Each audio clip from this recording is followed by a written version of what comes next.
Audiobook. Jane Eyre by Charlotte Brontë. Chapter 14. For several subsequent days I saw little of Mr. Rochester. In the mornings he seemed much engaged with business, and in the afternoon gentlemen from Millcote or the neighbourhood called, and sometimes stayed to dine with him. When his sprain was well enough to admit of horse exercise, he rode out a good deal, probably to return these visits, as he generally did not come back till late at night. During this interval, even Adele was seldom sent for to his presence, and all my acquaintance with him was confined to an occasional rencontre in the hall, on the stairs, or in the gallery, when he would sometimes pass me haughtily and coldly, just acknowledging my presence by a distant nod or a cool glance, and sometimes bow and smile with gentlemanlike affability. His changes of mood did not offend me, because I saw that I had nothing to do with their alternation. The ebb and flow depended on causes quite disconnected with me. One day he had had company to dinner, and had sent for my portfolio, in order, doubtless, to exhibit its contents. The gentlemen went away early, to attend a public meeting at Millcote, as Mrs. Fairfax informed me; but the night being wet and inclement, Mr. Rochester did not accompany them. Soon after they were gone, he rang the bell. A message came that I and Adele were to go down stairs. I brushed Adele's hair and made her neat, and having ascertained that I was myself in my usual Quaker trim, where there was nothing to retouch, all being too close and plain, braided locks included, to admit of disarrangement, we descended. Adele, wondering whether the petit coffre was at length come, for, owing to some mistake, its arrival had hitherto been delayed. She was gratified. There it stood, a little carton, on the table when we entered the dining-room. She appeared to know it by instinct. "Ma boîte! Ma boîte!" exclaimed she, running towards it. "Yes, there is your boîte at last. Take it into a corner, you genuine daughter of Paris, and amuse yourself with disemboweling it," said the deep and rather sarcastic voice of Mr. Rochester, proceeding from the depths of an immense easy-chair at the fireside. "And mind," he continued, "don't bother me with any details of the anatomical process, or any notice of the condition of the entrails. Let your operation be conducted in silence. Tiens-toi tranquille, enfant, comprends-tu?" Adele seemed scarcely to need the warning. She had already retired to a sofa with her treasure, and was busy untying the cord which secured the lid. Having removed this impediment, and lifted certain silvery envelopes of tissue paper, she merely exclaimed, "Oh, ciel, que c'est beau!" and then remained absorbed in ecstatic contemplation. "Is Miss Eyre there?" now demanded the master, half rising from his seat to look round to the door, near which I still stood. "Ah! Well, come forward. Be seated here." He drew a chair near his own. "I am not fond of the prattle of children," he continued. "For, old bachelor as I am, I have no pleasant associations connected with their lisp. It would be intolerable to me to pass a whole evening tête-à-tête with a brat. Don't draw that chair farther off, Miss Eyre. Sit down exactly where I placed it, if you please, that is. Confound these civilities! I continually forget them. Nor do I particularly affect simple-minded old ladies. By the by, I must have mine in mind. It won't do to neglect her. She is a Fairfax, or wed to one, and blood is said to be thicker than water." He rang, and dispatched an invitation to Mrs. Fairfax, who soon arrived, knitting basket in hand. "Good evening, madam. I sent to you for a charitable purpose. I have forbidden Adele to talk to me about her presents, and she is bursting with repletion. Have the goodness to serve her as an auditress and interlocutrice. It will be one of the most benevolent acts you ever performed." Adele, indeed, no sooner saw Mrs. Fairfax, than she summoned her to her sofa, and there quickly filled her lap with the porcelain, the ivory, the waxen contents of her boîte, pouring out, meantime, explanations and raptures, in such broken English as she was mistress of. "Now I have performed the part of a good host," pursued Mr. Rochester. Put my guests into the way of amusing each other, I ought to be at liberty to attend to my own pleasure. Miss Eyre, draw your chair still a little farther forward. You are yet too far back. I cannot see you without disturbing my position in this comfortable chair, which I have no mind to do." I did as I was bid, though I would much rather have remained somewhat in the shade; but Mr. Rochester had such a direct way of giving orders, it seemed a matter of course to obey him promptly. We were, as I have said, in the dining-room. The lustre, which had been lit for dinner, filled the room with a festal breadth of light. The large fire was all red and clear. The purple curtains hung rich and ample before the lofty window and loftier arch. Everything was still, save the subdued chat of Adele (she dared not speak loud), and, filling up each pause, the beating of winter rain against the panes. Mr. Rochester, as he sat in his damask-covered chair, looked different to what I had seen him look before, not quite so stern, much less gloomy. There was a smile on his lips, and his eyes sparkled, whether with wine or not I am not sure, but I think it very probable. He was, in short, in his after-dinner mood, more expanded and genial, and also more self-indulgent than the frigid and rigid temper of the morning. Still he looked preciously grim, cushioning his massive head against the swelling back of his chair, and receiving the light of the fire on his granite-hewn features, and in his great dark eyes. For he had great dark eyes, and very fine eyes too, not without a certain change in their depth sometimes, which, if it was not softness, reminded you, at least, of that feeling. He had been looking 2 minutes at the fire, and I had been looking the same length of time at him, when, turning suddenly, he caught my gaze fastened on his physiognomy. "You examine me, Miss Eyre," said he. "Do you think me handsome?" I should, if I had deliberated, have replied to this question by something conventionally vague and polite, but the answer somehow slipped from my tongue before I was aware. "No, Sir." "Ah? By my word, there is something singular about you," said he. "You have the air of a little Nonette, quaint, quiet, grave, and simple, as you sit with your hands before you, and your eyes generally bent on the carpet, except, by the by, when they are directed piercingly to my face, as just now, for instance. And when one asks you a question, or makes a remark to which you are obliged to reply, you rap out a round rejoinder, which, if not blunt, is at least brusque. What do you mean by it?" "Sir, I was too plain. I beg your pardon. I ought to have replied that it was not easy to give an impromptu answer to a question about appearances, that tastes mostly differ, and that beauty is of little consequence, or something of that sort." "You ought to have replied no such thing. Beauty of little consequence, indeed! And so, under pretence of softening the previous outrage, of stroking and soothing me into placidity, you stick a sly penknife under my ear. Go on. What fault do you find with me, pray? I suppose I have all my limbs and all my features like any other man?" "Mr. Rochester, allow me to disown my first answer. I intended no pointed repartee, it was only a blunder." "Just so. I think so, and you shall be answerable for it. Criticise me. Does my forehead not please you?" He lifted up the sable waves of hair which lay horizontally over his brow, and showed a solid enough mass of intellectual organs, but an abrupt deficiency where the suave sign of benevolence should have risen. "Now, ma'am, am I a fool?" "Far from it, Sir. You would perhaps think me rude if I inquired in return whether you are a philanthropist?" "There again!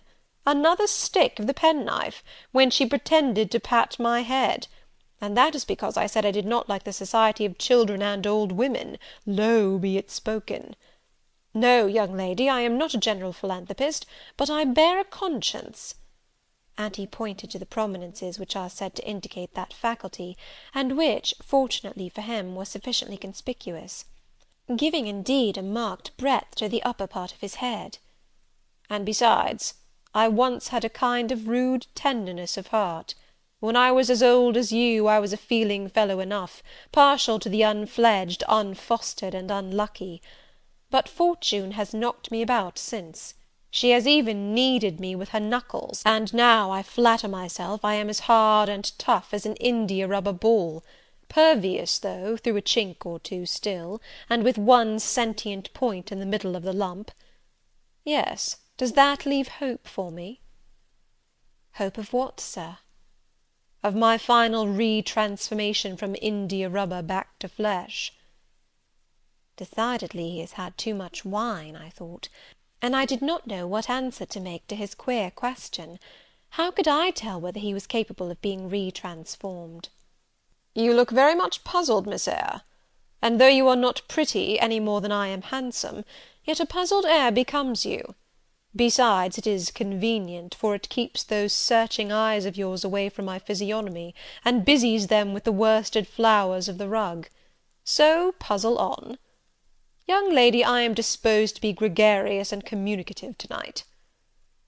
With this announcement he rose from his chair, and stood, leaning his arm on the marble mantel-piece.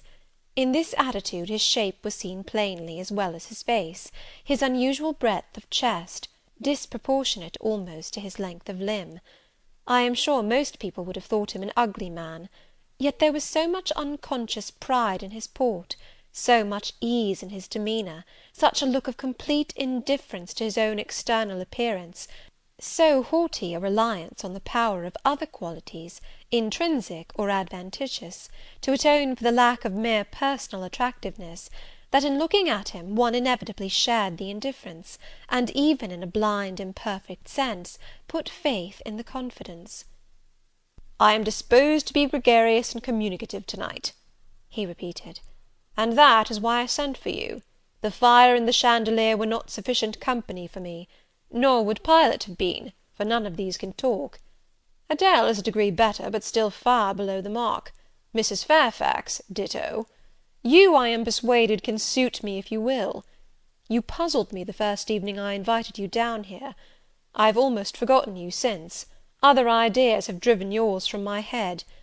But to-night I am resolved to be at ease, to dismiss what importunes and recall what pleases.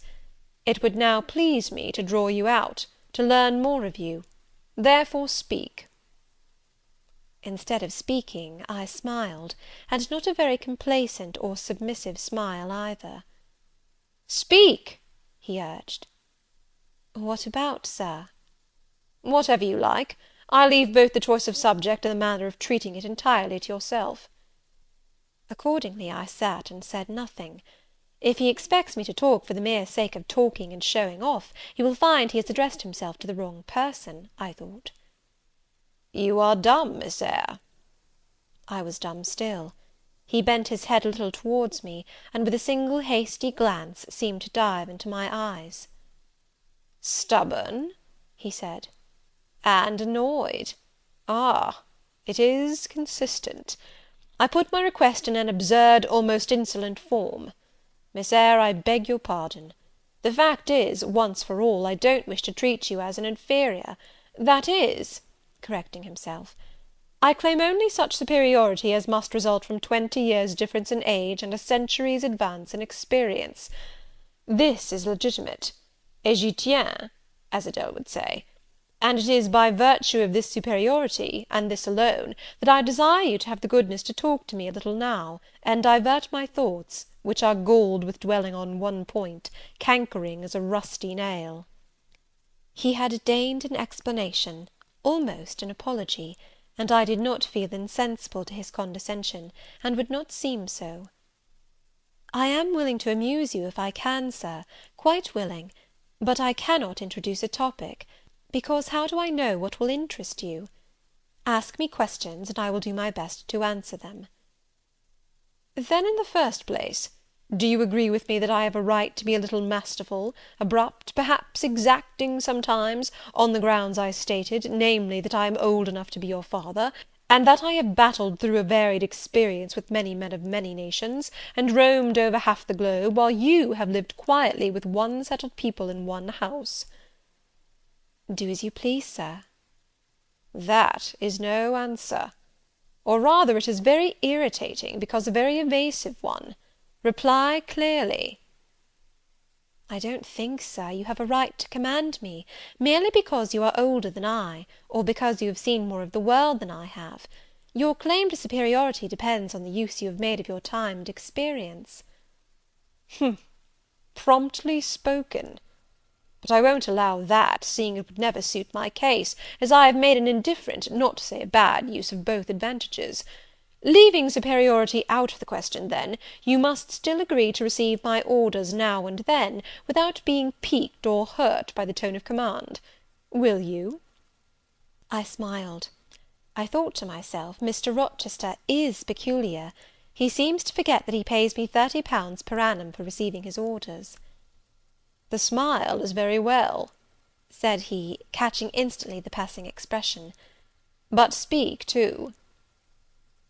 "I was thinking, sir, that very few masters would trouble themselves to inquire whether or not their paid subordinates were piqued and hurt by their orders." "Paid subordinates? What! You are my paid subordinate, are you? Oh, yes, I had forgotten the salary. Well, then, on that mercenary ground, will you agree to let me hector a little?" "No, sir, not on that ground; but on the ground that you did forget it, and that you care whether or not a dependent is comfortable in his dependency, I agree heartily." "And will you consent to dispense with a great many conventional forms and phrases, without thinking that the omission arises from insolence?" "I am sure, sir, I should never mistake informality for insolence. One I rather like, the other nothing free-born would submit to, even for a salary." "Humbug! Most things free-born will submit to anything for a salary. Therefore keep to yourself, and don't venture on generalities of which you are intensely ignorant. However, I mentally shake hands with you for your answer, despite its inaccuracy, and as much for the manner in which it was said, as for the substance of the speech. The manner was frank and sincere. One does not often see such a manner. No, on the contrary, affectation, or coldness, or stupid, coarse-minded misapprehension of one's meaning, are the usual rewards of candour. Not 3 in 3,000 raw school-girl governesses would have answered me as you have just done. But I don't mean to flatter you. If you are cast in a different mould to the majority, it is no merit of yours. Nature did it. And then, after all, I go too fast in my conclusions. For what I yet know, you may be no better than the rest. You may have intolerable defects to counterbalance your few good points." "And so may you," I thought. My eye met his as the idea crossed my mind. He seemed to read the glance, answering as if its import had been spoken as well as imagined. "Yes, yes, you are right," said he. "I have plenty of faults of my own. I know it, and I don't wish to palliate them, I assure you. God wot, I need not be too severe about others. I have a past experience, a series of deeds, a colour of life to contemplate within my own breast, which I might well call my sneers and censures from my neighbours to myself. I started, or rather, for like other defaulters, I like to lay half the blame on ill fortune and adverse circumstances, was thrust on to a wrong tack at the age of 21, and have never recovered the right course since. But I might have been very different. I might have been as good as you, wiser, almost as stainless. I envy you your peace of mind, your clean conscience, your unpolluted memory. Little girl, a memory without blot or contamination must be an exquisite treasure, an inexhaustible source of pure refreshment, is it not?" "How was your memory when you were 18, sir?"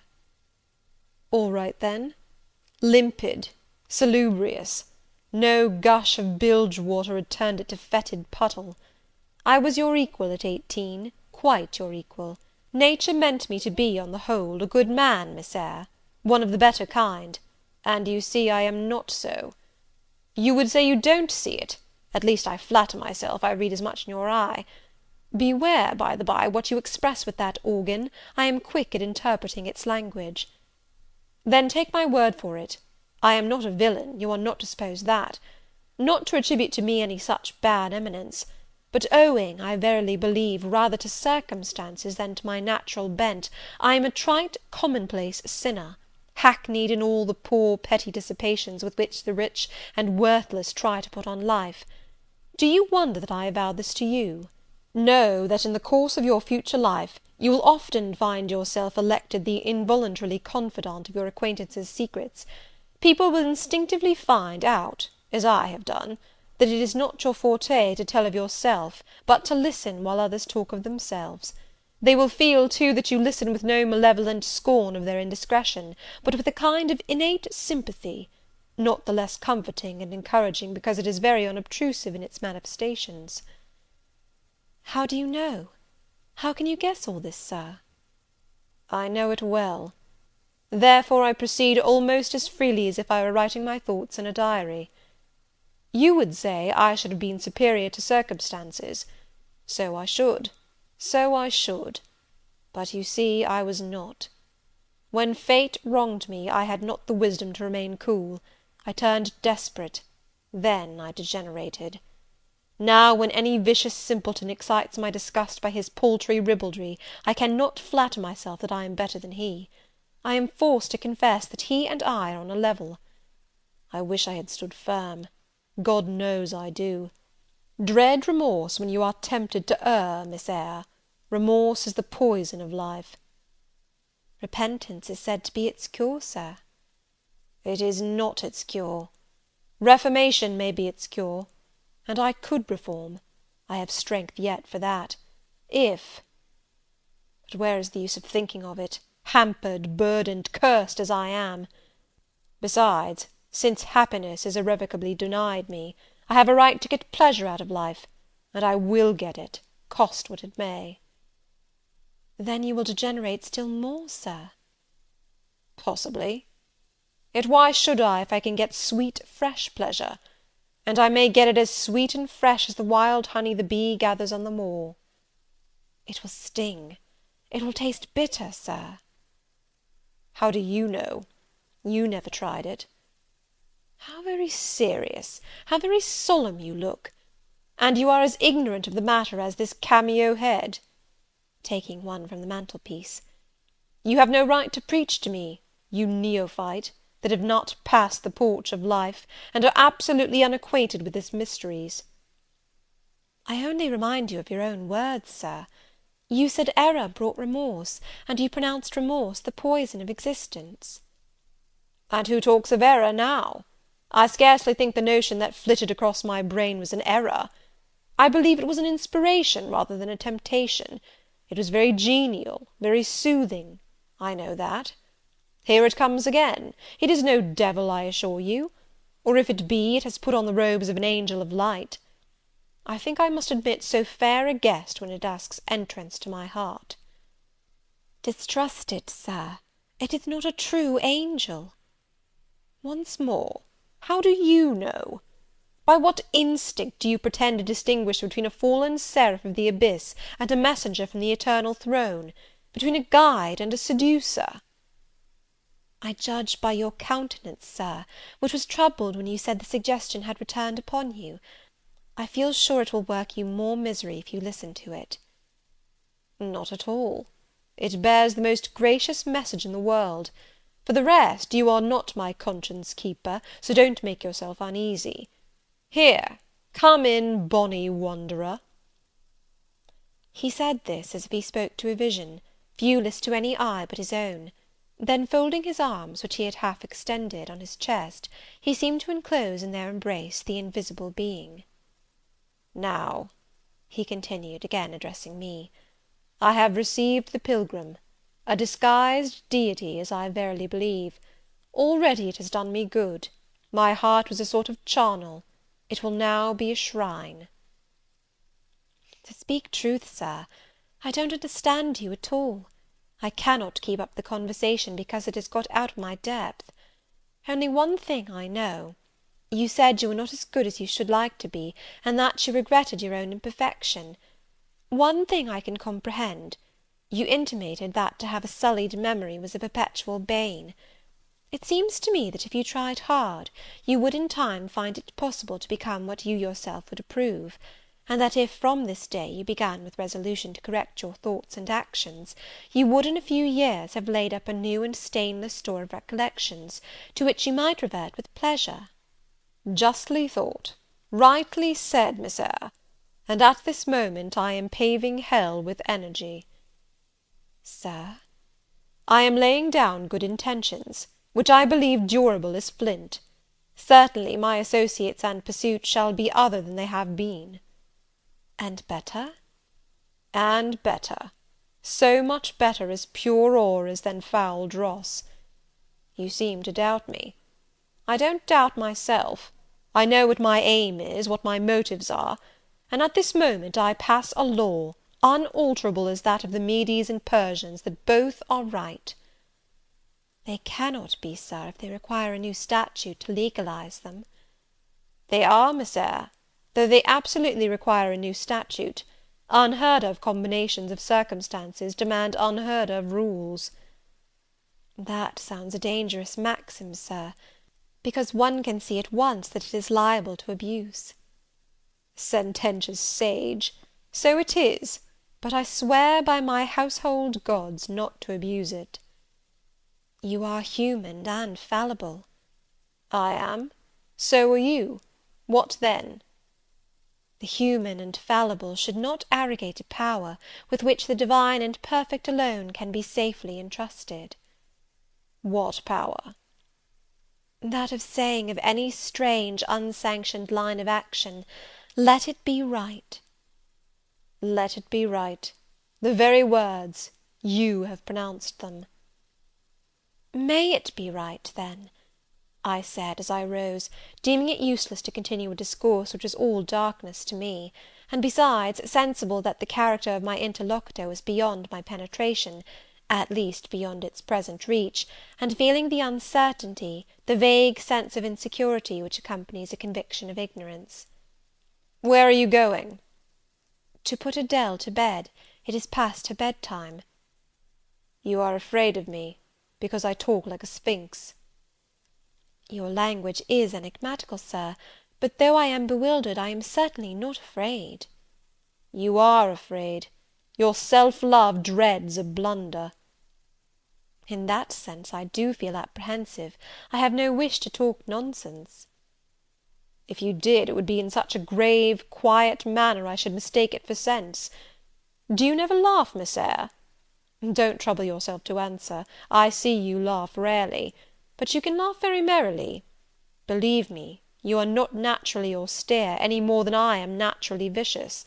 The Lowood constraint still clings to you somewhat, controlling your features, muffling your voice, and restricting your limbs, and you fear in the presence of a man and a brother, or father, or master, or what you will, to smile too gaily, speak too freely, or move too quickly. But in time I think you will learn to be natural with me, as I find it impossible to be conventional with you, and then your looks and movements will have more vivacity and variety than they dare offer now.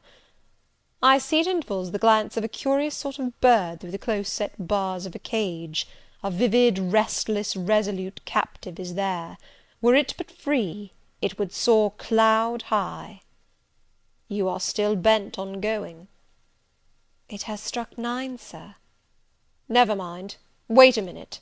Adele is not ready to go to bed yet. My position, Miss Eyre, with my back to the fire and my face to the room, favours observation. While talking to you, I have also occasionally watched Adele. I have my own reasons for thinking her a curious study, reasons that I may, nay, that I shall impart to you some day. She pulled out of her box about 10 minutes ago a little pink silk frock. Rapture lit her face as she unfolded it. Coquetry runs in her blood, blends with her brains, and seasons the marrow of her bones. Il faut que je sais, cried she, et à l'instant même she rushed out of the room. She is now with Sophy, undergoing a robing process. In a few minutes she will re-enter, and I know what I shall see. A miniature of Céline Varenne as she used to appear on the boards at the rising of... but never mind that. However, my tenderest feelings are about to receive a shock, such as my presentiment. Stay now to see whether it will be realized.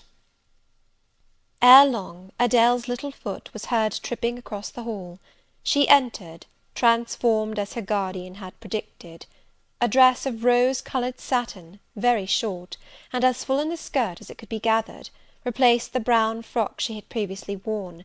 A wreath of rosebuds circled her forehead. Her feet were dressed in silk stockings and small white satin sandals.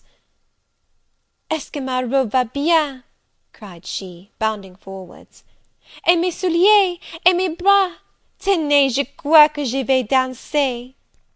And spreading out her dress, she chassed across the room, till, having reached Mr. Rochester, she wheeled lightly round before him on tiptoe, then dropped on one knee at his feet, exclaiming, "Monsieur, je vous remercie mille fois de votre bonté." Then rising, she added, "C'est comme cela que maman faisait, n'est-ce pas, monsieur?" "Precisely," was the answer. "And comme cela she charmed my English gold out of my British breeches pocket. I have been green too, Miss Eyre. Ay, grass green.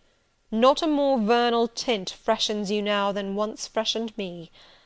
My spring is gone, however, but it has left me that French floweret on my hands, which in some moods I would fain be rid of, not valuing now the root whence it sprang, having found that it was of a sort which nothing but gold dust could manure. I have but half a liking to the blossom, especially when it looks so artificial as just now.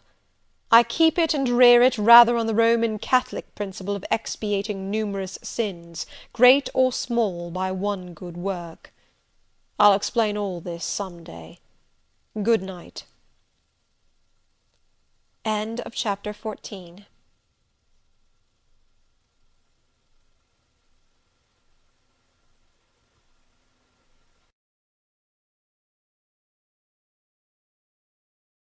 .org.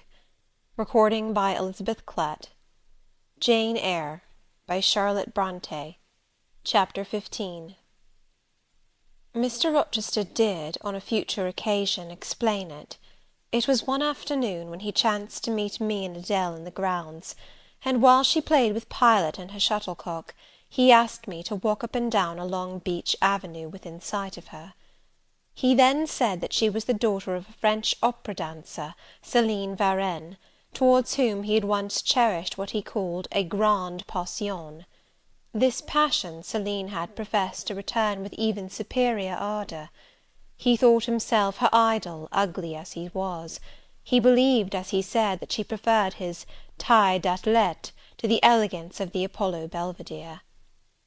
And so, Miss Eyre, so much was I flattered by this preference of the Gallic sylph for her British gnome, that I installed her in hotel. I gave her a complete establishment of servants, a carriage, cashmeres, diamonds, dentelle, etc. In short, I began the process of ruining myself in the received style, like any other spoony. I had not, it seemed, the originality to chalk out a new road to shame and destruction, but trode the old track with stupid exactness not to deviate an inch from the beaten centre. I had, as I deserved to have, the fate of all other spoonies. Happening to call one evening when Céline did not expect me, I found her out; but it was a warm night, and I was tired with strolling through Paris, so I sat down in her boudoir, happy to breathe the air consecrated so lately by her presence. No, I exaggerate. I never thought that there was any consecrating virtue about her. It was rather a sort of pastille perfume she had left, a scent of musk and amber than an odour of sanctity. I was just beginning to stifle with the fumes of conservatory flowers and sprinkled essences, when I bethought myself to open the window and step out on to the balcony. It was moonlight and gaslight besides, and very still and serene. The balcony was furnished with a chair or two. I sat down and took out a cigar. I will take one now, if you will excuse me. Here ensued a pause, filled up by the producing and lighting of a cigar. Having placed it to his lips, and breathed a trail of Havana incense on the freezing and sunless air, he went on.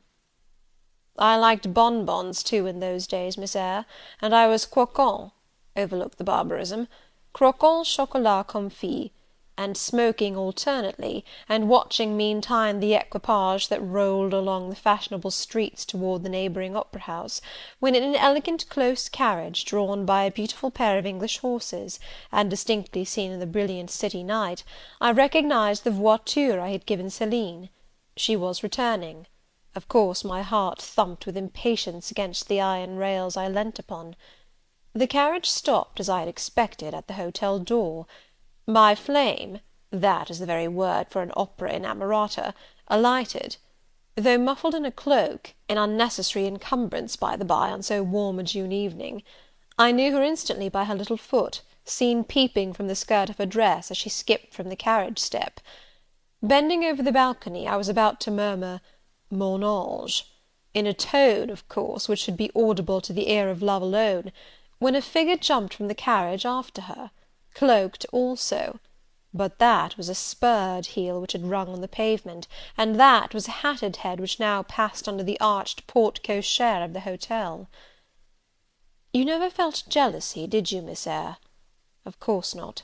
I need not ask you, because you have never felt love. You have both sentiments yet to experience. Your soul sleeps, the shock is yet to be given which shall waken it. You think all existence lapses in as quiet a flow as that in which your youth has hitherto slid away. Floating on with closed eyes and muffled ears, you neither see the rocks bristling not far off in the bed of the flood, nor hear the breakers boil at their base. But I tell you, and you may mark my words, you will come some day to a craggy pass in the channel, where the whole of life's stream will be broken up into whirl and tumult, foam and noise. Either you will be dashed to atoms on crag points, or lifted up and borne on by some master wave into a calmer current, as I am now. I like this day. I like that sky of steel. I like the sternness and stillness of the world under this frost. I like Thornfield, its antiquity, its retirement, its old crow-trees and thorn-trees, its grey facade and lines of dark windows reflecting that metal welkin. And yet how long have I abhorred the very thought of it, shunned it like a great plague-house! How do I still abhor! He ground his teeth and was silent. He arrested his step and struck his boot against the hard ground. Some hated thought seemed to have him in its grip, and to hold him so tightly that he could not advance. We were ascending the avenue when he thus paused. The hall was before us. Lifting his eye to its battlements, he cast over them a glare such as I never saw before or since. Pain, shame, ire, impatience, disgust, detestation, seemed momentarily to hold a quivering conflict in the large pupil dilating under his ebon eyebrow. Wild was the wrestle which should be paramount, but another feeling rose and triumphed. Something hard and cynical, self-willed and resolute. It settled his passion, and petrified his countenance. He went on. During the moment I was silent, Miss Eyre, I was arranging a point with my destiny. She stood there by that beech trunk, a hag like one of those who appeared to Macbeth on the heath of Forres. "You like Thornfield?" she said, lifting her finger. And then she wrote in the air a memento, which ran in lurid hieroglyphics all along the house front, between the upper and lower row of windows. "Like it if you can, like it if you dare." "I will like it," said I. "I dare like it. And," he subjoined moodily, "I will keep my word. I will break obstacles to happiness, to goodness, yes, goodness. I wish to be a better man than I have been, than I am, as Job's Leviathan broke the spear, the dart, and the habergeon. Hindrances which others count as iron and brass, I will esteem but straw and rotten wood." Adele here ran before him with her shuttlecock. "Away!" he cried harshly. "Keep at a distance, child, or go in to Sophy." Continuing then to pursue his walk in silence, I ventured to recall him to the point where he had abruptly diverged. "Did you leave the balcony, Sir," I asked, "when Mademoiselle Varenne entered?" I almost expected a rebuff for this hardly well-timed question, but on the contrary, waking out of his scowling abstraction, he turned his eyes towards me, and the shade seemed to clear off his brow. "Oh, I had forgotten Céline. Well, to resume. When I saw my charmer thus come in accompanied by a cavalier, I seemed to hear a hiss, and the green snake of jealousy, rising on undulating coils from the moonlit balcony, glided within my waistcoat, and ate its way in 2 minutes to my heart's core." "Strange!" he exclaimed, suddenly starting again from the point.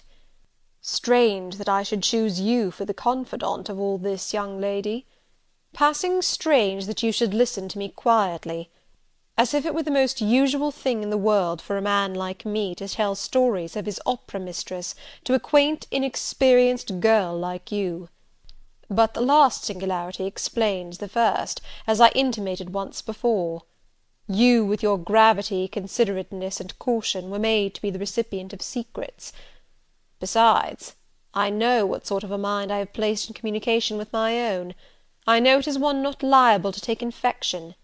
It is a peculiar mind, it is a unique one. Happily I do not mean to harm it, but if I did, it would not take harm from me. The more you and I converse, the better, for while I cannot blight you, you may refresh me." After this digression, he proceeded. "I remained in the balcony. They will come to her boudoir, no doubt, thought I. Let me prepare an ambush. So, putting my hand in through the open window, I drew the curtain over it, leaving only an opening through which I could take observations. Then I closed the casement, all but a chink just wide enough to furnish an outlet to lovers' whispered vows. Then I stole back to my chair, and as I resumed it, the pair came in. My eye was quickly at the aperture. Céline's chambermaid entered, lit a lamp, left it on the table, and withdrew. The couple were thus revealed to me clearly.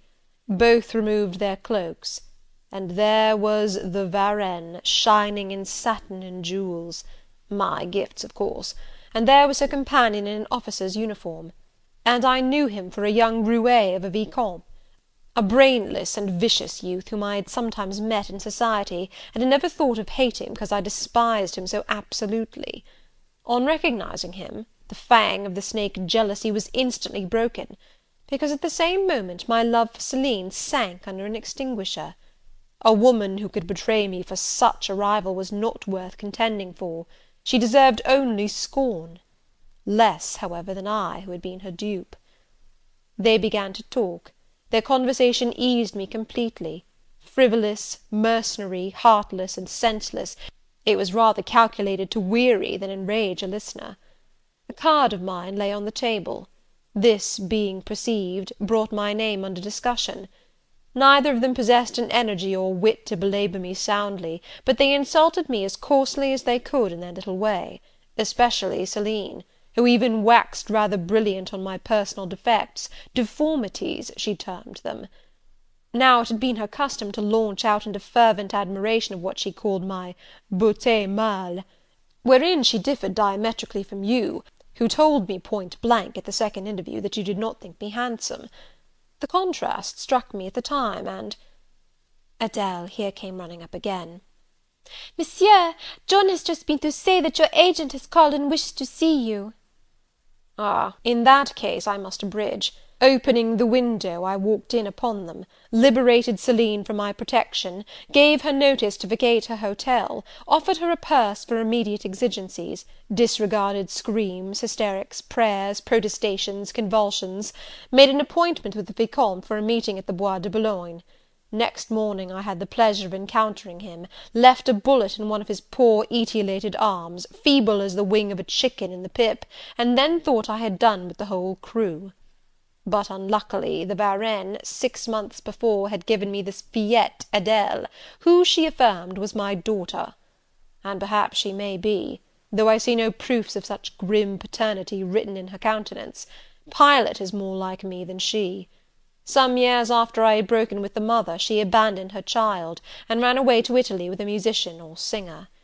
I acknowledged no natural claim, on Adele's part, to be more supported by me, nor do I now acknowledge any, for I am not her father. But hearing that she was quite destitute, I e'en took the poor thing out of the slime and mud of Paris, and transplanted it here, to grow up clean in the wholesome soil of an English country garden. Mrs. Fairfax found you to train it. But now you know that it is the illegitimate offspring of a French opera girl, you'll perhaps think differently of your post and protégé. You will be coming to me some day with notice that you have found another place, that you beg me to look out for a new governess, etc. Eh?" "No, Adele is not answerable for either her mother's faults or yours. I have a regard for her, and now that I know she is, in a sense, parentless, forsaken by her mother and disowned by you, Sir, I shall cling closer to her than before.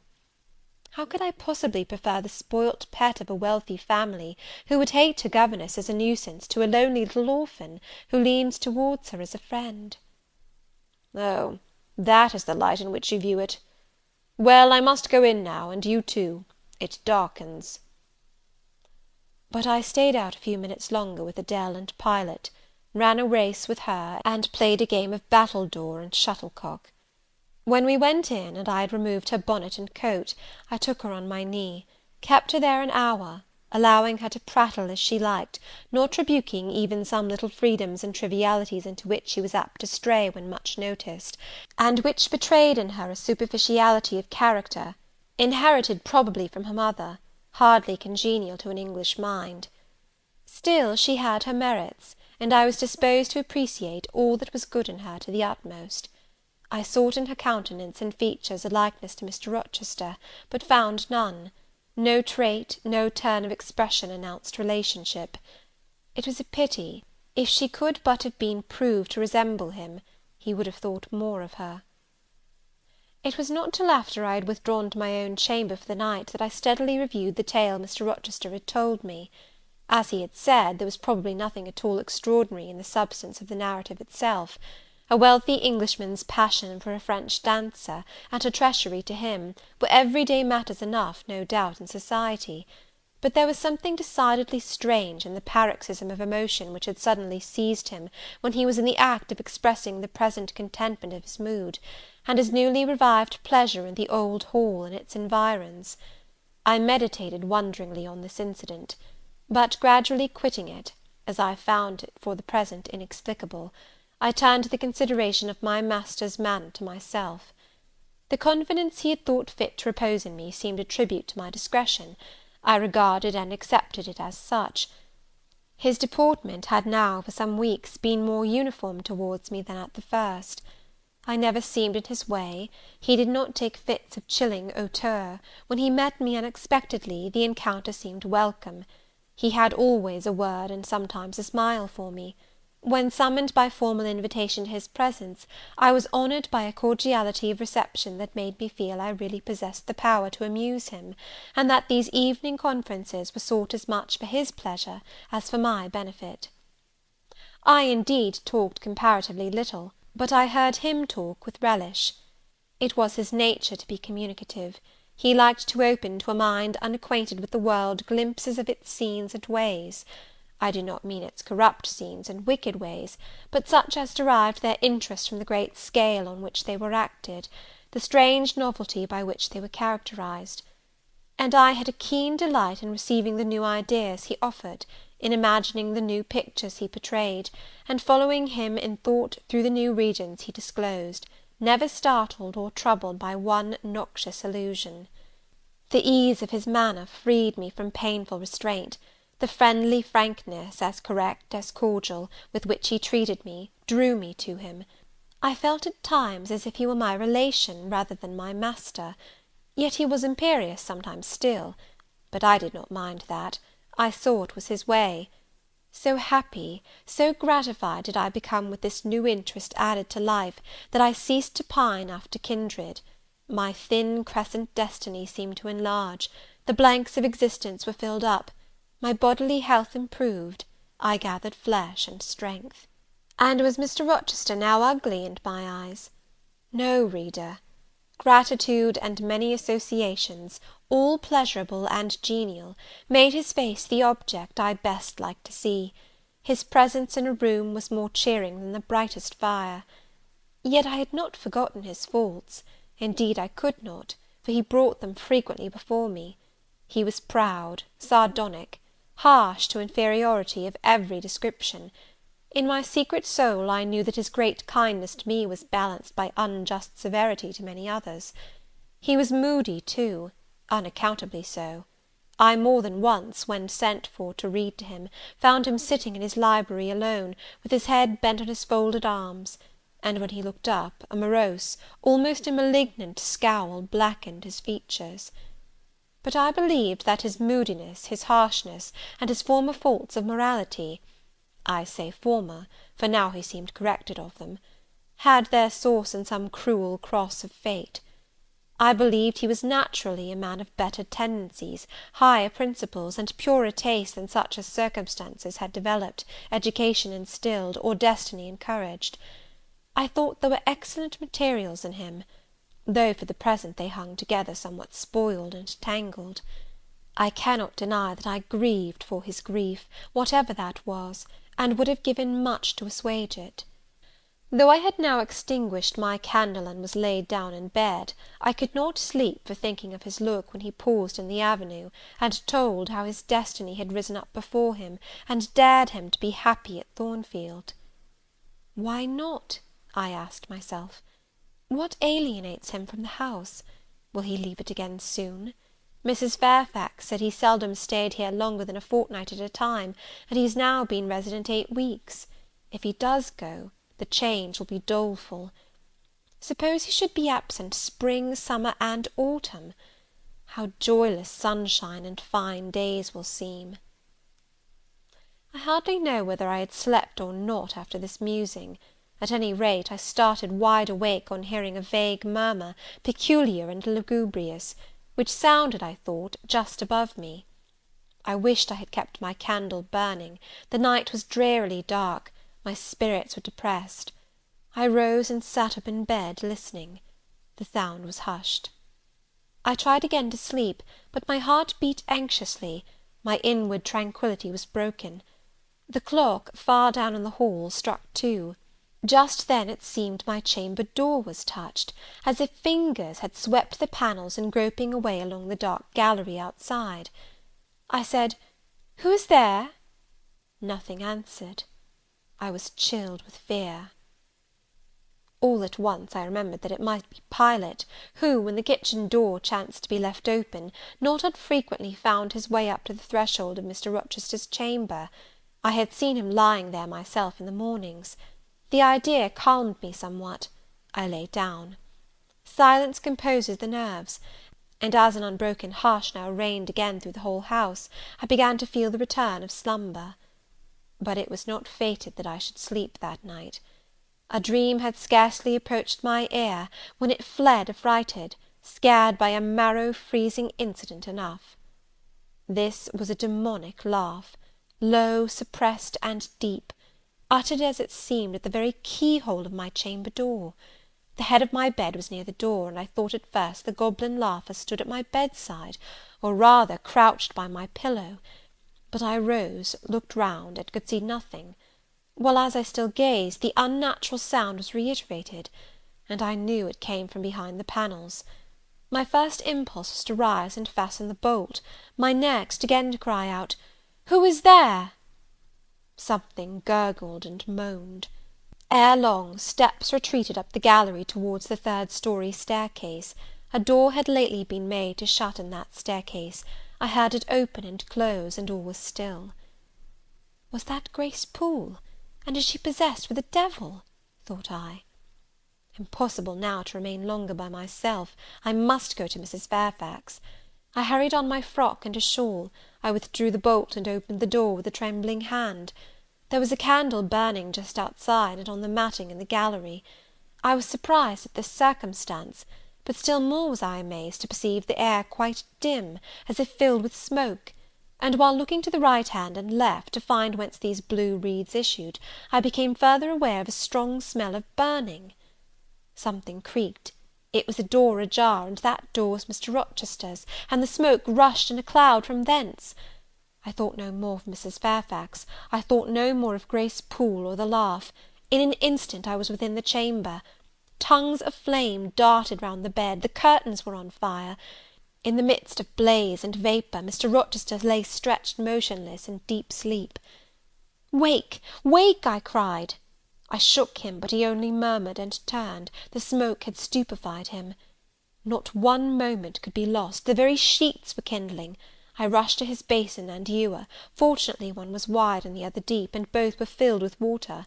I heaved them up, deluged the bed and its occupant, flew back to my own room, brought my own water-jug, baptized the couch afresh, and by God's aid succeeded in extinguishing the flames which were devouring it.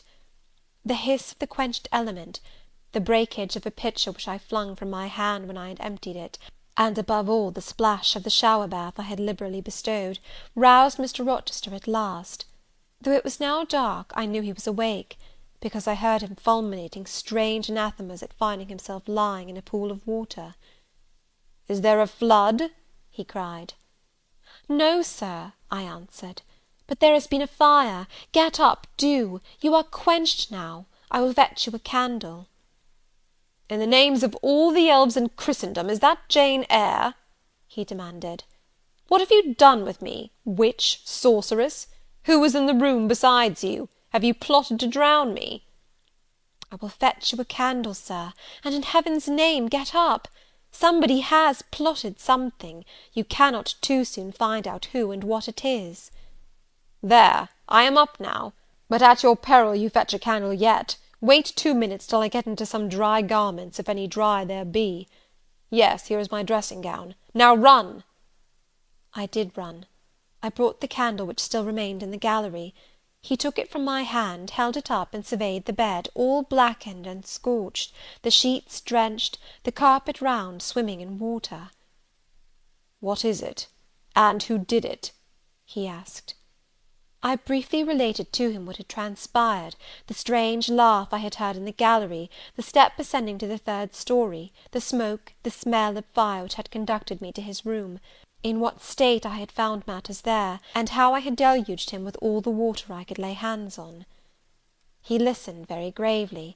His face, as I went on, expressed more concern than astonishment. He did not immediately speak when I had concluded. "Shall I call Mrs. Fairfax?" I asked. "Mrs. Fairfax? No. What the deuce would you call her for? What can she do? Let her sleep unmolested." "Then I will fetch Leah, and wake John and his wife." "Not at all. Just be still. You have a shawl on. If you are not warm enough, you may take my cloak yonder. Wrap it about you, and sit down in the arm-chair. There, I will put it on. Now place your feet on the stool to keep them out of the wet. I am going to leave you a few minutes. I shall take the candle. Remain where you are till I return. Be as still as a mouse. I must pay a visit to the 2nd story. Don't move, remember, or call any one." He went. I watched the light withdraw.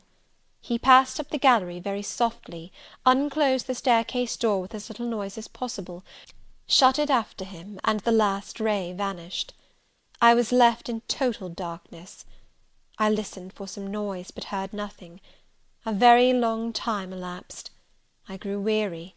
It was cold in spite of the cloak, and then I did not see the use of staying, as I was not to rouse the house.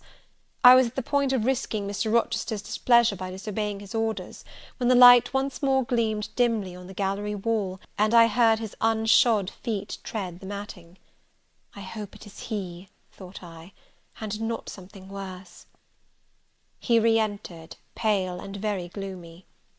"I have found it all out," said he, setting his candle down on the washstand. "It is as I thought." "How, Sir?" He made no reply, but stood with his arms folded, looking at the ground.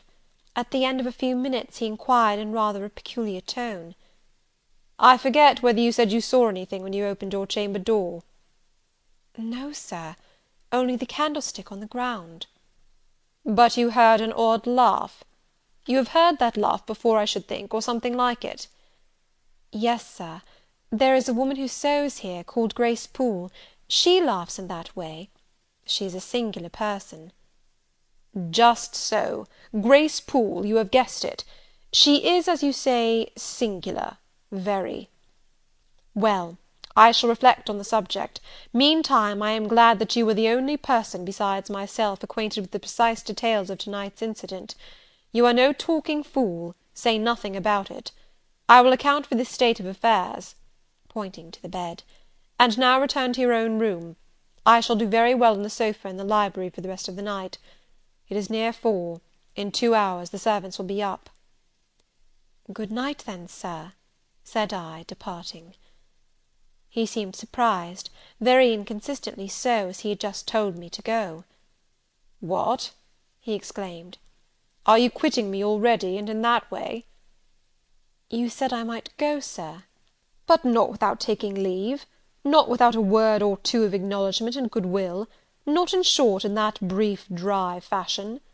Why, you have saved my life, snatched me from a horrible and excruciating death, and you walk past me as if we were mutual strangers. At least shake hands." He held out his hand. I gave him mine. He took it first in one, then in both his own. "You have saved my life. I have a pleasure in owing you so immense a debt.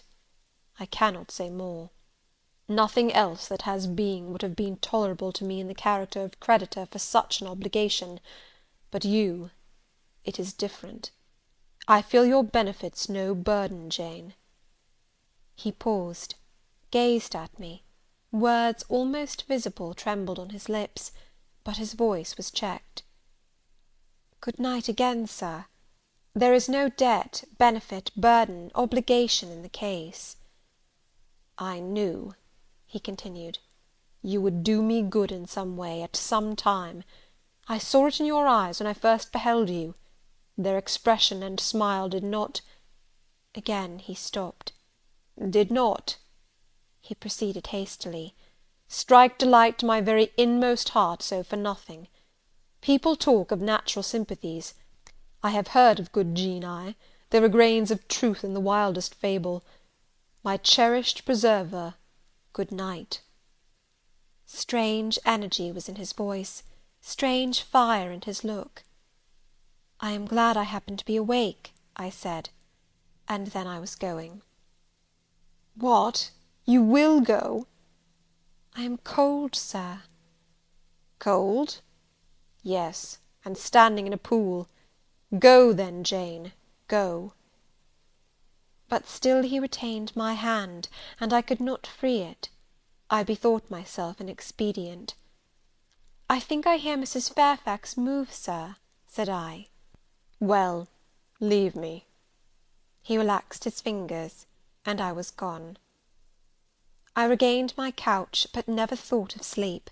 Till morning dawned, I was tossed on a buoyant but unquiet sea, where billows of trouble rolled under surges of joy. I thought sometimes I saw beyond its wild waters a shore, sweet as the hills of Beulah, and now and then a freshening gale, wakened by hope, bore my spirit triumphantly towards the bourne. But I could not reach it, even in fancy. A counteracting breeze blew off land, and continually drove me back. Sense would resist delirium, judgment would warn passion. Too feverish to rest, I rose as soon as day dawned. End of Chapter 15.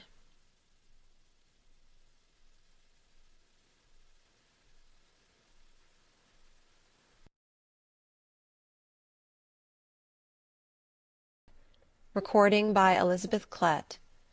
Jane Eyre by Charlotte Brontë. Chapter 16. I both wished and feared to see Mr. Rochester on the day which followed this sleepless night.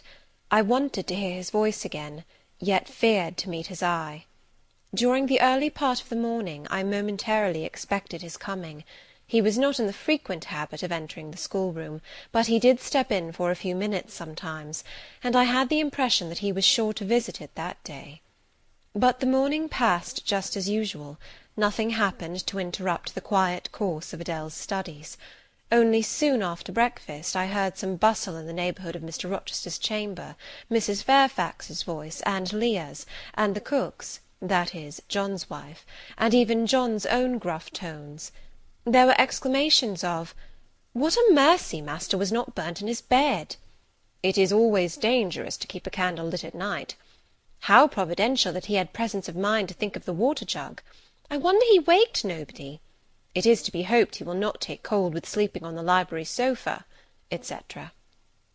To much confabulation succeeded a sound of scrubbing and setting to rights, and when I passed the room, in going downstairs to dinner, I saw through the open door that all was again restored to complete order, only the bed was stripped of its hangings. Leah stood up in the window-seat, rubbing the panes of glass dimmed with smoke. I was about to address her, for I wished to know what account had been given of the affair, but on advancing I saw a second person in the chamber, a woman sitting on a chair by the bedside, and sewing rings to new curtains. That woman was no other than Grace Poole. There she sat, staid and taciturn-looking as usual in her brown stuff gown, her check apron, white handkerchief, and cap. She was intent on her work, in which her whole thoughts seemed absorbed. On her hard forehead, and in her commonplace features, was nothing either of the paleness or desperation one would have expected to see marking the countenance of a woman who had attempted murder, and whose intended victim had followed her late last night to her lair, and, as I believed, charged her with the crime she wished to perpetrate. I was amazed, confounded. She looked up, while I still gazed at her. No start, no increase or failure of colour betrayed emotion, consciousness of guilt, or fear of detection. She said, "Good morning, miss," in her usual phlegmatic and brief manner, and taking up another ring and more tape, went on with her sewing. I will put her to some test, thought I. Such absolute impenetrability is past comprehension.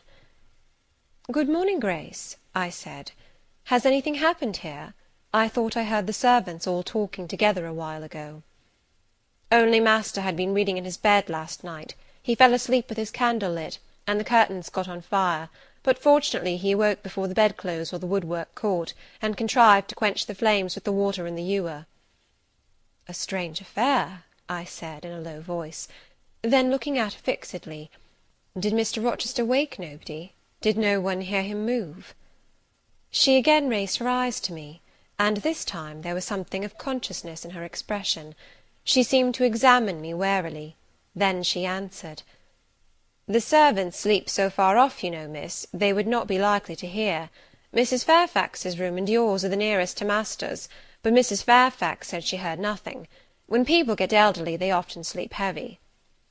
She paused, and then added with a sort of assumed indifference, but still in a marked and significant tone, "But you are young, miss, and I should say a light sleeper. Perhaps you may have heard a noise." "I did," said I, dropping my voice, so that Leah, who was still polishing the panes, could not hear me. "And at first I thought it was Pilot. But Pilot cannot laugh, and I am certain I heard a laugh, and a strange one." She took a new needleful of thread, waxed it carefully, threaded her needle with steady hand, and then observed, with perfect composure, "It is hardly likely master would laugh, I should think, miss, when he was in such danger. You must have been dreaming." "I was not dreaming," I said, with some warmth, for her brazen coolness provoked me. Again she looked at me, and with the same scrutinizing and conscious eye. "Have you told master that you heard a laugh?" she inquired. "I have not had the opportunity of speaking to him this morning." "You did not think of opening your door and looking out into the gallery?" she further asked. She appeared to be cross-questioning me, attempting to draw from me information unawares. The idea struck me that if she discovered I knew or suspected her guilt, she would be playing some of her malignant pranks on me. I thought it advisable to be on my guard. "On the contrary," said I bolted my door." "Then you are not in the habit of bolting your door every night before you get into bed?" Fiend! She wants to know my habits, that she may lay her plans accordingly. Indignation again prevailed over prudence. I replied sharply, "Hitherto I have often omitted to fasten the bolt. I did not think it necessary. I was not aware any danger or annoyance was to be dreaded at Thornfield Hall. But in future," and I laid marked stress on the words, "I shall take good care to make all secure before I venture to lie down." "It will be wise to do so," was her answer. This neighbourhood is as quiet as any I know, and I never heard of the Hall being attempted by robbers since it was a house, though there are hundreds of pounds' worth of plate in the plate closet, as is well known. And you see, for such a large house, there are very few servants, because master has never lived here much, and when he does come, being a bachelor, he needs little waiting on. But I always think it best to err on the safe side. A door is soon fastened, and it is well to have a drawn bolt between one and any mischief that may be about. A deal of people, miss, are for trusting all to Providence, but I say Providence will not dispense with the means, though he often blesses them when they are used discreetly." And here she closed her harangue, a long one for her, and uttered with the demureness of a Quakeress. I still stood absolutely dumbfounded at what appeared to be her miraculous self-possession and most inscrutable hypocrisy, when the cook entered. "Mrs. Poole," said she, addressing Grace, "the servants' dinner will soon be ready. Will you come down?" "No, just put my pint of porter and a bit of pudding on a tray, and I'll carry it upstairs." "You'll have some meat?" "Just a morsel, and a taste of cheese, that's all." "And the sago?" "Never mind it at present. I shall be coming down before tea-time. I'll make it myself." The cook here turned to me, saying that Mrs. Fairfax was waiting for me, so I departed.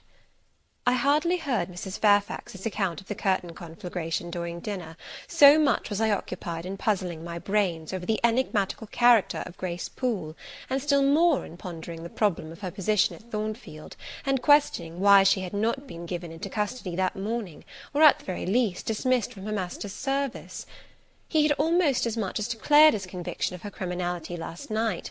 What mysterious cause withheld him from accusing her? Why had he enjoined me, too, to secrecy? It was strange. A bold, vindictive, and haughty gentleman seemed somehow in the power of one of the meanest of his dependents, so much in her power, that even when she lifted her hand against his life, he dared not openly charge her with the attempt, much less punish her for it. Had Grace been young and handsome, I should have been tempted to think that tenderer feelings than prudence or fear influenced Mr. Rochester in her behalf; but, hard-favoured and matronly as she was, the idea could not be admitted. Yet, I reflected, she has been young once. Her youth would be contemporary with her master's. Mrs. Fairfax told me once she had lived here many years. I don't think she can ever have been pretty, but for aught I know, she may possess originality and strength of character to compensate for the want of personal advantages. Mr. Rochester is an amateur of the decided and eccentric. Grace is eccentric, at least. What of a former caprice, a freak very possible to a nature so sudden and headstrong as his, has delivered him into her power, and she now exercises over his actions a secret influence, the result of his own indiscretion, which he cannot shake off, and dare not disregard? But having reached this point of conjecture, Mrs. Poole's square, flat figure, and uncommonly dry, even coarse face, recurred so distinctly to my mind's eye, that I thought, no, impossible, my supposition cannot be correct. Yet, suggested the secret voice which talks to us in our own hearts, you are not beautiful either, and perhaps Mr. Rochester approves you. At any rate, you have often felt as if he did, and last night, remember his words, remember his look, remember his voice. I well remembered all. Language, glance, and tone seemed at the moment vividly renewed. I was now in the schoolroom. Adele was drawing. I bent over her and directed her pencil. She looked up with a sort of start. "Qu'avez-vous, mademoiselle?" said she.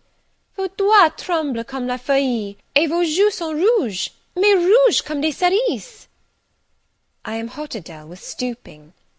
She went on sketching. I went on thinking. I hastened to drive from my mind the hateful notion I had been conceiving respecting Grace Poole. It disgusted me. I compared myself with her, and found we were different. Bessie Leaven had said I was quite a lady, and she spoke truth. I was a lady. And now I looked much better than I did when Bessie saw me. I had more colour and more flesh, more life, more vivacity, because I had brighter hopes and keener enjoyments.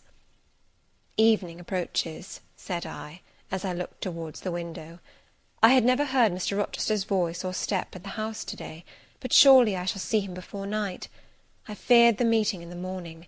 Now I desire it, because expectation has been so long baffled that it has grown impatient. When dusk actually closed, and when Adele left me to go and play in the nursery with Sophie, I did most keenly desire it. I listened for the bell to ring below. I listened for Leah coming up with a message. I fancied sometimes I heard Mr. Rochester's own tread, and I turned to the door expecting it to open and admit him. The door remained shut. Darkness only came in through the window. Still it was not late. He often sent for me at 7 and 8 o'clock, and it was yet but 6. Surely I should not be wholly disappointed to-night, when I had so many things to say to him. I wanted again to introduce the subject of Grace Poole, and to hear what he would answer. I wanted to ask him plainly if he really believed it was she who had made last night's hideous attempt, and if so, why he kept her wickedness a secret. It little mattered whether my curiosity irritated him. I knew the pleasure of vexing and soothing him by turns. It was one I chiefly delighted in, and a sure instinct always prevented me from going too far. Beyond the verge of provocation I never ventured. On the extreme brink I liked well to try my skill. Retaining every minute form of respect, every propriety of my station, I could still meet him in argument without fear or uneasy restraint. This suited both him and me. A tread creaked on the stairs at last. Leah made her appearance, but it was only to intimate that tea was ready in Mrs. Fairfax's room. Thither I repaired, glad at least to go downstairs, for that brought me, I imagined, nearer to Mr. Rochester's presence. "You must want your tea," said the good lady, as I joined her. "You ate so little at dinner. I am afraid," she continued, "you are not well to-day. You look flushed and feverish." "Oh, quite well. I never felt better." "Then you must prove it by evincing a good appetite. Will you fill the teapot while I knit off this needle?" Having completed her task, she rose to draw down the blind, which she had hitherto kept up, by way, I suppose, of making the most of daylight, though dusk was now fast deepening into total obscurity. "It is fair to-night," said she, as she looked through the panes, "though not starlight. Mr. Rochester has, on the whole, had a favourable day for his journey." "Journey? Is Mr. Rochester gone anywhere? I did not know he was out." "Oh, he set off the moment he had breakfasted. He is gone to the Leas, Mr. Eshton's place, 10 miles on the other side Millcote. I believe there is quite a party assembled there. Lord Ingram, Sir George Lynn, Colonel Dent, and others." "Do you expect him back to-night?" "No, nor to-morrow either. I should think he is very likely to stay a week or more. With these fine, fashionable people get together, they are so surrounded by elegance and gaiety, so well provided with all that can please and entertain, they are in no hurry to separate. Gentlemen especially are often in request on such occasions, and Mr. Rochester is so talented and so lively in society, that I believe he is a general favourite. The ladies are very fond of him, though you would not think his appearance calculated to recommend him particularly in their eyes. But I suppose his acquirements and abilities, perhaps his wealth and good blood, make amends for any little fault of look." "Are there ladies at the Leas?" "There are Mrs. Eshton and her 3 daughters, very elegant young ladies indeed, and there are the Honourable Blanche and Mary Ingram, most beautiful women, I suppose. Indeed, I have seen Blanche 6 or 7 years since, when she was a girl of 18. She came here to a Christmas ball and party Mr. Rochester gave. You should have seen the dining-room that day, how richly it was decorated, how brilliantly lit up. I should think there were 50 ladies and gentlemen present, all of the first county families, and Miss Ingram was considered the belle of the evening." "You saw her, you say, Mrs. Fairfax. What was she like?" "Oh, yes, I saw her. The dining-room doors were thrown open, and as it was Christmas time, the servants were allowed to assemble in the hall, to hear some of the ladies sing and play. Mr. Rochester would have me to come in, and I sat down in a quiet corner and watched them. I never saw a more splendid scene. The ladies were magnificently dressed. Most of them, at least most of the younger ones, looked handsome, but Miss Ingram was certainly the queen." "And what was she like?" "Tall, fine bust, sloping shoulders, long, graceful neck, olive complexion, dark and clear, noble features, eyes rather like Mr. Rochester's, large and black, and as brilliant as her jewels.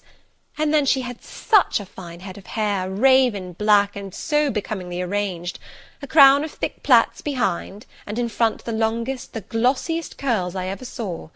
She was dressed in pure white, An amber-coloured scarf was passed over her shoulders and across her breast, tied at the side, and descending in a long fringed end below her knee. She wore an amber-coloured flower, too, in her hair. It contrasted well with the jetty mass of her curls. She was greatly admired, of course. Yes, indeed, and not only for her beauty, but for her accomplishments. She was one of the ladies who sang. A gentleman accompanied her on the piano. She and Mr. Rochester sang a duet. Mr. Rochester? I was not aware he could sing. Oh, he has a fine bass voice, and an excellent taste for music. And Miss Ingram, what sort of a voice had she? A very rich and powerful one. She sang delightfully. It was a treat to listen to her, and she played afterwards. I am no judge of music, but Mr. Rochester is, and I heard him say her execution was remarkably good. And this beautiful and accomplished lady, she is not yet married? It appears not. I fancy neither she nor her sister have very large fortunes. Old Lord Ingram's estates was chiefly entailed, and the eldest son came in for everything almost. But I wonder no wealthy nobleman or gentleman has taken a fancy to her. Mr. Rochester, for instance. He is rich, is he not? Oh, yes. But you see there is a considerable difference in age. Mr. Rochester is nearly 40. She is but 25. What of that? More unequal matches are made every day. True. Yet I should scarcely fancy Mr. Rochester would entertain an idea of the sort. But you eat nothing. You have scarcely tasted since you began tea. No, I am too thirsty to eat. Will you let me have another cup? I was about again to revert to the probability of a union between Mr. Rochester and the beautiful Blanche, but Adele came in, and the conversation was turned into another channel.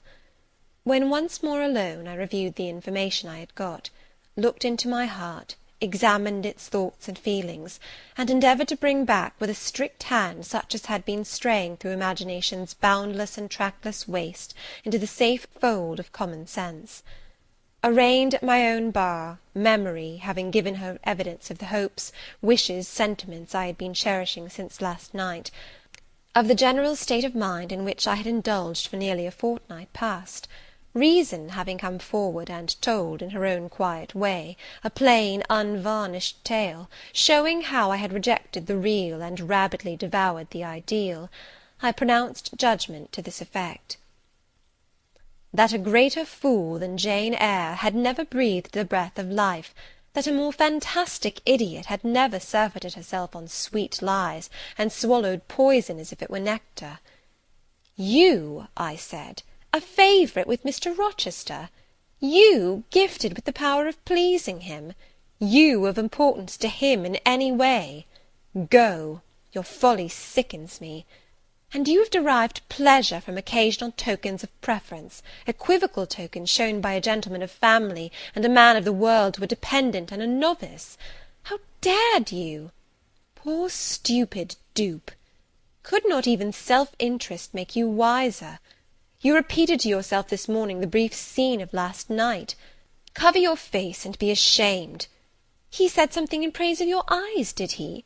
Blind puppy! Open their bleared lids, and look on your own accursed senselessness. It does good to no woman to be flattered by her superior, who cannot possibly intend to marry her, and it is madness in all women to let a secret love kindle within them, which, if unreturned and unknown, must devour the life that feeds it, and, if discovered and responded to, must lead, ignis fatuus like, into miry wilds whence there is no extrication. Listen, then, Jane Eyre, to your sentence. To-morrow, place the glass before you, and draw in chalk your own picture, faithfully, without softening one defect, omit no harsh line, smooth away no displeasing irregularity, write under it, Portrait of a Governess, disconnected, poor, and plain. Afterwards, take a piece of smooth ivory, you have one prepared in your drawing-box, take your palette, mix your freshest, finest, clearest tints, choose your most delicate camel-hair pencils, delineate carefully the loveliest face you can imagine, paint it in your softest shades and sweetest lines, according to the description given by Mrs. Fairfax of Blanche Ingram. Remember the raven ringlets, the oriental eye. What, you revert to Mr. Rochester as a model? Order, No snivel, no sentiment, no regret. I will endure only sense and resolution. Recall the august yet harmonious lineaments, the Grecian neck and bust. Let the round and dazzling arm be visible, and the delicate hand. Omit neither diamond ring nor gold bracelet. Portray faithfully the attire, aerial lace and glistening satin, graceful scarf and golden rose. Call it Blanche, an accomplished lady of rank. Whenever, in future, you should chance to fancy Mr. Rochester thinks well of you, take out these two pictures and compare them. Say, Mr. Rochester might probably win that noble lady's love, if he chose to strive for it. Is it likely he would waste a serious thought on this indigent and insignificant plebeian? I'll do it, I resolved, and having framed this determination, I grew calm and fell asleep. I kept my word. An hour or two sufficed to sketch my own portrait in crayons, and in less than a fortnight I had completed an ivory miniature of an imaginary Blanche Ingram. It looked a lovely face enough, and when compared with the real head in chalk, the contrast was as great as self-control could desire. I derived benefit from the task. It had kept my head and hands employed, and had given force and fixedness to the new impressions I wished to stamp indelibly on my heart. Ere long I had reason to congratulate myself on the course of wholesome discipline to which I had thus forced my feelings to submit. Thanks to it, I was able to meet subsequent occurrences with a decent calm, which, had they found me unprepared, I should probably have been unequal to maintain, even externally. Chapter 16.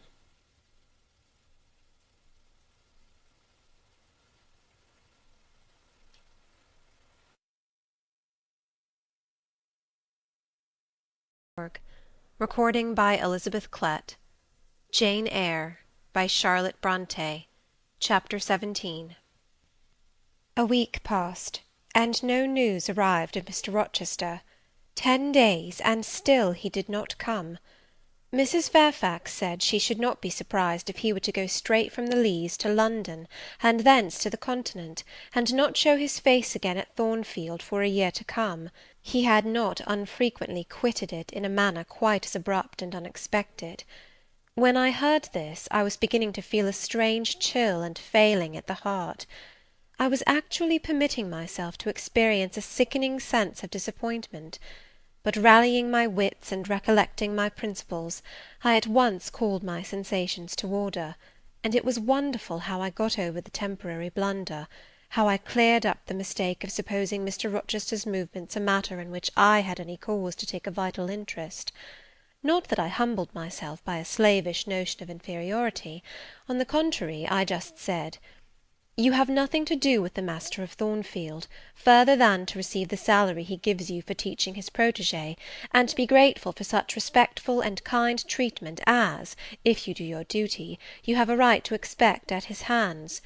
Be sure that is the only tie he seriously acknowledges between you and him, so don't make him the object of your fine feelings. Your raptures, agonies, and so forth. He is not of your order. Keep to your caste, and be too self-respecting to lavish the love of the whole heart, soul, and strength, where such a gift is not wanted and would be despised." I went on with my day's business tranquilly, but ever and anon vague suggestions kept wandering across my brain of reasons why I should quit Thornfield, and I kept involuntarily framing advertisements, and pondering conjectures about new situations. These thoughts I did not think to check. They might germinate and bear fruit if they could. Mr. Rochester had been absent upwards of a fortnight, when the post brought Mrs. Fairfax a letter. "It is from the master," said she, as she looked at the direction.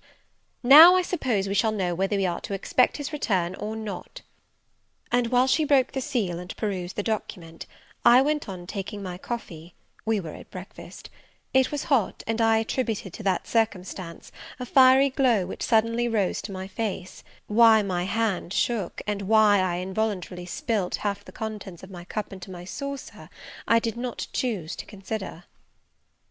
"Well, I sometimes think we are too quiet, but we run a chance of being busy enough now, for a little while at least."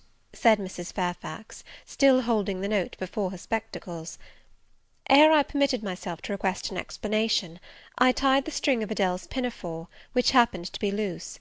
Having helped her also to another bun, and refilling her mug with milk, I said nonchalantly, "Mr. Rochester is not likely to return soon, I suppose?" "Indeed he is, in 3 days, he says; that will be next Thursday, and not alone either. I don't know how many of the fine people at the Leas are coming with him. He sends directions for all the best bedrooms to be prepared, and the library and drawing rooms are to be cleaned out. I am to get more kitchen hands from the George Inn at Millcote, and from wherever else I can; and the ladies will bring their maids, and gentlemen their valets, so we shall have a full house of it." And Mrs. Fairfax swallowed her breakfast, and hastened away to commence operations. The 3 days were, as she had foretold, busy enough. I had thought all the rooms at Thornfield beautifully clean and well arranged, but it appears I was mistaken. 3 women were got to help, and such scrubbing, such brushing, such washing of paint and beating of carpets, such taking down and putting up of pictures, such polishing of mirrors and lustres, such lighting of fires in bedrooms, such airing of sheets and feather beds on hearths, I never beheld, either before or since. Adèle ran quite wild in the midst of it. The preparations for company, and the prospect of their arrival, seemed to throw her into ecstasies. She would have Sophie to look over all her toilette, as she called frocks, to furbish up any that were passé, and to air and arrange the new. For herself, she did nothing but caper about in the front chambers, jump on and off the bedstead, and lie on the mattresses and piled up bolsters and pillows before the enormous fires roaring in the chimneys. From school duties she was exonerated. Mrs. Fairfax had pressed me into her service, and I was all day in the store-room, helping, or hindering, her and the cook, learning to make custards and cheesecakes and French pastry, to truss game and garnish dessert dishes. The party were expected to arrive on Thursday afternoon, in time for dinner at 6. During the intervening period I had no time to nurse chimeras, and I believe I was as active and gay as anybody, Adèle excepted. Still, now and then, I received a damping check to my cheerfulness, and was, in spite of myself, thrown back on the region of doubts and portents, and dark conjectures. This was when I chanced to see the 3rd-story staircase door, which of late had always been kept locked, open slowly, and give passage to the form of Grace Poole, in prim cap, white apron, and handkerchief. When I watched her glide along the gallery, her quiet tread muffled in a list slipper, when I saw her look into the bustling, topsy-turvy bedrooms, just say a word, perhaps, to the charwoman about the proper way to polish a grate, or clean a marble mantelpiece, or take stains from papered walls, and then pass on. She would thus descend to the kitchen once a day, eat her dinner, smoke a moderate pipe on the hearth, and go back, carrying her pot of porter with her, for her private solace, in her own gloomy upper haunt. Only 1 hour in 24 did she pass with her fellow servants below; all the rest of her time was spent in some low ceiled oaken chamber of the 2nd story. There she sat and sewed, and probably laughed drearily to herself, as companionless as a prisoner in his dungeon. The strangest thing of all was, that not a soul in the house, except me, noticed her habits, or seemed to marvel at them. No one discussed her position or employment, no one pitied her solitude or isolation. I once, indeed, overheard part of a dialogue between Leah and one of the charwomen, of which Grace formed the subject. Leah had been saying something I had not caught, and the charwoman remarked, "She gets good wages, I guess." "Yes," said Leah, "I wish I had as good. Not that mine are to complain of. There's no stinginess at Thornfield, but they're not 1/5 of the sum Mrs. Poole receives. And she is laying by; she goes every quarter to the bank at Millcote. I should not wonder but she has enough saved to keep her independent if she liked to leave. But I suppose she got used to the place; and then she's not 40 yet, and strong and able for anything. It is too soon for her to give up business." "She is a good hand, I dare say," said the charwoman. "Ah, she understands what she has to do, nobody better," rejoined Leah significantly; "and it is not every one could fill her shoes, not for all the money she gets." "That it is not," was the reply. "I wonder whether the master—" The charwoman was going on, but here Leah turned and perceived me, and she instantly gave her companion a nudge. "Doesn't she know?" I heard the woman whisper. Leah shook her head, and the conversation was of course dropped. All I had gathered from it amounted to this, that there was a mystery at Thornfield, and that from participation in that mystery I was purposely excluded. Thursday came. All work had been completed the previous evening.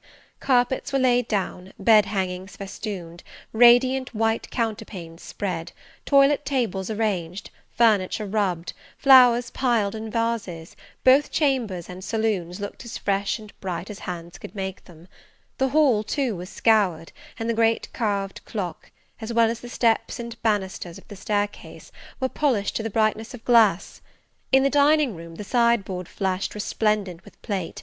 In the drawing-room and boudoir, vases of exotics bloomed on all sides. Afternoon arrived. Mrs. Fairfax assumed her best black satin gown, her gloves, and her gold watch, for it was her part to receive the company, to conduct the ladies to their rooms, etc. Adele, too, would be dressed, though I thought she had little chance of being introduced to the party that day at least. However, to please her, I allowed Sophy to apparel her in one of her short, full muslin frocks. For myself, I had no need to make any change. I should not be called upon to quit my sanctum of the schoolroom, for a sanctum it was now become to me, a very pleasant refuge in time of trouble. It had been a mild, serene spring day, one of those days which, towards the end of March or the beginning of April, rise shining over the earth as heralds of summer. It was drawing to an end now, but the evening was even warm, and I sat at work in the schoolroom with the window open. "It gets late," said Mrs. Fairfax, entering in rustling state. "I am glad I ordered dinner an hour after the time Mr. Rochester mentioned, for it is past 6 now. I have sent John down to the gates to see if there is anything on the road. One can see a long way from thence in the direction of Millcote." She went to the window. "Here he is," said she. "Well, John," leaning out, "any news?" "They're coming, ma'am," was the answer. "They'll be here in 10 minutes." Adele flew to the window. I followed, taking care to stand on one side, so that, screened by the curtain, I could see without being seen. The 10 minutes John had given seemed very long, but at last wheels were heard, 4 equestrians galloped up the drive, and after them came 2 open carriages. Fluttering veils and waving plumes filled the vehicles. 2 of the cavaliers were young, dashing-looking gentlemen. The third was Mr. Rochester, on his black horse, Mesrour, Pilot bounding before him. At his side rode a lady, and he and she were the first of the party. Her purple riding habit almost swept the ground, her veil streamed long on the breeze, mingling with its transparent folds, and gleaming through them, shone rich raven ringlets. "Miss Ingram!" exclaimed Mrs. Fairfax, and away she hurried to her post below. The cavalcade, following the sweep of the drive, quickly turned the angle of the house, and I lost sight of it. Adele now petitioned to go down, but I took her on my knee, and gave her to understand that she must not on any account think of venturing in sight of the ladies, either now or at any other time, unless expressly sent for; that Mr. Rochester would be very angry, etc. Some natural tears she shed on being told this, but as I began to look very grave, she consented at last to wipe them. A joyous stir was now audible in the hall. Gentlemen's deep tones and ladies' silvery accents blent harmoniously together, and distinguishable above all, though not loud, was the sonorous voice of the master of Thornfield Hall, welcoming his fair and gallant guests under his roof. Then light steps ascended the stairs, and there was a tripping through the gallery, and soft cheerful laughs, and opening and closing doors, and for a time a hush. "Elle change de toilette," said Adele, who, listening attentively, had followed every movement, and she sighed. "Chez maman," said she, "quand il y avait du monde, je le suivais partout, au salon et à leur chambre. Souvent, je regardais les femmes de chambre coiffer et habiller les dames, et c'était si amusant. Comme cela on apprend." "Don't you feel hungry, Adele?" "Mais oui, mademoiselle, voilà 5 ou 6 heures que nous n'avons pas mangé." "Well now, while the ladies are in their rooms, I will venture down and get you something to eat." and issuing from my asylum with precaution, I sought a back stairs which conducted directly to the kitchen. All in that region was fire and commotion. The soup and fish were in the last stage of projection, and the cook hung over her crucibles in a frame of mind and body threatening spontaneous combustion. In the servants' hall 2 coachmen and 3 gentlemen's gentlemen stood or sat round the fire. The Abigails, I suppose, were upstairs with their mistresses. The new servants that had been hired from Millcote were bustling about everywhere. Threading this chaos, I at last reached the larder. There I took possession of a cold chicken, a roll of bread, some tarts, a plate or 2, and a knife and fork. With this booty I made a hasty retreat. I had regained the gallery, and was just shutting the back door behind me, when an accelerated hum warned me that the ladies were about to issue from their chambers. I could not proceed to the schoolroom without passing some of their doors, and running the risk of being surprised with my cargo of victuallage. So I stood still at this end, which, being windowless, was dark, quite dark now, for the sun was set and twilight gathering. Presently the chambers gave up their fair tenants one after another. Each came out gaily and airily, with dresses that gleamed lustrous through the dark. For a moment they stood grouped together at the other extremity of the gallery, conversing in a key of sweet subdued vivacity. They then descended the staircase almost as noiselessly as a bright mist rolls down a hill. Their collective appearance had left on me an impression of high-born elegance, such as I had never before received. I found Adele peeping through the schoolroom door, which she held ajar. "What beautiful ladies!" cried she in English. "Oh, I wish I might go to them! Do you think Mr. Rochester will send for us by and by after dinner?" "No, indeed, I don't. Mr. Rochester has something else to think about. Never mind the ladies to-night. Perhaps you will see them to-morrow. Here is your dinner." She was really hungry, so the chicken and tarts served to divert her attention for a time. It was well I secured this forage, or both she and I, and Sophy, to whom I conveyed a share of our repast, would have run a chance of getting no dinner at all. Every one downstairs was too much engaged to think of us. The dessert was not carried out till after 9, and at 10 footmen were still running to and fro with trays and coffee-cups. I allowed Adele to sit up much later than usual, for she declared she could not possibly go to sleep while the doors kept opening and shutting below, and people bustling about. Besides, she added, a message might possibly come from Mr. Rochester when she was undressed. Et alors, quel dommage! I told her stories as long as she would listen to them, and then for a change I took her out into the gallery. The hall lamp was now lit, and it amused her to look over the balustrade and watch the servants passing backwards and forwards.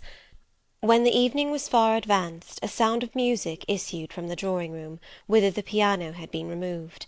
Adele and I sat down on the top step of the stairs to listen. Presently a voice blent with the rich tones of the instrument. It was a lady who sang, and very sweet her notes were. The solo over, a duet followed, and then a glee. A joyous conversational murmur filled up the intervals. I listened long. Suddenly I discovered that my ear was wholly intent on analysing the mingled sounds, and trying to discriminate amidst the confusion of accents those of Mr. Rochester; and when it caught them, which it soon did, it found a further task in framing the tones, rendered by distance inarticulate, into words. The clock struck 11. I looked at Adele, whose head leant against my shoulder. Her eyes were waxing heavy, so I took her up in my arms, and carried her off to bed. It was near 1 before the gentlemen and ladies sought their chambers. The next day was as fine as its predecessor. It was devoted by the party to an excursion to some site in the neighbourhood. They set out early in the forenoon, some on horseback, the rest in carriages. I witnessed both the departure and the return. Miss Ingram, as before, was the only lady equestrian, and, as before, Mr. Rochester galloped at her side. The two rode a little apart from the rest. I pointed out this circumstance to Mrs. Fairfax, who was standing at the window with me. "You said it was not likely they should think of being married," said I, "but you see Mr. Rochester evidently prefers her to any of the other ladies." "Yes, I dare say, no doubt he admires her." "And she him," I added. Look how she leans her head toward him as if they were conversing confidentially. I wish I could see her face. I have never had a glimpse of it yet. "You will see her this evening," answered Mrs. Fairfax. "I happened to remark to Mr. Rochester how much Adele wished to be introduced to the ladies, and he said, 'Oh, let her come into the drawing-room after dinner, and request Miss Eyre to accompany her.'" "Yes, he said that from mere politeness. I need not go, I am sure," I answered. "Well, I observed to him that as you were unused to company, I did not think you would like appearing before so gay a party, all strangers; and he replied, in his quick way, 'Nonsense! If she objects, tell her it is my particular wish, and if she resists, say I shall come and fetch her in case of contumacy.'" "I will not give him that trouble," I answered. "I will go, if no better may be, but I don't like it. Shall you be there, Mrs. Fairfax?" "No, I pleaded off, and he admitted my plea. I'll tell you how to manage so as to avoid the embarrassment of making a formal entrance, which is the most disagreeable part of the business. You must go into the drawing-room while it is empty, before the ladies leave the dinner-table. Choose your seat in any quiet nook you like. You need not stay long after the gentlemen come in, unless you please. Just let Mr. Rochester see you are there, and slip away. Nobody will notice you." "Will these people remain long, do you think?" "Perhaps 2 or 3 weeks, certainly not more. After the Easter recess, Sir George Lynn, who is lately elected member for Millcote, will have to go up to town and take his seat. I dare say Mr. Rochester will accompany him. It surprises me that he has already made so protracted a stay at Thornfield." It was with some trepidation that I perceived the hour approach when I was to repair with my charge to the drawing-room. Adele had been in a state of ecstasy all day, after hearing she was to be presented to the ladies in the evening, and it was not till Sophy commenced the operation of dressing her that she sobered down.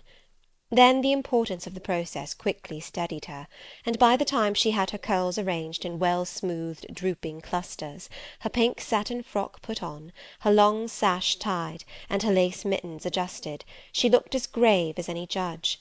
No need to warn her not to disarrange her attire.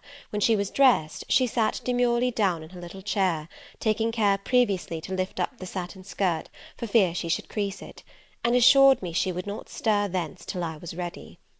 This I quickly was. My best dress, the silver grey one, purchased for Miss Temple's wedding, and never worn since, was soon put on, my hair was soon smoothed, my sole ornament, the pearl brooch, soon assumed. We descended. Fortunately, there was another entrance to the drawing-room than that through the saloon where they were all seated at dinner. We found the apartment vacant, a large fire burning silently on the marble hearth, and wax candles shining in bright solitude, amid the exquisite flowers with which the tables were adorned. The crimson curtain hung before the arch; slight as was the separation this drapery formed from the party in the adjoining saloon, they spoke in so low a key, that nothing of their conversation could be distinguished beyond a soothing murmur. Adele, who appeared to be still under the influence of most solemnizing impression, sat down without a word on the footstool I pointed out to her. I retired to a window-seat, and taking a book from a table near, endeavoured to read. Adele brought her stool to my feet. Ere long she touched my knee. "What is it, Adele?" "Est-ce que je ne puis pas prendre une seule de ces fleurs magnifiques, mademoiselle, seulement pour compléter ma toilette?" "You think too much of your toilette, Adele, but you may have a flower." And I took a rose from a vase, and fastened it in her sash. She sighed a sigh of ineffable satisfaction, as if her cup of happiness were now full. I turned my face away to conceal a smile I could not suppress. There was something ludicrous as well as painful in the little Parisienne's earnest and innate devotion to matters of dress. A soft sound of rising now became audible. The curtain was swept back from the arch; through it appeared the dining-room, with its lit lustre pouring down light on the silver and glass of a magnificent dessert service, covering a long table. A band of ladies stood in the opening. They entered, and the curtain fell behind them. There were but 8, yet somehow as they flocked in they gave the impression of a much larger number. Some of them were very tall, many were dressed in white, and all had a sweeping amplitude of array that seemed to magnify their persons as a mist magnifies the moon. I rose and curtsied to them. 1 or 2 bent their heads in return, the others only stared at me. They dispersed about the room, reminding me, by the lightness and buoyancy of their movements, of a flock of white plumy birds. Some of them threw themselves in half-reclining positions on the sofas and ottomans. Some bent over the tables and examined the flowers and books; the rest gathered in a group round the fire. All talked in a low but clear tone, which seemed habitual to them. I knew their names afterwards, and may as well mention them now. First there was Mrs. Eshton and two of her daughters. She had evidently been a handsome woman, and was well preserved still. Of her daughters, the eldest, Amy, was rather little, naïve and childlike in face and manner, and piquant in form. Her white muslin dress and blue sash became her very well. The second, Louisa, was taller and more elegant in figure, with a very pretty face, of that order the French term minois chiffonnier. Both sisters were fair as lilies. Lady Lynn was a stout and large personage of about 40, very erect, very haughty-looking, richly dressed in a satin robe of changeful sheen. Her dark hair shone glossily under the shade of an azure plume, and within the circlet of a band of gems. Mrs. Colonel Dent was less showy, but I thought more ladylike. She had a slight figure, a pale, gentle face, and fair hair. Her black satin dress, her scarf of rich foreign lace, and her pearl ornaments pleased me better than the rainbow radiance of the titled dame. But the three most distinguished, partly perhaps because the tallest figures of the band, were the Dowager Lady Ingram and her daughters, Blanche and Mary. They were all three of the loftiest stature of women. The Dowager might be between 40 and 50, her shape was still fine, her hair, by candlelight at least, was still black, her teeth too were still apparently perfect. Most people would have termed her a splendid woman of her age, and so she was, no doubt, physically speaking. But then there was an expression of almost insupportable haughtiness in her bearing and countenance. She had Roman features and a double chin, disappearing into a throat like a pillar. These features appeared to me not only inflated and darkened, but even furrowed with pride; and the chin was sustained by the same principle, in a position of almost preternatural erectness. She had, likewise, a fierce and a hard eye; it reminded me of Mrs. Reed's. She mouthed her words in speaking; her voice was deep, its inflections very pompous, very dogmatical, very intolerable, in short. A crimson velvet robe and a shawl turban of some gold-wrought Indian fabric invested her, I suppose she thought, with a truly imperial dignity. Blanche and Mary were of equal stature, straight and tall as poplars. Mary was too slim for her height, but Blanche was moulded like a Dian. I regarded her, of course, with special interest. First, I wished to see whether her appearance accorded with Mrs. Fairfax's description; secondly, whether it at all resembled the fancy miniature I had painted of her; and thirdly, it will out, whether it was such as I should fancy likely to suit Mr. Rochester's taste. As far as person went, she answered point for point, both to my picture and Mrs. Fairfax's description. The noble bust, the sloping shoulders, the graceful neck, the dark eyes, and black ringlets were all there. But her face was like her mother's, her youthful unfurrowed likeness, the same low brow, the same high features, the same pride. It was not, however, so saturnine a pride; she laughed continually; her laugh was satirical, and so was the habitual expression of her arched and haughty lip. Genius is said to be self-conscious. I cannot tell whether Miss Ingram was a genius, but she was self-conscious. Remarkably self-conscious indeed. She entered into a discourse on botany with the gentle Mrs. Dent. It seemed Mrs. Dent had not studied that science, though, as she said, she liked flowers, especially wild ones. Miss Ingram had, and she ran over its vocabulary with an air. I presently perceived she was, what is vernacularly termed, trailing Mrs. Dent, that is, playing on her ignorance. Her trail might be clever, but it was decidedly not good-natured. She played, her execution was brilliant, she sang, her voice was fine, she talked French apart to her mamma, and she talked it well, with fluency and with a good accent. Mary had a milder and more open countenance than Blanche, softer features too, and a skin some shades fairer. Miss Ingram was as dark as a Spaniard, but Mary was deficient in life; her face lacked expression, her eye lustre; she had nothing to say, and having once taken her seat, remained fixed like a statue in its niche. The sisters were both attired in spotless white. And did I now think Miss Ingram such a choice as Mr. Rochester would be likely to make? I could not tell. I did not know his taste in female beauty.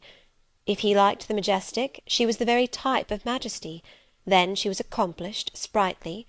Most gentlemen would admire her, I thought; and that he did admire her I already seemed to have obtained proof.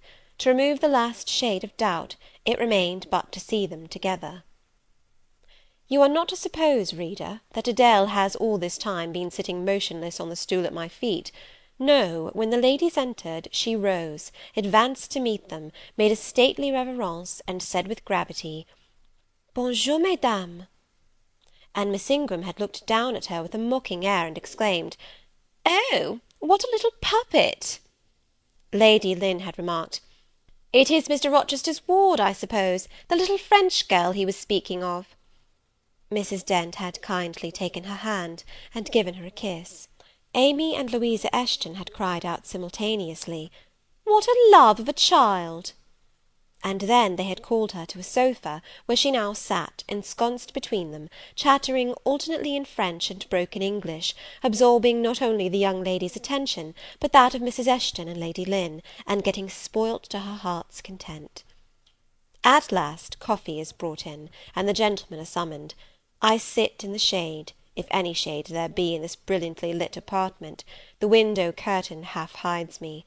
Again the arch yawns; they come. The collective appearance of the gentlemen, like that of the ladies, is very imposing. They are all costumed in black; most of them are tall, some young. Henry and Frederick Lynn are very dashing sparks indeed, and Colonel Dent is a fine soldierly man.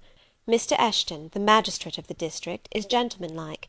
His hair is quite white, his eyebrows and whiskers still dark, which gives him something of the appearance of a père noble de théâtre.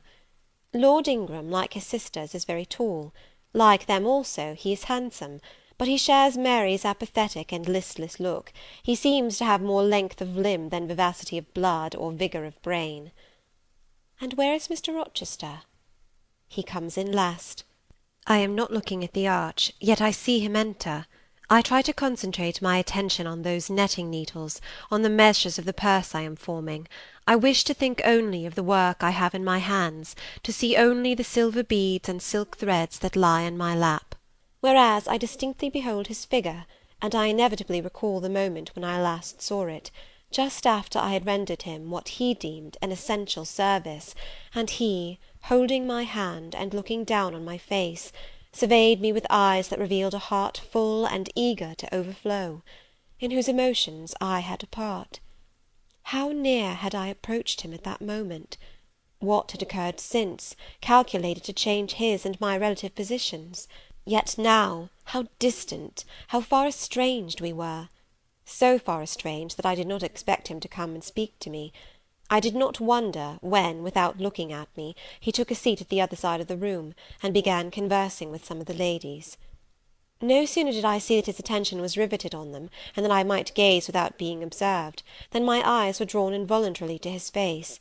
I could not keep their lids under control; they would rise, and the irids would fix on him. I looked, and had an acute pleasure in looking, a precious yet poignant pleasure, pure gold, with a steely point of agony, a pleasure like what the thirst perishing man might feel, who knows the well to which he has crept is poisoned, yet stoops and drinks divine draughts nevertheless. Most true it is that beauty is in the eye of the gazer. My master's colourless olive face, square massive brow, broad and jetty eyebrows, deep eyes, strong features, firm grim mouth, all energy, decision, will, were not beautiful, according to rule, but they were more than beautiful to me. They were full of an interest, an influence that quite mastered me, that took my feelings from my own power and fettered them in his. I had not intended to love him.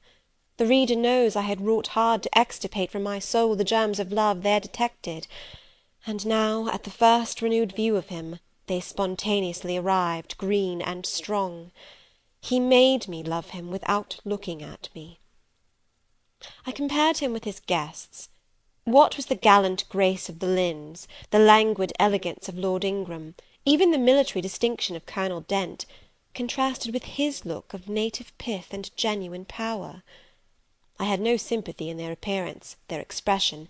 Yet I could imagine that most observers would call them attractive, handsome, imposing, while they would pronounce Mr. Rochester at once harsh-featured and melancholy-looking. I saw them smile, laugh. It was nothing. The light of the candles had as much soul in it as their smile, the tinkle of the bell as much significance as their laugh. I saw Mr. Rochester smile. His stern features softened. His eye grew both brilliant and gentle, its ray both searching and sweet. He was talking at the moment to Louisa and Amy Eshton. I wondered to see them receive with calm that look which seemed to me so penetrating. I expected their eyes to fall, their colour to rise under it, yet I was glad when I found they were in no sense moved. He is not to them what he is to me, I thought. He is not of their kind. I believe he is of mine. I am sure he is. I feel akin to him. I understand the language of his countenance and movements. Though rank and wealth sever us widely, I have something in my brain and heart, in my blood and nerves, that assimilates me mentally to him. Did I say, a few days since, that I had nothing to do with him but to receive my salary at his hands? Did I forbid myself to think of him in any other light than as a paymaster? Blasphemy against nature! Every good, true, vigorous feeling I have gathers impulsively round him. I know I must conceal my sentiments. I must smother hope. I must remember that he cannot care much for me. For when I say that I am of his kind, I do not mean that I have his force to influence and his spell to attract. I mean only that I have certain tastes and feelings in common with him. I must then repeat continually that we are forever sundered. And yet, while I breathe and think, I must love him. Coffee is handed. The ladies, since the gentlemen entered, have become lively as larks. Conversation waxes brisk and merry. Colonel Dent and Mr. Eshton argue on politics. Their wives listen. The two proud dowagers, Lady Lynn and Lady Ingram, confabulate together. Sir George, whom, by the by, I have forgotten to describe, a very big and very fresh-looking country gentleman, stands before their sofa, coffee-cup in hand, and occasionally puts in a word. Mr. Frederick Lynn has taken a seat beside Mary Ingram, and is showing her the engravings of a splendid volume. She looks, smiles now and then, but apparently says little. The tall and phlegmatic Lord Ingram leans with folded arms on the chair-back of the little and lively Amy Eshton. She glances up at him, and chatters like a wren. She likes him better than she does Mr. Rochester. Henry Lynn has taken possession of an ottoman at the feet of Louisa. Adele shares it with him. He is trying to talk French with her, and Louisa laughs at his blunders. With whom will Blanche Ingram pair? She is standing alone at the table, bending gracefully over an album. She seems waiting to be sought, but she will not wait too long. She herself selects a mate. Mr. Rochester, having quitted the Eshtons, stands on the hearth as solitary as she stands by the table. She confronts him, taking her station on the opposite side of the mantelpiece. "Mr. Rochester, I thought you were not fond of children." "Nor am I." "Then what induced you to take charge of such a little doll as that?" pointing to Adele. "Where did you pick her up?" "I did not pick her up. She was left on my hands." "You should have sent her to school." "I could not afford it. Schools are so dear." "Why, I suppose you have a governess for her. I saw a person with her just now. Is she gone? Oh, no, there she is still, behind the window-curtain. You pay her, of course. I should think it quite as expensive, more so, for you have them both to keep in addition." I feared, or should I say hoped, the allusion to me would make Mr. Rochester glance my way, and I involuntarily shrank further into the shade, but he never turned his eyes. "I have not considered the subject," said he indifferently, looking straight before him. "No, you men never do consider economy and common sense. You should hear mamma on the chapter of governesses. Mary and I have had, I should think, a dozen at least in our day, half of them detestable, and the rest ridiculous, and all incubi. Were they not, mamma?" "Did you speak my own?" The young lady, thus claimed as the dowager's special property, reiterated her question with an explanation. "My dearest, don't mention governesses. The word makes me nervous. I have suffered a martyrdom from their incompetency and caprice. I thank heaven I have now done with them." Mrs. Dent here bent over to the pious lady and whispered something in her ear. I suppose, from the answer elicited, it was a reminder that one of the anathematized race was present. "Tant pis," said her ladyship. "I hope it may do her good." Then, in a lower tone, but still loud enough for me to hear, "I noticed her. I am a judge of physiognomy, and in hers I see all the faults of her class." "What are they, madam?" inquired Mr. Rochester aloud. "I will tell you in your private ear," replied she, wagging her turban 3 times with portentous significancy. "But my curiosity will be past its appetite. It craves food now." "Ask Blanche, she is nearer you than I."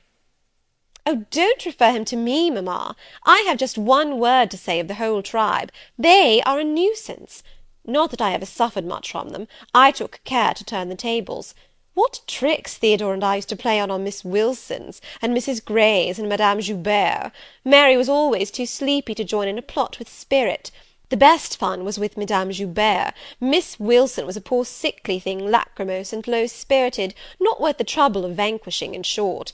And Mrs. Grey was coarse and insensible, no blow took effect on her. But poor Madame Joubert! I see her yet in her raging passions, when we had driven her to extremities, spilt our tea, crumbled our bread and butter, tossed our books up to the ceiling, and played a charivari with the ruler and desk, the fender and fire-irons.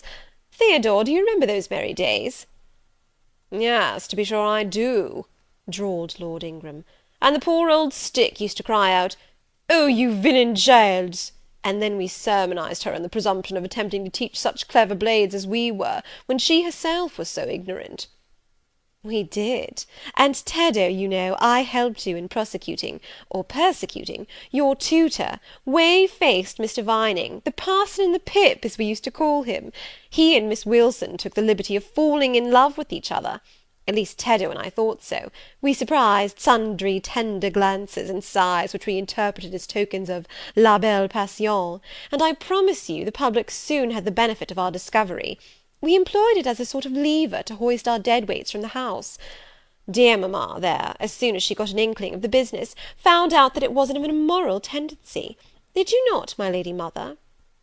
"Certainly, my best, and I was quite right. Depend on that. There are 1,000 reasons why liaison between governesses and tutors should never be tolerated a moment in any well-regulated house. Firstly—" "Oh, gracious, mamma, spare us the enumeration. Au reste, we all know them. Danger of bad example to innocence of childhood, distractions and consequent neglect of duty on the part of the attached, mutual alliance and reliance, confidence thence resulting, insolence accompanying, mutiny, and general blow-up. Am I right, Baroness Ingram, of Ingram Park?" "My lily flower, you are right now, as always." "Then no more need be said. Change the subject."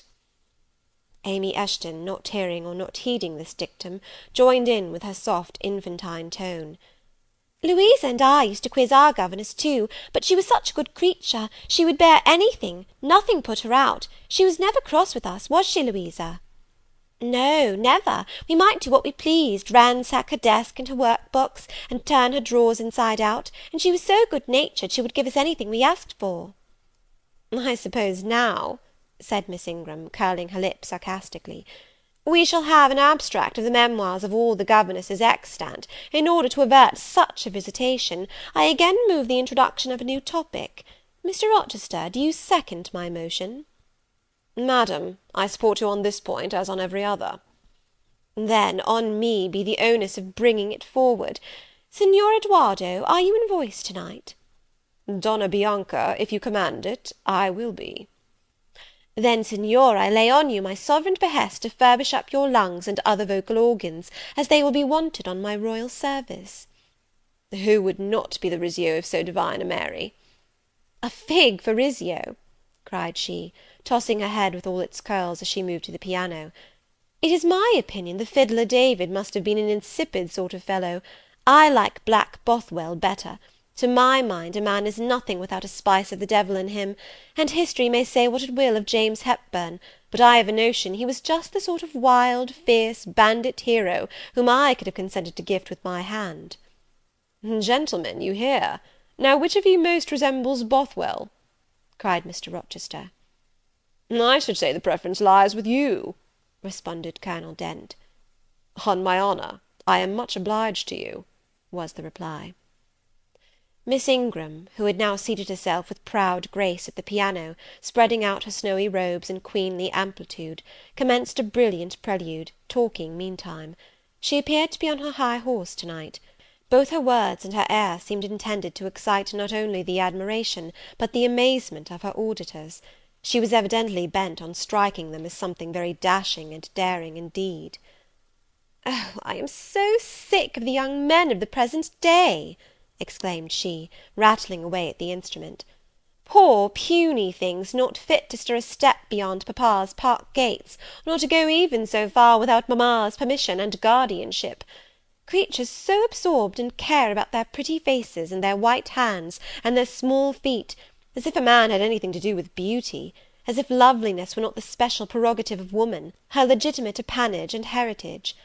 I grant an ugly woman is a blot on the fair face of creation, but as to the gentlemen, let them be solicitous to possess only strength and valour, let their motto be, hunt, shoot, and fight, the rest is not worth a fillip. Such should be my device were I a man. Whenever I marry," she continued, after a pause which none interrupted, "I am resolved my husband shall not be a rival, but a foil to me. I will suffer no competitor near the throne. I shall exact an undivided homage, his devotions shall not be shared between me and the shape he sees in his mirror. Mr. Rochester, now sing, and I will play for you." "I am all obedience," was the response. "Here, then, is a Corsair song. Know that I dote on Corsairs, and for that reason sing it con spirito." "Commands from Miss Ingram's lips would put spirit into a mug of milk and water." "Take care, then. If you don't please me, I will shame you by showing how such things should be done." "That is offering a premium on incapacity. I shall now endeavour to fail." "Gardez-vous-en bien. If you err willingly, I shall devise a proportionate punishment." "Miss Ingram ought to be clement, for she has it in her power to inflict a chastisement beyond mortal endurance." "Ha! Explain," commanded the lady. "Pardon me, madam, no need of explanation. Your own fine sense must inform you that one of your own frowns would be sufficient substitute for capital punishment." "Sing," said she, and again touching the piano, she commenced an accompaniment in spirited style. Now is my time to slip away, thought I, but the tones that then severed the air arrested me. Mrs. Fairfax had said Mr. Rochester possessed a fine voice. He did, a mellow, powerful bass, into which he threw his own feeling, his own force, finding a way through the ear to the heart, and there waking sensations strangely. I waited till the last deep and full vibration had expired, till the tide of talk, checked an instant, had resumed its flow.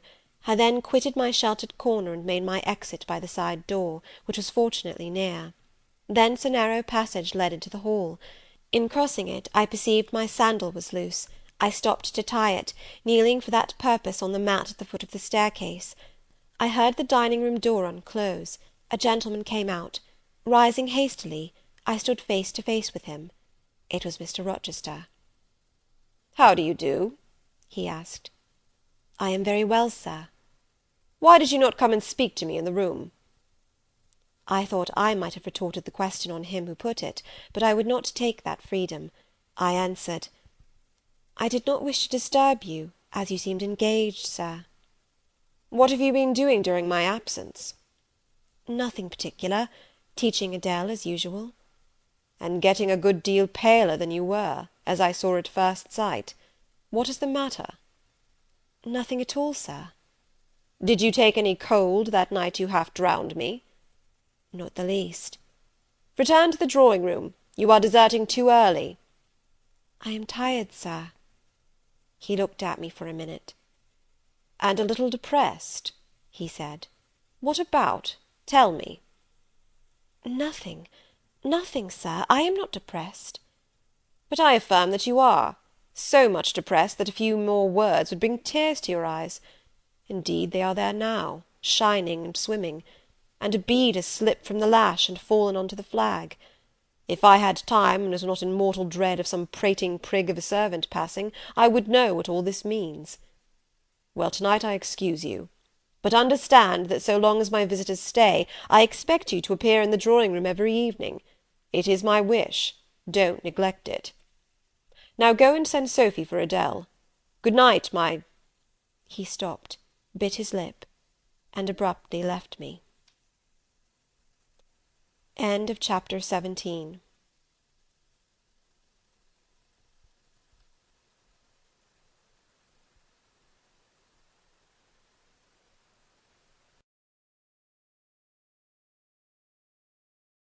Recording by Elizabeth Klett. Jane Eyre by Charlotte Brontë. Chapter 18. Merry days were these at Thornfield Hall, and busy days too. How different from the first 3 months of stillness, monotony, and solitude I had passed beneath its roof! All sad feelings seemed now driven from the house, all gloomy associations forgotten. There was life everywhere, movement all day long.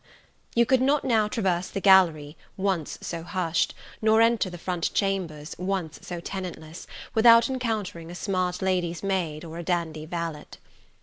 The kitchen, the butler's pantry, the servants' hall, the entrance hall were equally alive, and the saloons were only left void and still when the blue sky and halcyon sunshine of the genial spring weather called their occupants out into the grounds. Even when that weather was broken, and continuous rain set in for some days, no damp seemed cast over enjoyment. Indoor amusements only became more lively and varied, in consequence of the stop put to outdoor gaiety. I wondered what they were going to do the first evening a change of entertainment was proposed. They spoke of playing charades, but in my ignorance I did not understand the term. The servants were called in, the dining-room tables wheeled away, the lights otherwise disposed, the chairs placed in a semicircle opposite the arch. While Mr. Rochester and the other gentlemen directed these alterations, the ladies were running up and down stairs, ringing for their maids. Mrs. Fairfax was summoned to give information respecting the resources of the house in shawls, dresses, draperies of any kind, and certain wardrobes of the third story were ransacked, and their contents, in the shape of brocaded and hooped petticoats, satin sacks, black modes, lace lappets, etc., were brought down in armfuls by the Abigails. Then a selection was made, and such things as were chosen were carried to the boudoir within the drawing-room. Meantime Mr. Rochester had again summoned the ladies round him, and was selecting certain of their number to be of his party. "Miss Ingram is mine, of course," said he. Afterwards he named the 2 Misses Eshton and Mrs. Dent. He looked at me. I happened to be near him, as I had been fastening the clasp of Mrs. Dent's bracelet, which had got loose. "Will you play?" he asked. I shook my head. He did not insist, which I rather feared he would have done. He allowed me to return quietly to my usual seat. He and his aides now withdrew behind the curtain. The other party, which was headed by Colonel Dent, sat down on the crescent of chairs. One of the gentlemen, Mr. Eshton, observing me, seemed to propose that I should be asked to join them, but Lady Ingram instantly negatived the notion. "No," I heard her say, "she looks too stupid for any game of the sort." Ere long a bell tinkled, and the curtain drew up. Within the arch, the bulky figure of Sir George Lynn, whom Mr. Rochester had likewise chosen, was seen enveloped in a white sheet. Before him, on a table, lay open a large book, and at his side stood Amy Eshton, draped in Mr. Rochester's cloak, and holding a book in her hand. Somebody unseen rang the bell merrily. Then Adele, who had insisted on being one of her guardian's party, bounded forward, scattering round her the contents of a basket of flowers she carried on her arm. Then appeared the magnificent figure of Miss Ingram, clad in white, with a long veil on her head, and a wreath of roses round her brow. By her side walked Mr. Rochester, and together they drew near the table. They knelt, while Mrs. Dent and Louisa Eshton, dressed also in white, took up their stations behind them. A ceremony followed in dumb show, in which it was easy to recognise the pantomime of a marriage. At its termination, Colonel Dent and his party consulted in whispers for 2 minutes. Then the Colonel called out, "Bride!" Mr. Rochester bowed, and the curtain fell. A considerable interval elapsed before it again rose. Its second rising displayed a more elaborately prepared scene than the last. The drawing-room, as I have observed before, was raised 2 steps above the dining-room, and on the top of the upper step, placed a yard or two back within the room, appeared a large marble basin, which I recognized as an ornament of the conservatory, where it usually stood, surrounded by exotics and tenanted by goldfish, and whence it must have been transported with some trouble, on account of its size and weight. Seated on the carpet, by the side of this basin, was seen Mr. Rochester, costumed in shawls, with a turban on his head. His dark eyes and swarthy skin and Paynim features suited the costume exactly. He looked the very model of an Eastern emir, an agent or a victim of the bowstring. Presently advanced into view Miss Ingram. She too was attired in Oriental fashion, a crimson scarf tied sash-like round the waist, an embroidered handkerchief knotted about her temples, her beautifully moulded arms bare, one of them upraised in the act of supporting a pitcher, poised gracefully on her head. Both her cast of form and feature, her complexion and general air, suggested the idea of some Israelitish princess of the patriarchal days, and such was doubtless the character she intended to represent. She approached the basin, and bent over it as if to fill her pitcher. She again lifted it to her head.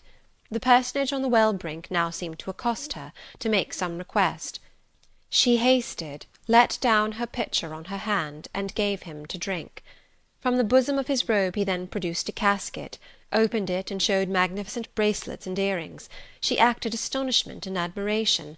Kneeling, he laid the treasure at her feet. Incredulity and delight were expressed by her looks and gestures. The stranger fastened the bracelets on her arms, and the rings in her ears. It was Eliza and Rebecca. The camels only were wanting. The divining party again laid their heads together. Apparently they could not agree about the word or syllable the scene illustrated. Colonel Dent, their spokesman, demanded the tableau of the whole, whereupon the curtain again descended. On its third rising only a portion of the drawing-room was disclosed, the rest being concealed by a screen, hung with some sort of dark and coarse drapery. The marble basin was removed. In its place stood a deal table and a kitchen chair. These objects were visible by a very dim light proceeding from a horn lantern, the wax candles being all extinguished. Amidst this sordid scene sat a man with his clenched hands resting on his knees, and his eyes bent on the ground. I knew Mr. Rochester, though the begrimed face, the disordered dress, his coat hanging loose from one arm, as if it had been almost torn from his back in a scuffle, the desperate and scowling countenance, the rough, bristling hair might well have disguised him. As he moved, a chain clanked. To his wrists were attached fetters. "Bridewell!"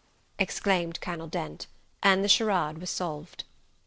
A sufficient interval having elapsed for the performers to resume their ordinary costume, they re-entered the dining-room. Mr. Rochester led in Miss Ingram. She was complimenting him on his acting. "Do you know," said she, "that of the three characters I liked you in the last best. Oh, had you but lived a few years earlier, what a gallant gentleman highwayman you would have made!" "Is all the soot washed from my face?" he asked, turning it towards her. "Alas, yes, more's the pity. Nothing could be more becoming to your complexion than that ruffian's rouge." "You would like a hero of the road, then?"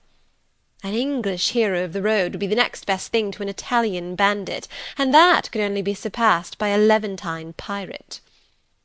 "Well, whatever I am, remember you are my wife. We were married an hour since in the presence of all these witnesses." She giggled, and her colour rose. "Now, Dent," continued Mr. Rochester, "it is your turn." And as the other party withdrew, he and his band took the vacated seats. Miss Ingram placed herself at her leader's right hand. The other diviners filled the chairs on each side of him and her. I did not now watch the actors. I no longer waited with interest for the curtain to rise. My attention was absorbed by the spectators. My eyes, erewhile fixed on the arch, were now irresistibly attracted to the semicircle of chairs. What charade Colonel Dent and his party played, what word they chose, how they acquitted themselves, I no longer remember. But I still see the consultation which followed each scene. I see Mr. Rochester turn to Miss Ingram, and Miss Ingram to him. I see her incline her head towards him, till the jetty curls almost touch his shoulder and wave against his cheek. I hear their mutual whisperings. I recall their interchanged glances, and something even of the feeling roused by the spectacle returns in memory at this moment. I have told you, reader, that I had learnt to love Mr. Rochester. I could not unlove him now, merely because I found that he had ceased to notice me. because I might pass hours in his presence and he would never once turn his eyes in my direction, because I saw all his attentions appropriated by a great lady who scorned to touch me with the hem of her robes as she passed, who, if even her dark and imperious eye fell on me by chance, would withdraw it instantly as from an object too mean to merit observation.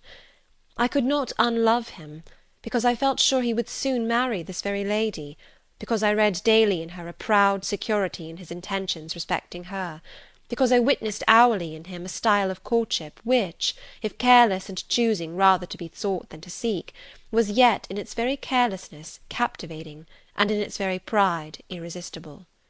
There was nothing to cool or banish love in these circumstances, though much to create despair.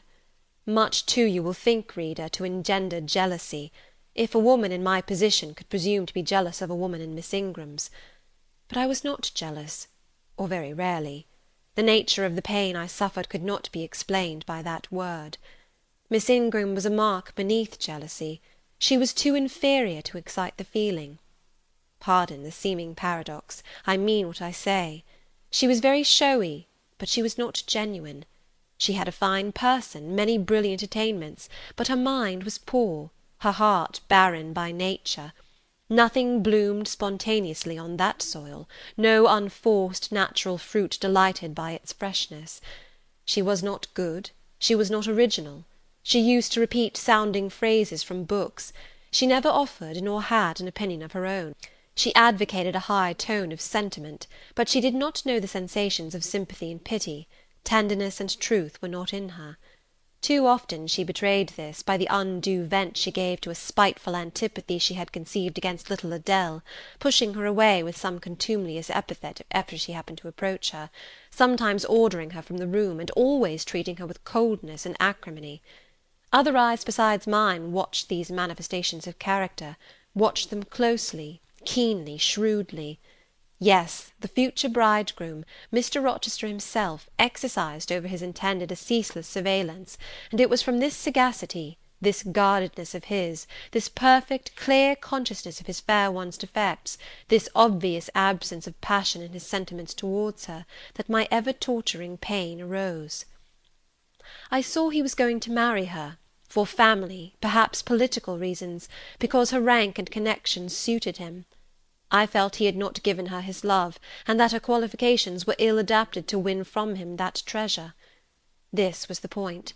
This was where the nerve was touched and teased. This was where the fever was sustained and fed. She could not charm him. If she had managed the victory at once, and he had yielded and sincerely laid his heart at her feet, I should have covered my face, turned to the wall, and, figuratively, have died to them. If Miss Ingram had been a good and noble woman, endowed with force, fervour, kindness, sense, I should have had one vital struggle with two tigers, jealousy and despair. Then, my heart torn out and devoured, I should have admired her, acknowledged her excellence, and been quiet for the rest of my days. And the more absolute her superiority, the deeper would have been my admiration, the more truly tranquil my quiescence. But as matters really stood, to watch Miss Ingram's efforts at fascinating Mr. Rochester, to witness their repeated failure, herself unconscious that they did fail, vainly fancying that each shaft launched hit the mark, and infatuatedly pluming herself on success, when her pride and self-complacency repelled further and further what she wished to allure, to witness this was to be at once under ceaseless excitation and ruthless restraint. Because when she failed, I saw how she might have succeeded. Arrows that continually glanced off from Mr. Rochester's breast and fell harmless at his feet, might, I knew, if shot by a surer hand, have quivered keen in his proud heart, have called love into his stern eye and softness into his sardonic face, or, better still, without weapons, a silent conquest might have been won. Why can she not influence him more, when she is privileged to draw so near to him? I asked myself. Surely she cannot truly like him, or not like him with true affection. If she did, she need not coin her smiles so lavishly, flash her glances so unremittingly, manufacture airs so elaborate, graces so multitudinous. It seems to me that she might, by merely sitting quietly at his side, saying little and looking less, get nigher his heart. I have seen in his face a far different expression from that which hardens it now, while she is so vivaciously accosting him. But then it came of itself. It was not elicited by meretricious arts and calculated manoeuvres, and one had but to accept it, to answer what he asked without pretension, to address him when needful without grimace, and it increased, and grew kinder and more genial, and warmed one like a fostering sunbeam. How will she manage to please him when they are married? I do not think she will manage it. And yet it might be managed, and his wife might, I verily believe, be the very happiest woman the sun shines on. I have not yet said anything condemnatory of Mr. Rochester's project of marrying for interest and connections. It surprised me when I first discovered that such was his intention. I had thought him a man unlikely to be influenced by motives so commonplace in his choice of a wife. But the longer I considered the position, education, etc., of the parties, the less I felt justified in judging and blaming either him or Miss Ingram for acting in conformity to ideas and principles instilled into them, doubtless, from their childhood. All their class held these principles. I supposed, then, they had reasons for holding them such as I could not fathom. It seemed to me that, were I a gentleman like him, I would take to my bosom only such a wife as I could love. But the very obviousness of the advantages to the husband's own happiness offered by this plan convinced me that there must be arguments against its general adoption, of which I was quite ignorant. Otherwise, I felt sure all the world would act as I wished to act. But in other points, as well as this, I was growing very lenient to my master. I was forgetting all his faults, for which I had once kept a sharp look-out. It had formerly been my endeavour to study all sides of his character, to take the bad with the good, and from the just weighing of both to form an equitable judgment. Now I saw no bad. The sarcasm that had repelled, the harshness that had startled me once, were only like keen condiments in a choice dish. Their presence was pungent, but their absence would be felt as comparatively insipid. And as for the vague something, was it a sinister or a sorrowful, a designing or a desponding expression, that opened upon a careful observer now and then in his eye, and closed again before one could fathom the strange depth partially disclosed, that something which used to make me fear and shrink, as if I had been wandering amongst volcanic-looking hills, and had suddenly felt the ground quiver and seen it gape, that something I at intervals beheld still, and with throbbing heart, but not with palsied nerves. Instead of wishing to shun him, I longed only to dare, to divine it, and I thought Miss Ingram happy, because one day she might look into the abyss at her leisure, explore its secrets, and analyse their nature. Meantime, while I thought only of my master and his future bride, saw only them, heard only their discourse, and considered only their movements of importance, the rest of the party were occupied with their own separate interests and pleasures. The ladies Lynn and Ingram continued to consort in solemn conferences, where they nodded their 2 turbans at each other, and held up their 4 hands in confronting gestures of surprise, or mystery, or horror, according to the theme on which their gossip ran, like a pair of magnified puppets. Mild Mrs. Dent talked with good-natured Mrs. Eshton, and the two sometimes bestowed a courteous word or smile on me. Sir George Lynn, Colonel Dent, and Mr. Eshton discussed politics, or county affairs, or justice business.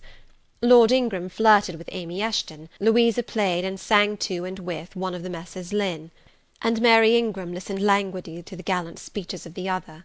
Sometimes all, as with one consent, suspended their by-play to observe and listen to the principal actors, for after all Mr. Rochester, and, because closely connected with him, Miss Ingram, were the life and soul of the party.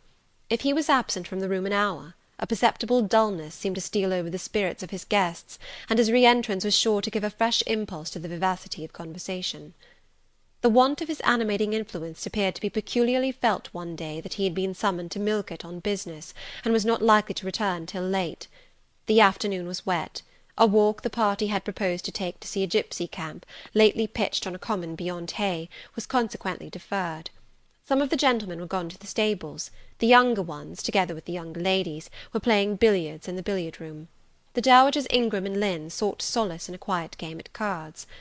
Blanche Ingram, after having repelled, by supercilious taciturnity, some efforts of Mrs. Dent and Mrs. Eshton to draw her into conversation, had first murmured over some sentimental tunes and airs on the piano, and then, having fetched a novel from the library, had flung herself in haughty listlessness on a sofa, and prepared to beguile, by the spell of fiction, the tedious hours of absence. The room and the house were silent. Only now and then the merriment of the billiard players was heard from above. It was verging on dusk, and the clock had already given warning of the hour to dress for dinner, when little Adele, who knelt by me in the drawing-room window-seat, suddenly exclaimed, "Voilà Monsieur Rochester, qui revient!" I turned, and Miss Ingram darted forwards from her sofa. The others too looked up from their several occupations, for at the same time a crunching of wheels and a splashing tramp of horse-hoofs became audible on the wet gravel. A post-chaise was approaching. "What can possess him to come home in that style?" said Miss Ingram. "He rode Mesrour, the black horse, did he not, when he went out? And Pilot was with him? What has he done with the animals?" As she said this, she approached a tall person and ample garments so near the window that I was obliged to bend back almost to the breaking of my spine. In her eagerness she did not observe me at first, but when she did, she curled her lip and moved to another casement. The post-chaise stopped, the driver rang the door-bell, and a gentleman alighted attired in travelling garb, but it was not Mr. Rochester. It was a tall, fashionable-looking man, a stranger. "How provoking!" exclaimed Miss Ingram. "You tiresome monkey," apostrophising Adele, "who perched you up in the window to give false intelligence!" And she cast on me an angry glance, as if I were in fault. Some parleying was audible in the hall, and soon the newcomer entered. He bowed to Lady Ingram, as deeming her the eldest lady present. "It appears I come at an inopportune time, madam," said he, "when my friend, Mr. Rochester, is from home; but I arrive from a very long journey, and I think I may presume so far on old and intimate acquaintance as to install myself here till he returns." His manner was polite.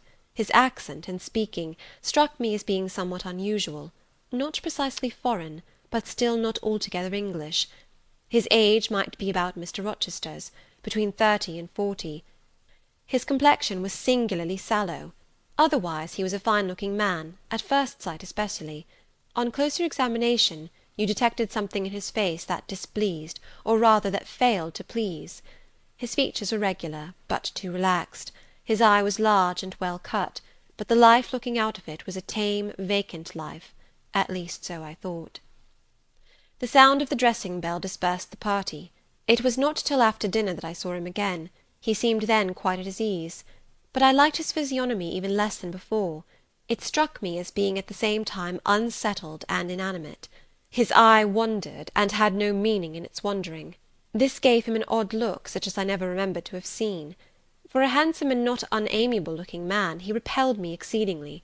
There was no power in that smooth-skinned face of a full oval shape, no firmness in that aquiline nose and small cherry mouth, there was no thought on the low even forehead, no command in that blank brown eye.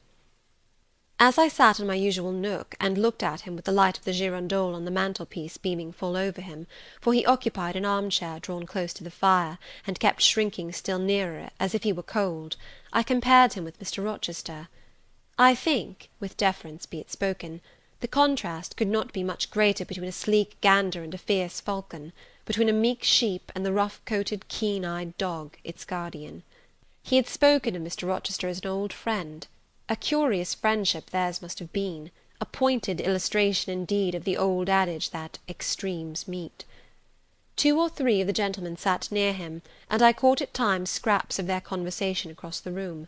At first I could not make much sense of what I had heard, for the discourse of Louisa Eshton and Mary Ingram, who sat nearer to me, confused the fragmentary sentences that reached me at intervals. These last were discussing the stranger. They both called him a beautiful man. Louisa said he was a love of a creature, and she adored him, and Mary instanced his pretty little mouth and nice nose, as her ideal of the charming. "And what a sweet-tempered forehead he has!" cried Louisa. "So smooth, none of those frowning irregularities I dislike so much, and such a placid eye and smile." And then, to my great relief, Mr. Henry Lynn summoned them to the other side of the room, to settle some point about the deferred excursion to Hay Common. I was now able to concentrate my attention on the group by the fire, and I presently gathered that the newcomer was called Mr. Mason. Then I learned that he was but just arrived in England, and that he came from some hot country, which was the reason, doubtless, his face was so sallow, and that he sat so near the hearth, and wore a surtout in the house. Presently the words Jamaica, Kingston, Spanish Town, indicated the West Indies as his residence, and it was with no little surprise I gathered, ere long, that he had there first seen and become acquainted with Mr. Rochester. He spoke of his friend's dislike of the burning heats, the hurricanes, and rainy seasons of that region. I knew Mr. Rochester had been a traveller, Mrs. Fairfax had said so, but I thought the continent of Europe had bounded his wanderings. Till now I had never heard a hint given of visits to more distant shores. I was pondering these things, when an incident, and a somewhat unexpected one, broke the thread of my musings. Mr. Mason, shivering as some one chanced to open the door, asked for more coal to be put on the fire, which had burnt out its flame, though its mass of cinder still shone quite hot and red. The footman, who brought the coal, in going out, stopped near Mr. Eshton's chair, and said something to him in a low voice, of which I heard only the words, "old woman," quite troublesome. "Tell her she shall be put in the stocks if she does not take herself off," replied the magistrate. "No, stop," interrupted Colonel Dent. "Don't send her away, Eshton. We might turn the thing to account. Better consult the ladies." And speaking aloud, he continued, "Ladies, you talked of going to Hay Common to visit the gipsy camp. Sam here says that one of the old Mother Bunches is in the servants' hall at this moment, and insists upon being brought in before the quality to tell them their fortunes. Would you like to see her?" "Surely, Colonel," cried Lady Ingram, "you would not encourage such a low impostor. Dismiss her by all means at once." "But I cannot persuade her to go away, my lady," said the footman, "nor can any of the servants. Mrs. Fairfax is with her just now, entreating her to be gone, but she has taken a chair in the chimney-corner, and says nothing shall stir her from it till she gets leave to come in here." "What does she want?" asked Mrs. Eshton. "To tell the gentry their fortune, she says, ma'am, and she swears she must and will do it." "What is she like?" inquired the Misses Eshton in a breath. "A shockingly ugly old creature, miss, almost as black as a crock." "Why, she's a real sorceress," cried Frederick Lynn. "Let us have her in, of course." "To be sure," rejoined his brother. "It would be 1,000 pities to throw away such a chance of fun." "My dear boys, what are you thinking about?" exclaimed Mrs. Lynn. "I cannot possibly countenance any such inconsistent proceeding," chimed in the Dowager Ingram. "Indeed, mamma, but you can and will," pronounced the haughty voice of Blanche, as she turned round on the piano-stool, where till now she had sat silent, apparently examining sundry sheets of music. "I have a curiosity to hear my fortune told, therefore, Sam, order the beldam forward." "My darling Blanche, recollect—" "I do. I recollect all you can suggest, and I must have my will. Quick, Sam." "Yes, yes, yes," cried all the juveniles, both ladies and gentlemen. "Let her come, it will be excellent sport."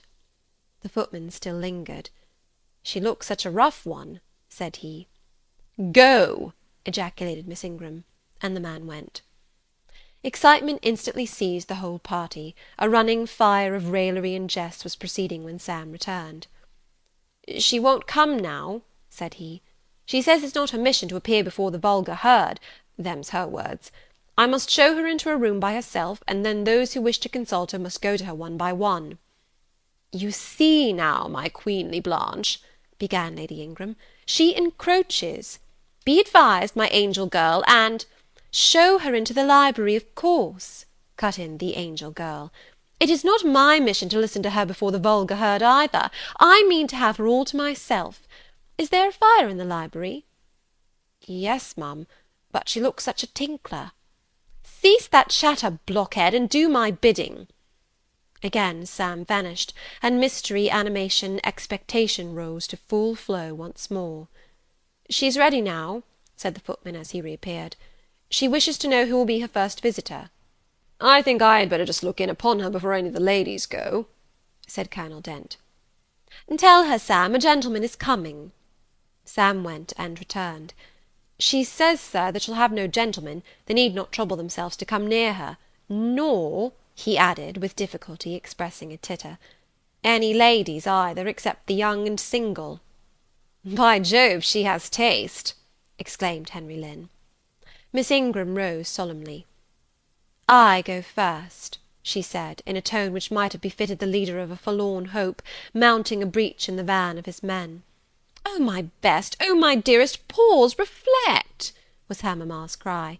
But she swept past her in stately silence, passed through the door which Colonel Dent held open, and we heard her enter the library. A comparative silence ensued. Lady Ingram thought it le cas to wring her hands, which she did accordingly. Miss Mary declared she felt for her part she never dared venture. Amy and Louisa Eshton tittered under their breath, and looked a little frightened. The minutes passed very slowly. 15 were counted before the library door again opened. Miss Ingram returned to us through the arch. Would she laugh? Would she take it as a joke? All eyes met her with a glance of eager curiosity, and she met all eyes with one of coldness and rebuff. She looked neither flurried nor merry. She walked stiffly to her seat and took it in silence. "Well, Blanche," said Lord Ingram. "What did she say, sister?" asked Mary. "What did you think? How do you feel? Is she a real fortune-teller?" demanded the Mrs. Eshton. Now, good people," returned Miss Ingram, "don't press upon me. Really, your organs of wonder and credulity are easily excited. You seem, by the importance of you all, my good mamma included, ascribed to this matter, absolutely to believe we have a genuine witch in the house, who is in close alliance with the old gentleman. I have seen a gipsy vagabond. She has practised in hackneyed fashion the science of palmistry, and told me what such people usually tell. My whim is gratified, and now I think Mr. Eshton would do well to put the hag in the stocks to-morrow morning, as he threatened." Miss Ingram took a book, leant back in her chair, and so declined further conversation. I watched her for nearly half an hour. During all that time she never turned a page, and her face grew momently darker, more dissatisfied, and more sourly expressive of disappointment. She had obviously not heard anything to her advantage, and it seemed to me, from her prolonged fits of gloom and taciturnity, that she herself, notwithstanding her professed indifference, attached undue importance to whatever revelations had been made her. Meantime, Mary Ingram, Amy and Louisa Eshton declared they dared not go alone, and yet they all wished to go. A negotiation was opened through the medium of the ambassador, Sam, and after much pacing to and fro, till, I think, the said Sam's calves must have ached with the exercise, permission was at last, with great difficulty, extorted from the rigorous Sybil for the three to wait upon her in a body. Their visit was not so still as Miss Ingram's had been. We heard hysterical giggling and little shrieks proceeding from the library, and at the end of about 20 minutes they burst the door open, and came running across the hall as if they were half scared out of their wits. "I am sure she is something not right," they cried, one and all. "She told us such things! She knows all about us!" And they sank breathless into the various seats the gentlemen hastened to bring them. Pressed for further explanation, they declared she had told them of things they had said and done when they were mere children, described books and ornaments they had in their boudoirs at home, keepsakes that different relations had presented to them. They affirmed that she had even divined their thoughts, and had whispered in the ear of each the name of the person she liked best in the world, and informed them of what they most wished for. Here the gentleman interposed with earnest petitions to be further enlightened on these two last-named points, but they got only blushes, ejaculations, tremors, and titters, in return for their importunity. The matrons, meantime, offered vinaigrettes and wielded fans, and again reiterated the expression of their concern that their warning had not been taken in time, and the elder gentlemen laughed, and the younger urged their services on the agitated fair ones. In the midst of the tumult, and while my eyes and ears were fully engaged in the scene before me, I heard a hem close at my elbow. I turned, and saw Sam. "If you please, miss, the gipsy declares that there is another young single lady in the room who has not been to her yet, and she swears she will not go till she has seen all. I thought it must be you, there is no one else for it. What shall I tell her?" "Oh, I will go by all means," I answered, and I was glad of the unexpected opportunity to gratify my much excited curiosity. I slipped out of the room, unobserved by any eye, for the company were gathered in one mass about the trembling trio just returned, and I closed the door quietly behind me. "If you like, miss," said Sam, "I'll wait in the hall for you, and if she frightens you, just call and I'll come in." "No, Sam, return to the kitchen. I am not in the least afraid." Nor was I, but I was a good deal interested and excited. End of chapter 18.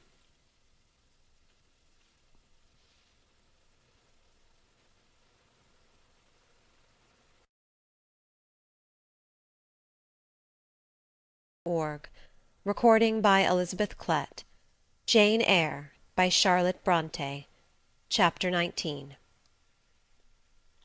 The library looked tranquil enough as I entered it, and the Sibyl, if Sibyl she were, was seated snugly enough in an easy-chair at the chimney-corner. She had on a red cloak and a black bonnet, or rather a broad-brimmed gipsy hat, tied down with a striped handkerchief under her chin. An extinguished candle stood on the table. She was bending over the fire, and seemed reading in a little black book, like a prayer-book, by the light of the blaze. She muttered the words to herself, as most old women do while she read. She did not desist immediately on my entrance. It appeared she wished to finish a paragraph. I stood on the rug and warmed my hands, which were rather cold with sitting at a distance from the drawing-room fire. I felt now as composed as ever I did in my life. There was nothing, indeed, in the gipsy's appearance to trouble one's calm. She shut her book and looked slowly up. Her hat brim partially shaded her face, yet I could see, as she raised it, that it was a strange one. It looked all brown and black. Elf-locks bristled out from beneath a white band which passed under her chin, and came half over her cheeks, or rather jaws. Her eye confronted me at once with a bold and direct gaze. "Well, and you want your fortune told?" she said, in a voice as decided as her glance, as harsh as her features. "I don't care about it, mother. You may please yourself, but I ought to warn you I have no faith." "It's like your impudence to say so. I expected it of you. I heard it in your step as you crossed the threshold." "Did you? You've a quick ear." "I have, and a quick eye, and a quick brain." "You need them all in your trade." "I do, especially when I've customers like you to deal with. Why don't you tremble?" "I'm not cold." "Why don't you turn pale?" "I am not sick." "Why don't you consult my art?" "I'm not silly." The old crone knitted a laugh under her bonnet and bandage. She then drew out a short black pipe, and lighting it, began to smoke. Having indulged a while in this sedative, she raised her bent body, took the pipe from her lips, and while gazing steadily at the fire, said very deliberately, "You are cold, you are sick, and you are silly." "Prove it," I rejoined. "I will, in a few words. You are cold because you are alone. No contact strikes the fire from you that is in you. You are sick because the best of feelings, the highest and the sweetest given to man, keeps far away from you. You are silly because, suffer as you may, you will not beckon it to approach, nor will you stir one step to meet it where it waits you." She again put her short black pipe to her lips, and renewed her smoking with vigour. "You might say all that to almost any one who you knew lived as a solitary dependent in a great house."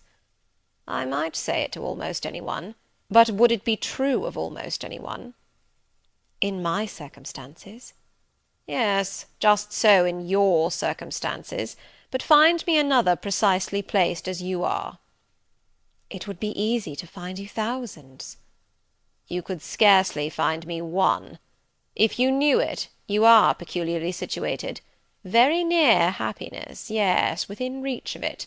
The materials are all prepared. There only wants a movement to combine them. Chance laid them somewhat apart. Let them be once approached, and bliss results." "I don't understand enigmas. I never could guess a riddle in my life." "If you wish me to speak more plainly, show me your palm." "And I must cross it with silver, I suppose?" "To be sure." I gave her a shilling. She put it into an old stocking-foot which she took out of her pocket, and having tied it round and returned it, she told me to hold out my hand. I did.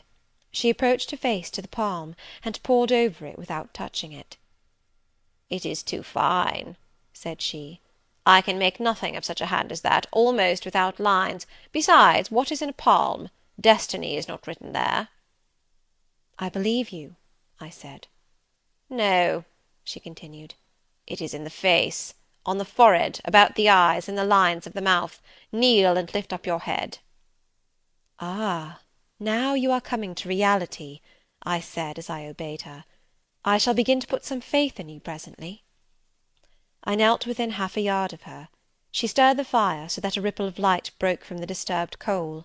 The glare, however, as she sat, only threw her face into deeper shadow; mine it illuminated. "I wonder with what feelings you came to me to-night," she said, when she had examined me a little.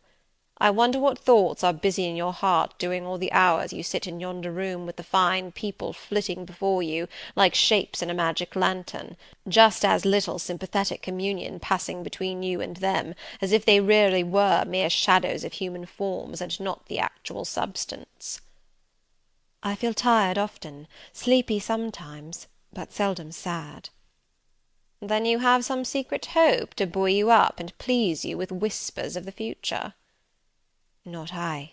The utmost I hope is, to save money enough out of my earnings to set up a school some day in a little house rented by myself."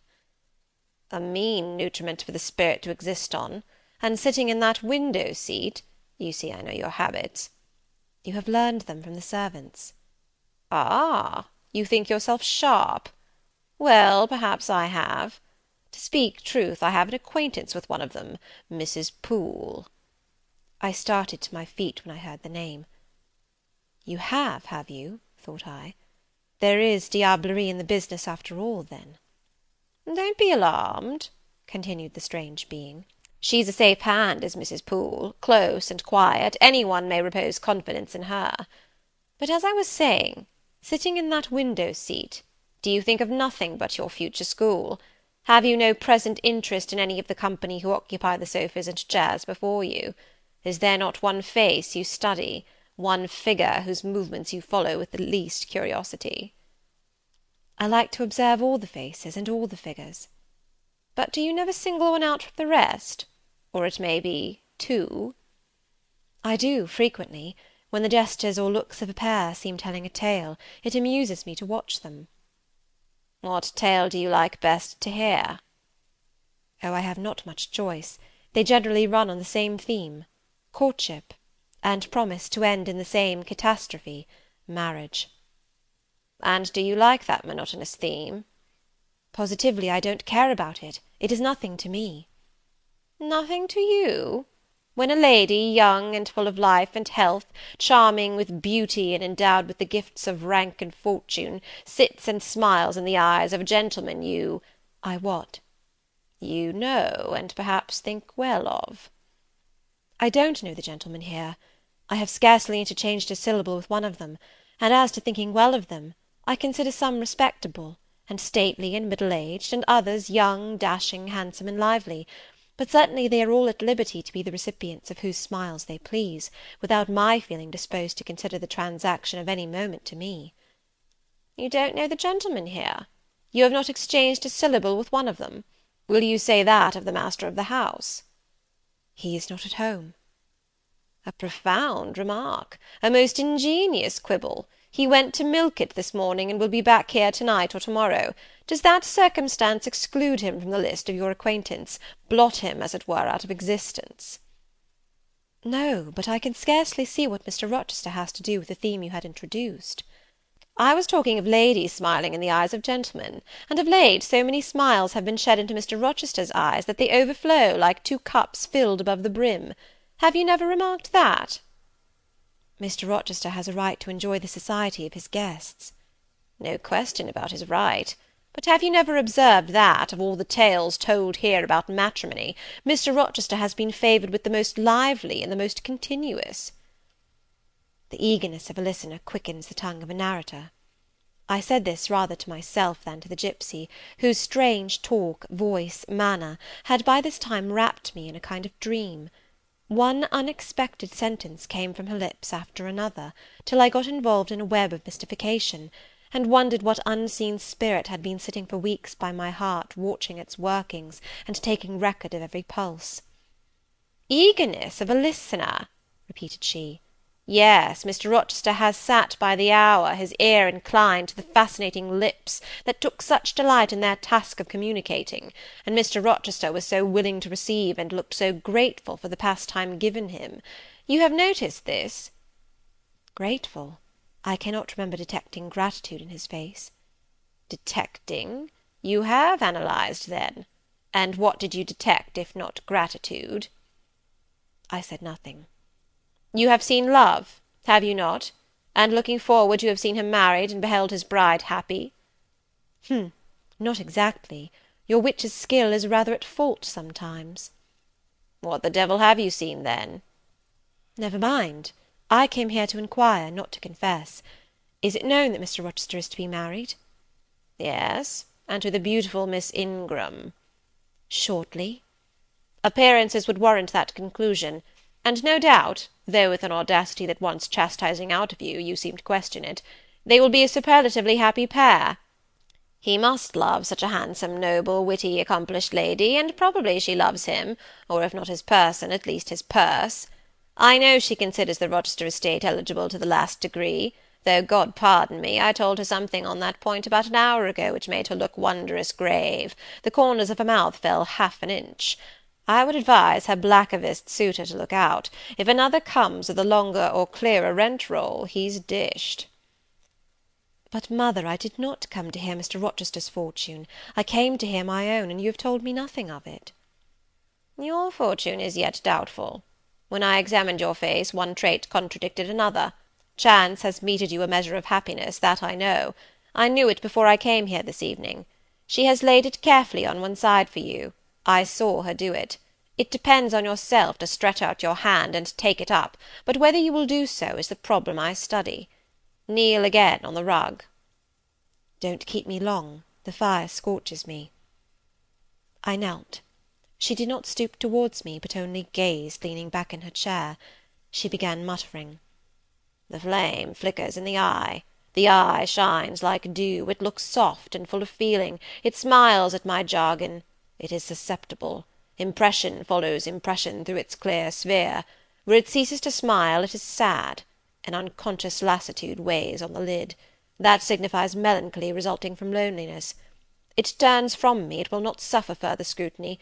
It seems to deny by a mocking glance the truth of the discoveries I have already made, to disown the charge of both sensibility and chagrin. Its pride and reserve only confirm me in my opinion. The eye is favourable. As to the mouth, it delights at times in laughter. It is disposed to impart all that the brain conceives, though I dare say it would be silent on much the heart experiences. Mobile and flexible, it was never intended to be compressed in the eternal silence of solitude.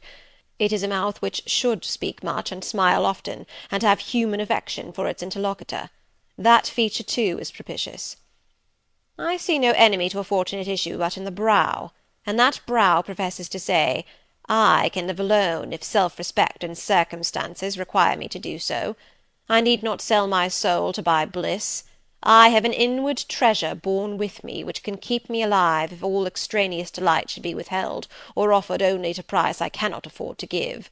The forehead declares, reason sits firm and holds the reins, and she will not let the feelings burst away and hurry her to wild chasms.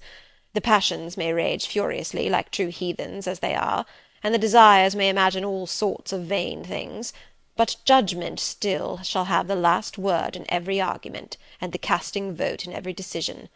Strong wind, earthquake, shock, and fire may pass by, but I shall follow the guiding of that still small voice which interprets the dictates of conscience. Well said, forehead. Your declaration shall be respected. I have formed my plans. Right plans I deem them, and in them I have attended to the claims of conscience, the counsels of reason. I know how soon youth would fade and bloom perish, if in the cup of bliss offered but one dreg of shame or one flavour of remorse were detected, and I do not want sacrifice, sorrow, dissolution. Such is not my taste. I wish to foster, not to blight, to earn gratitude, not to wring tears of blood, no, nor of brine. My harvest must be in smiles, in endearments, in sweet— That will do. I think I rave in a kind of exquisite delirium. I should wish now to protract this moment ad infinitum, but I dare not. So far I have governed myself thoroughly. I have acted as I inwardly swore I would act, but further might try me beyond my strength. Rise, Miss Eyre. Leave me. The play is played out. Where was I? Did I wake or sleep? Had I been dreaming? Did I dream still? The old woman's voice had changed. Her accent, her gesture, and all were familiar to me as my own face in a glass, as the speech of my own tongue. I got up, but did not go. I looked, I stirred the fire, and I looked again. But she drew her bonnet and her bandage closer about her face, and again beckoned me to depart. The flame illuminated her hand stretched out. Roused now, and on the alert for discoveries, I at once noticed that hand. It was no more the withered limb of eld than my own. It was a round, supple member, with smooth fingers symmetrically turned. A broad ring flashed on the little finger, and stooping forward, I looked at it, and saw a gem I had seen 100 times before. Again I looked at the face, which was no longer turned from me. On the contrary, the bonnet was doffed, the bandage displaced, the head advanced. "Well, Jane, do you know me?" asked the familiar voice.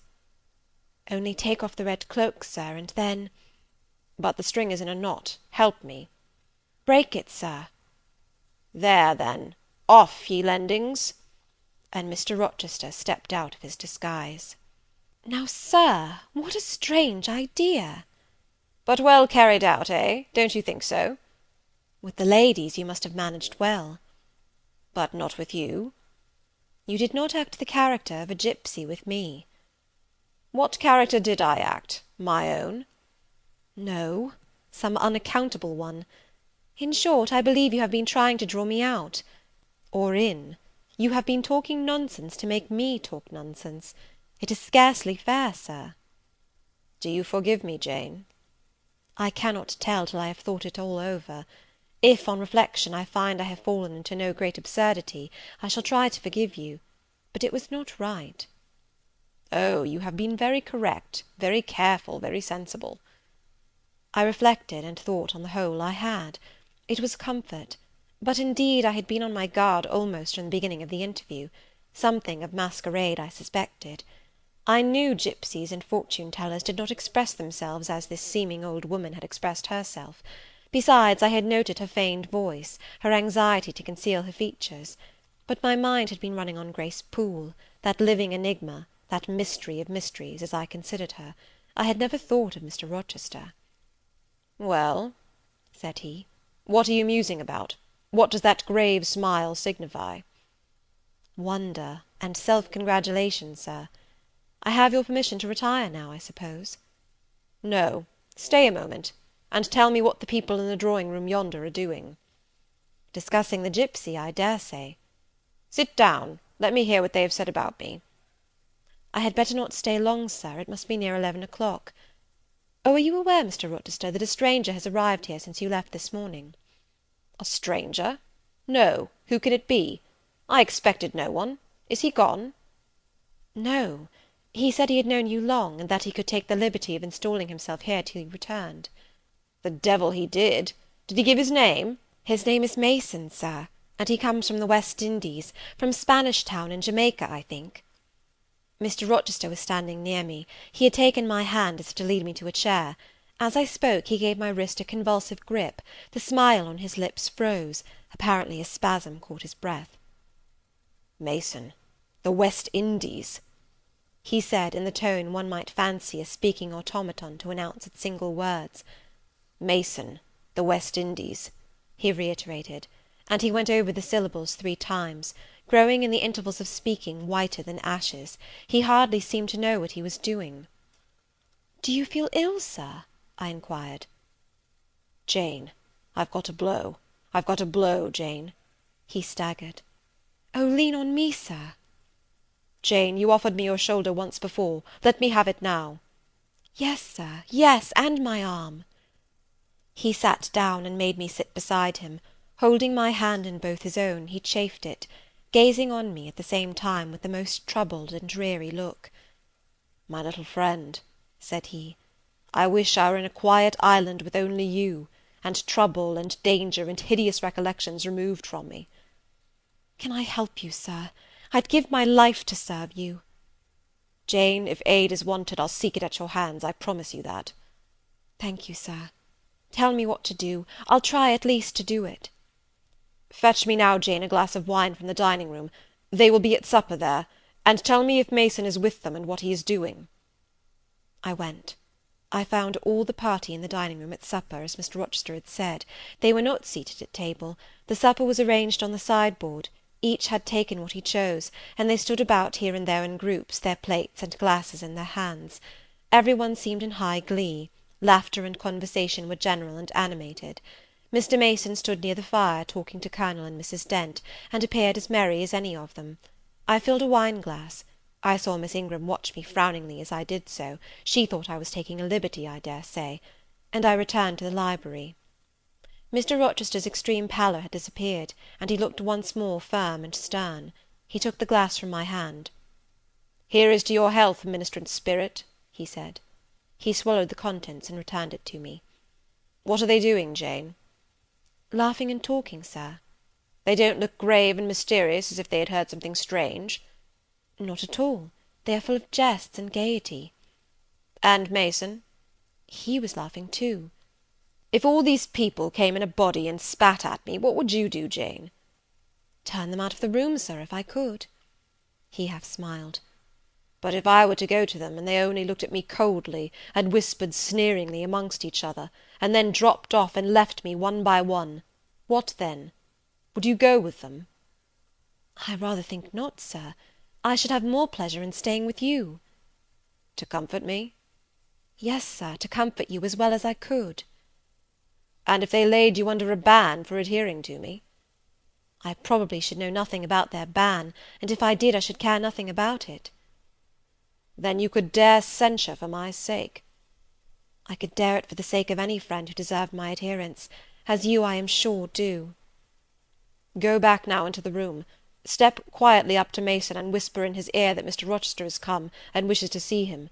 Show him in here, and then leave me." "Yes, sir." I did his behest. The company all stared at me as I passed straight among them. I sought Mr. Mason, delivered the message, and preceded him from the room. I ushered him into the library, and then I went upstairs. At a late hour, after I had been in bed some time, I heard the visitors repair to their chambers. I distinguished Mr. Rochester's voice, and heard him say, "This way, Mason. This is your room." He spoke cheerfully. The gay tones set my heart at ease.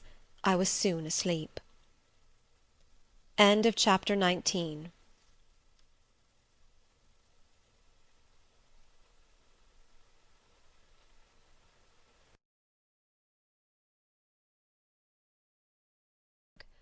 Recording by Elizabeth Klett.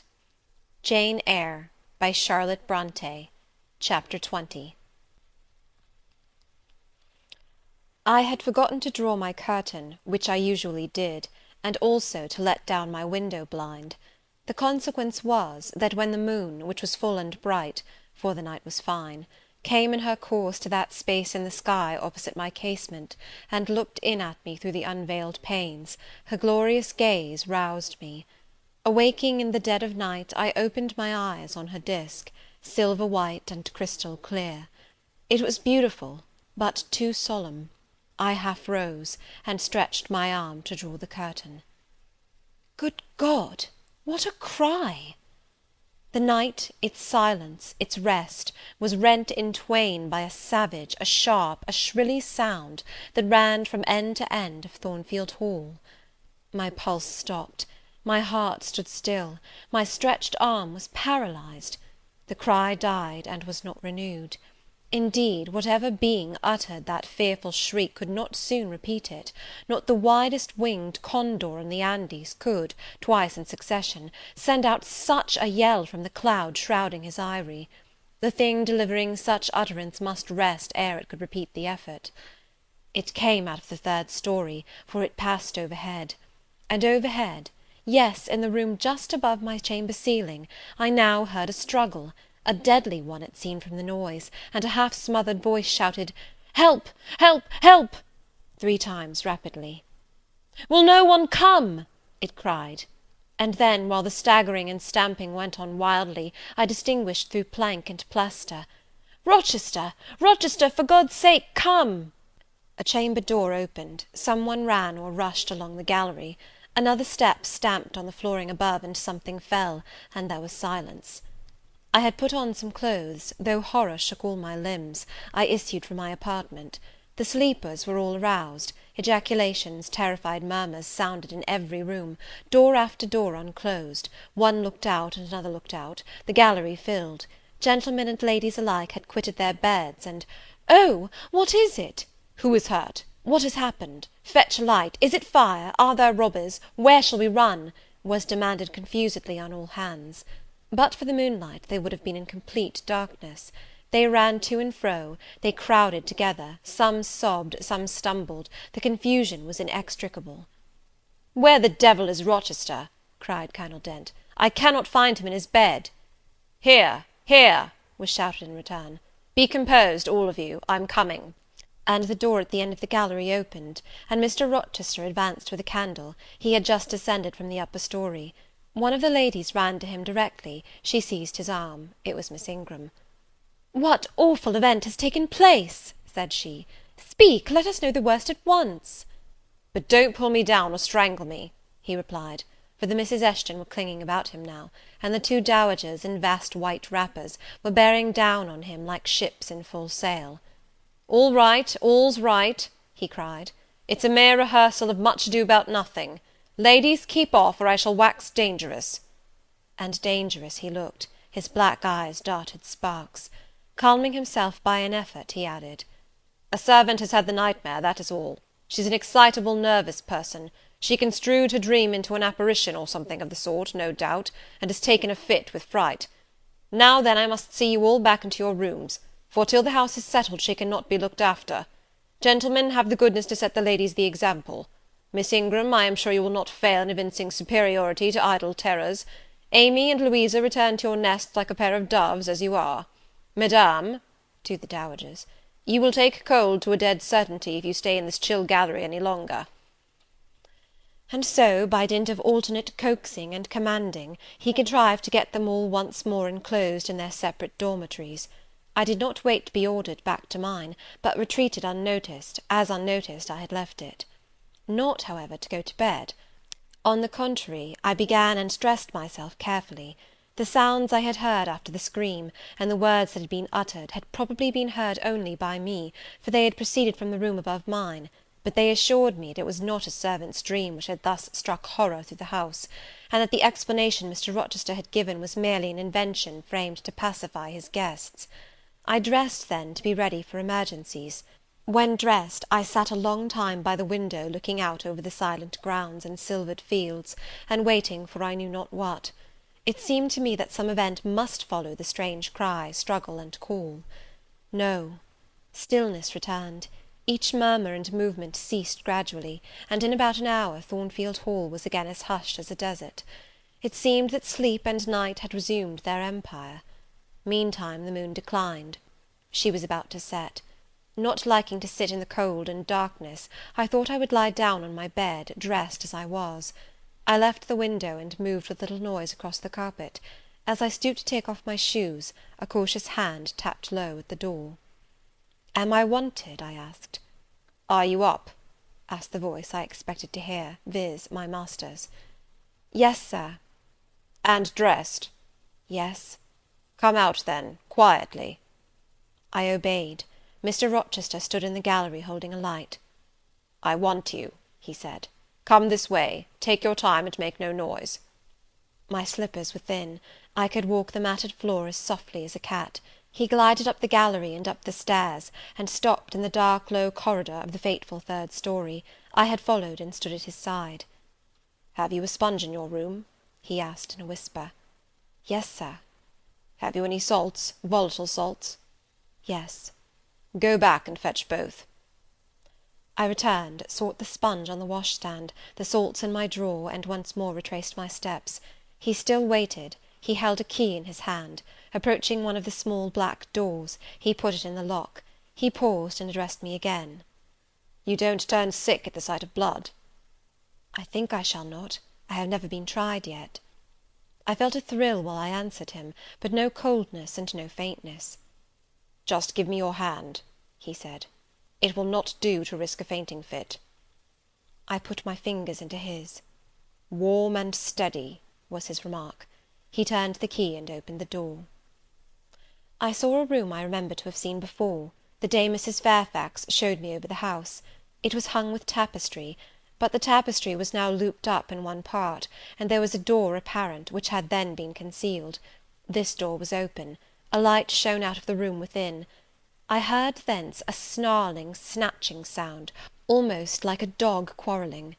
Mr. Rochester, putting down his candle, said to me, "Wait a minute," and went forward into the inner apartment. A shout of laughter greeted his entrance, noisy at first, and terminating in Grace Poole's own goblin "Ha! ha!" She, then, was there. He made some sort of arrangement without speaking, though I heard a low voice address him. He came out and closed the door behind him. "Here, Jane," he said; and I walked round to the other side of a large bed, which, with its drawn curtains, concealed a considerable portion of the chamber. An easy chair was near the bed head. A man sat in it, dressed with the exception of his coat. He was still, his head leant back, his eyes were closed. Mr. Rochester held the candle over him. I recognized in his pale and seemingly lifeless face the stranger, Mason. I saw, too, that his linen on one side and one arm was almost soaked in blood. "Hold the candle," said Mr. Rochester, and I took it. He fetched a basin of water from the washstand. "Hold that," said he. I obeyed. He took the sponge, dipped it in, and moistened the corpse-like face. He asked for my smelling bottle, and applied it to the nostrils. Mr. Mason shortly unclosed his eyes. He groaned. Mr. Rochester opened the shirt of the wounded man, whose arm and shoulder were bandaged. He sponged away blood, trickling fast down.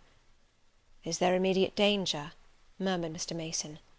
"Pooh! no, a mere scratch. Don't be so overcome, man, bear up. I'll fetch a surgeon for you now, myself. You'll be able to be removed by morning, I hope. Jane," he continued. "Sir?" "I shall have to leave you in this room with this gentleman, for an hour, or perhaps 2 hours. You will sponge the blood as I do when it returns. If he feels faint, you'll put the glass of water on that stand to his lips, and your salts to his nose.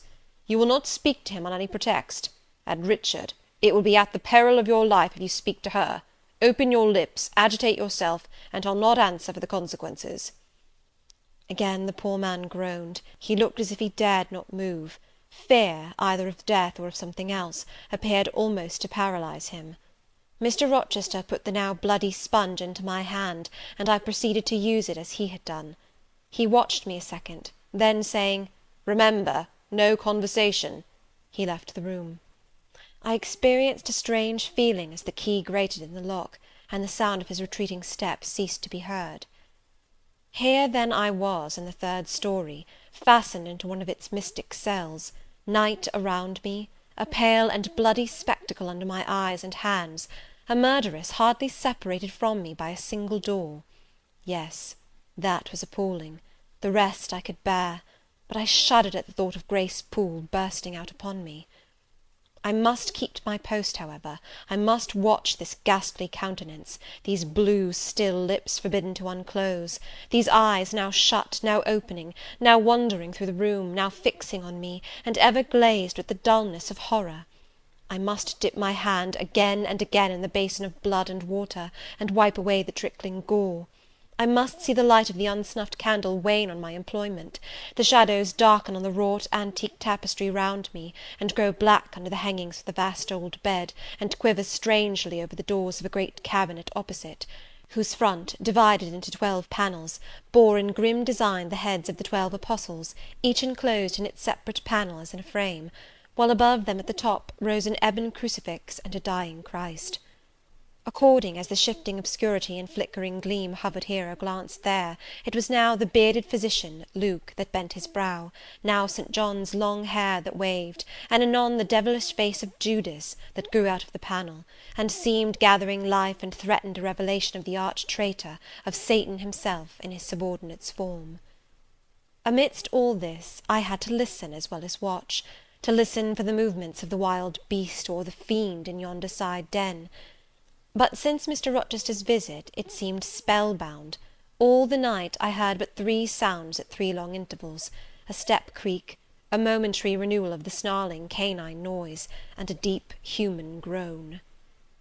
Then my own thoughts worried me. What crime was this that lived incarnate in this sequestered mansion, and could neither be expelled nor subdued by the owner?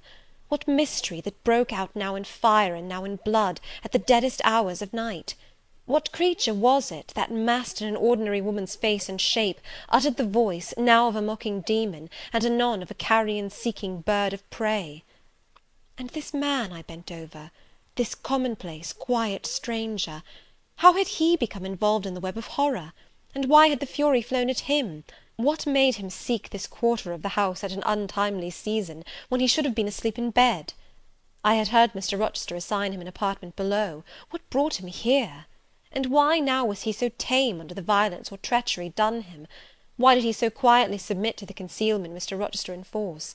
Why did Mr. Rochester enforce this concealment? His guest had been outraged, his own life on a former occasion had been hideously plotted against, and both attempts he smothered in secrecy, and sank in oblivion. Lastly, I saw Mr. Mason was submissive to Mr. Rochester, that the impetuous will of the latter held complete sway over the inertness of the former. The few words which had passed between them assured me of this. It was evident that in their former intercourse the passive disposition of the one had been habitually influenced by the active energy of the other. Whence then had arisen Mr. Rochester's dismay when he heard of Mr. Mason's arrival? Why had the mere name of this unresisting individual, whom his word now sufficed to control like a child, fallen on him, a few hours since, as a thunderbolt might fall on an oak? Oh, I could not forget his look and his paleness when he whispered, "Jane, I have got a blow. I have got a blow, Jane." I could not forget how the arm had trembled which he rested on my shoulder, and it was no light matter which could thus bow the resolute spirit and thrill the vigorous frame of Fairfax Rochester. "When will he come? When will he come?" I cried inwardly, as the night lingered and lingered, as my bleeding patient drooped, moaned, sickened, and neither day nor aid arrived. I had again and again held the water to Mason's white lips, again and again offered him the stimulating salts. My efforts seemed ineffectual; either bodily or mental suffering, or loss of blood, or all three combined, were fast prostrating his strength. He moaned so, and looked so weak, wild, and lost, I feared he was dying, and I might not even speak to him. The candle, wasted at last, went out. As it expired, I perceived streaks of grey light edging the window curtains. Dawn was then approaching. Presently I heard Pilot bark far below, out of his distant kennel in the courtyard. Hope revived. Nor was it unwarranted. In 5 minutes more, the grating key, the yielding lock, warned me my watch was relieved. It could not have lasted more than 2 hours. Many a week has seemed shorter. Mr. Rochester entered, and with him the surgeon he had been to fetch. "Now, Carter, be on the alert," he said to this last. "I give you but half an hour for dressing the wound, fastening the bandages, getting the patient down stairs and all." "But is he fit to move, sir?" "No doubt of it. It is nothing serious. He is nervous. His spirits must be kept up. Come, set to work." Mr. Rochester drew back the thick curtain, drew up the Holland blind, let in all the daylight he could, and I was surprised and cheered to see how far dawn was advanced, what rosy streaks were beginning to brighten the east. Then he approached Mason, whom the surgeon was already handling. "Now, my good fellow, how are you?" he asked. "She's done for me, I fear," was the faint reply. "Not a whit. Courage! This day fortnight you'll hardly be a pin the worse of it. You've lost a little blood, that's all. Carter, assure him there's no danger." "I can do that conscientiously," said Carter, who had now undone the bandages. "Only I wish I could have got here sooner. He would not have bled so much. But how is this? The flesh on the shoulder is torn as well as cut. This wound was not done with a knife. There have been teeth here." "She bit me," he murmured. "She worried me like a tigress when Rochester got the knife from her." "You should not have yielded. You should have grappled with her at once," said Mr. Rochester. "But under such circumstances what could one do?" returned Mason. "Oh, it was frightful," he added, shuddering. "She looked so quiet at first." "I warned you," was his friend's answer. "I said, be on your guard when you go near her. Besides, you might have waited till tomorrow and had me with you. It was mere folly to attempt the interview tonight, and alone." "I thought I could have done some good." "You thought! You thought! Yes, it makes me impatient to hear you. But however, you have suffered, and are likely to suffer enough for not taking my advice, so I'll say no more. Carter, hurry, hurry! The sun will soon rise, and I must have him off. "Directly, sir. The shoulder is just bandaged. I must look to this other wound in the arm. She has had her teeth here too, I think." "She sucked the blood. She said she'd drain my heart," said Mason. I saw Mr. Rochester shudder. A singularly marked expression of disgust, horror, hatred, warped his countenance almost to distortion, but he only said, "Come, be silent, Richard, and never mind her gibberish. Don't repeat it." "I wish I could forget it," was the answer. "You will when you are out of the country. When you get back to Spanish Town, you may think of her as dead and buried, or rather you need not think of her at all." "Impossible to forget this night." "It is not impossible. Have some energy, man. You thought you were as dead as a herring 2 hours since, and you are all alive and talking now. There, Carter has done with you, or nearly so. I'll make you decent in a trice. Jane," he turned to me for the first time since his re-entrance, "take this key, go down to my bedroom, and walk straight forward into my dressing-room. Open the top drawer of the wardrobe, and take out a clean shirt and neck-handkerchief. Bring them here, and be nimble." I went out, sought the repository he had mentioned, found the articles named, and returned with them. "Now," said he, "go to the other side of the bed while I order his toilet, but don't leave the room. You may be wanted again." I retired as directed. "Was anybody stirring below when you went down, Jane?" inquired Mr. Rochester presently. "No, sir, all was very still." "We shall get you off cannily, Dick, and it will be better, both for your sake and for that of the poor creature in yonder. I have striven long to avoid exposure, and I should not like it to come at last. Here, Carter, help him on with his waistcoat. Where did you leave your furred cloak? You can't travel a mile without that, I know, in this damned cold climate. In your room. Jane, run down to Mr. Mason's room, the one next mine, and fetch a cloak you will see there." Again I ran and returned, bearing an immense mantle lined and edged with fur. "Now I've another errand for you," said my untiring master. "You must away to my room again. What a mercy you are shod with velvet, Jane! A clod-hopping messenger would never do at this juncture. You must open the middle drawer of my toilet table, and take out a little phial and a little glass you will find there. Quick!" I flew thither and back, bringing the desired vessels. "That's well. Now, doctor, I shall take the liberty of administering a dose myself, on my own responsibility.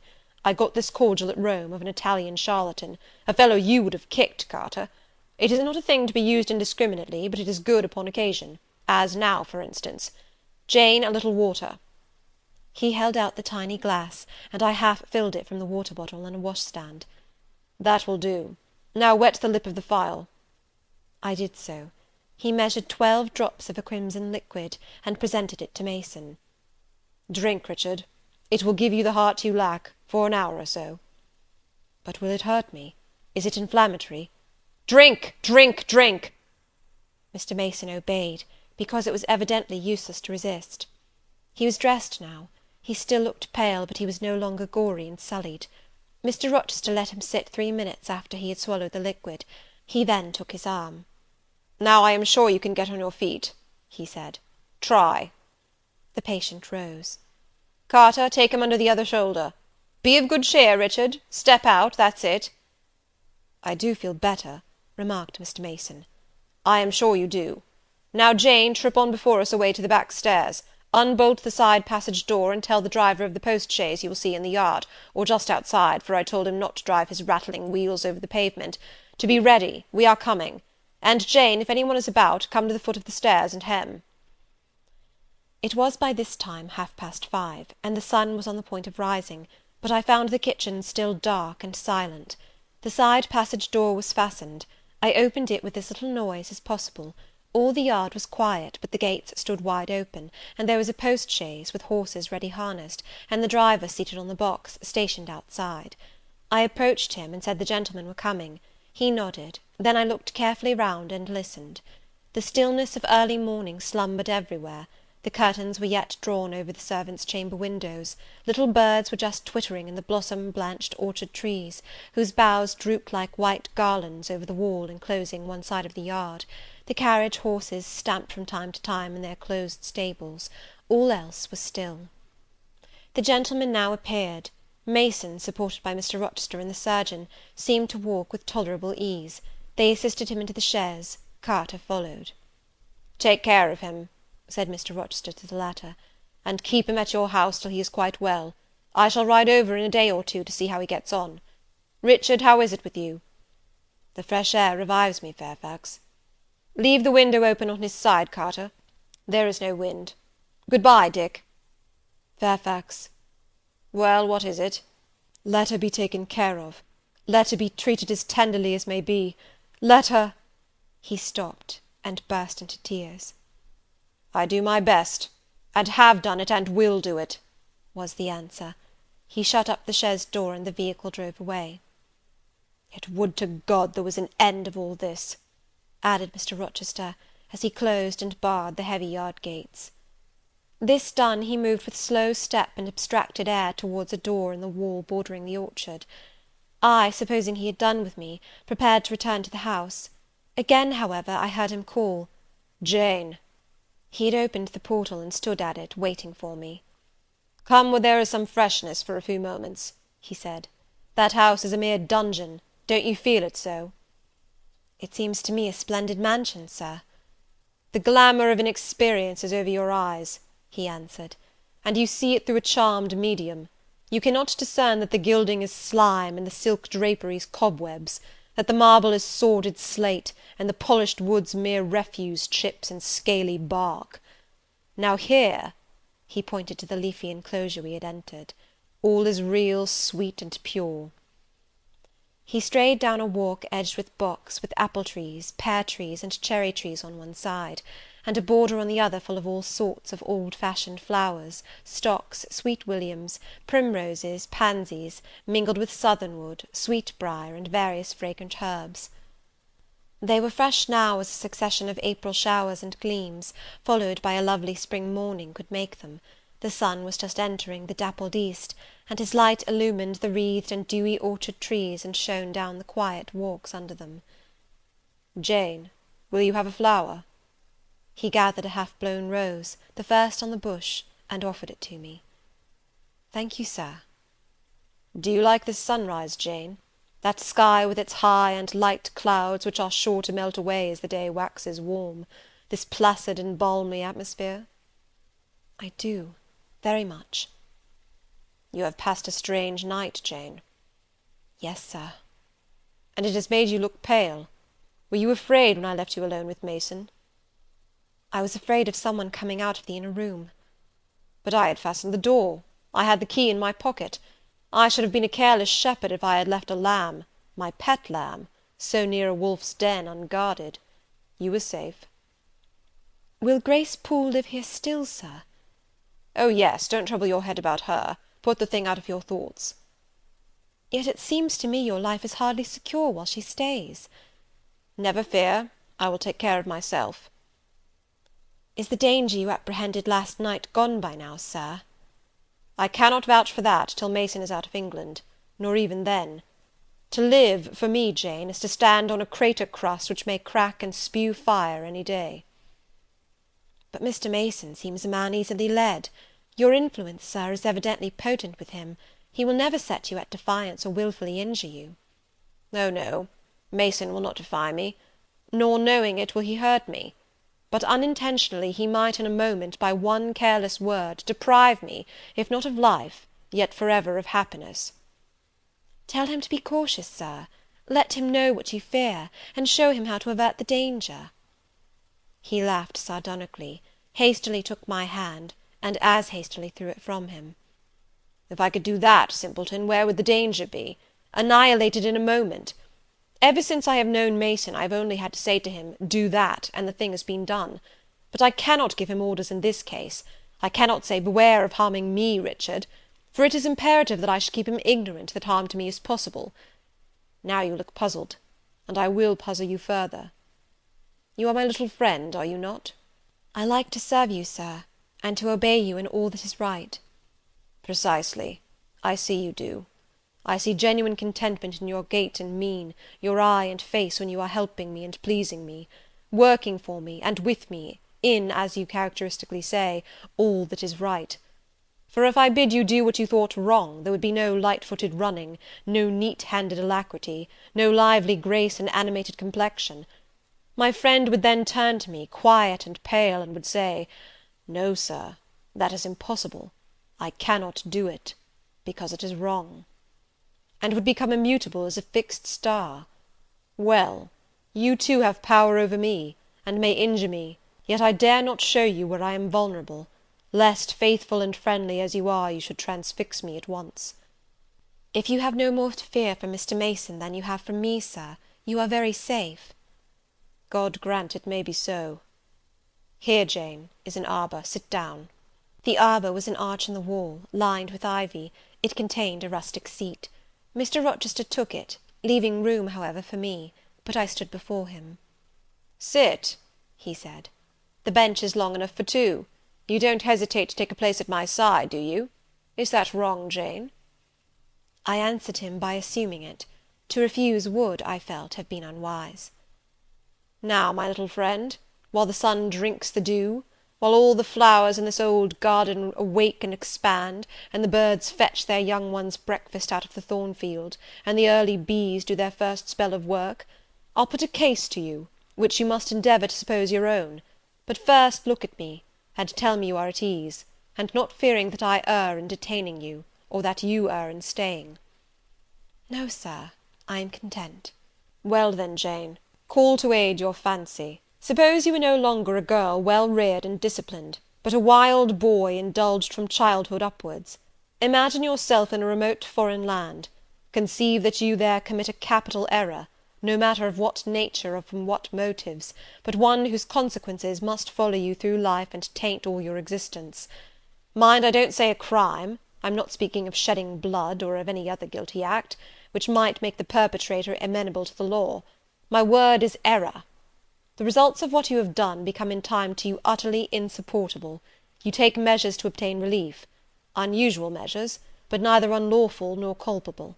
Still you are miserable, for hope has quitted you on the very confines of life. Your sun at noon darkens in an eclipse, which you feel will not leave it till the time of setting. Bitter and base associations have become the sole food of your memory. You wander here and there, seeking rest in exile, happiness in pleasure, I mean in heartless sensual pleasure, such as dulls intellect and blights feeling. Heart weary and soul withered, you come home, after years of voluntary banishment. You make a new acquaintance, how or where, no matter. You find in this stranger much of the good and bright qualities which you have sought for 20 years, and never before encountered; and they are all fresh, healthy, without soil and without taint. Such society revives, regenerates. You feel better days come back, higher wishes, purer feelings. You desire to recommence your life, and to spend what remains you of days in a way more worthy of an immortal being.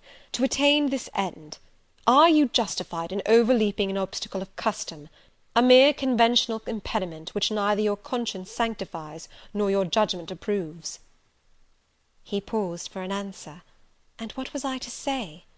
Oh, for some good spirit to suggest a judicious and satisfactory response! Vain aspiration! The west wind whispered in the ivy round me, but no gentle Ariel borrowed its breath as a medium of speech.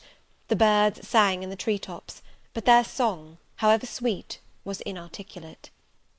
Again Mr. Rochester propounded his query. "Is the wandering and sinful, but now rest-seeking and repentant man, justified in daring the world's opinion in order to attach him for ever this gentle, gracious, genial stranger, thereby securing his own peace of mind and regeneration of life?" "Sir," I answered, "a wanderer's repose or a sinner's reformation should never depend on a fellow creature. Men and women die, philosophers falter in wisdom, and Christians in goodness. If any one you know has suffered and erred, let him look higher than his equals for strength to amend and solace to heal." "But the instrument, the instrument! God, who does the work, ordains the instrument. I have myself, I tell it to you without parable, been a worldly, dissipated, restless man, and I believe I have found the instrument for my cure in—" He paused. The birds went on carolling, the leaves lightly rustling. I almost wondered they did not check their songs and whispers to catch this suspended revelation; but they would have had to wait many minutes, so long was the silence protracted. At last I looked up at the tardy speaker. He was looking eagerly at me. "Little friend," said he, in quite a changed tone, while his face changed too, losing all its softness and gravity, and becoming harsh and sarcastic, "you have noticed my tender penchant for Miss Ingram. Don't you think if I married her, she would regenerate me with a vengeance?" He got up instantly, went quite to the other end of the walk, and when he came back he was humming a tune. "Jane, Jane," said he, stopping before me, "you are quite pale with your vigils. Don't you curse me for disturbing your rest." "Curse you? No, Sir." "Shake hands in confirmation of the word. What cold fingers! They were warmer last night when I touched them at the door of the mysterious chamber. Jane, when will you watch with me again?" "Whenever I can be useful, Sir." "For instance, the night before I am married. I am sure I shall not be able to sleep. Will you promise to sit up with me to bear me company? To you I can talk of my lovely one, for now you have seen her and know her." "Yes, Sir." "She's a rare one, is she not, Jane?" "Yes, Sir." "A strapper, a real strapper, Jane, big, brown, and buxom, with hair just such as the ladies of Carthage must have had. Bless me, there's Dent and Lynn in the stables. Go in by the shrubbery through that wicket." As I went one way, he went another, and I heard him in the yard saying cheerfully, "Mason got the start of you all this morning. He was gone before sunrise. I rose at 4 to see him off." End of chapter 20.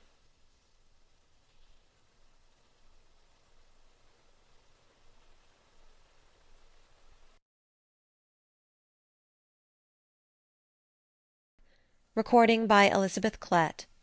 Jane Eyre by Charlotte Brontë. Chapter 21.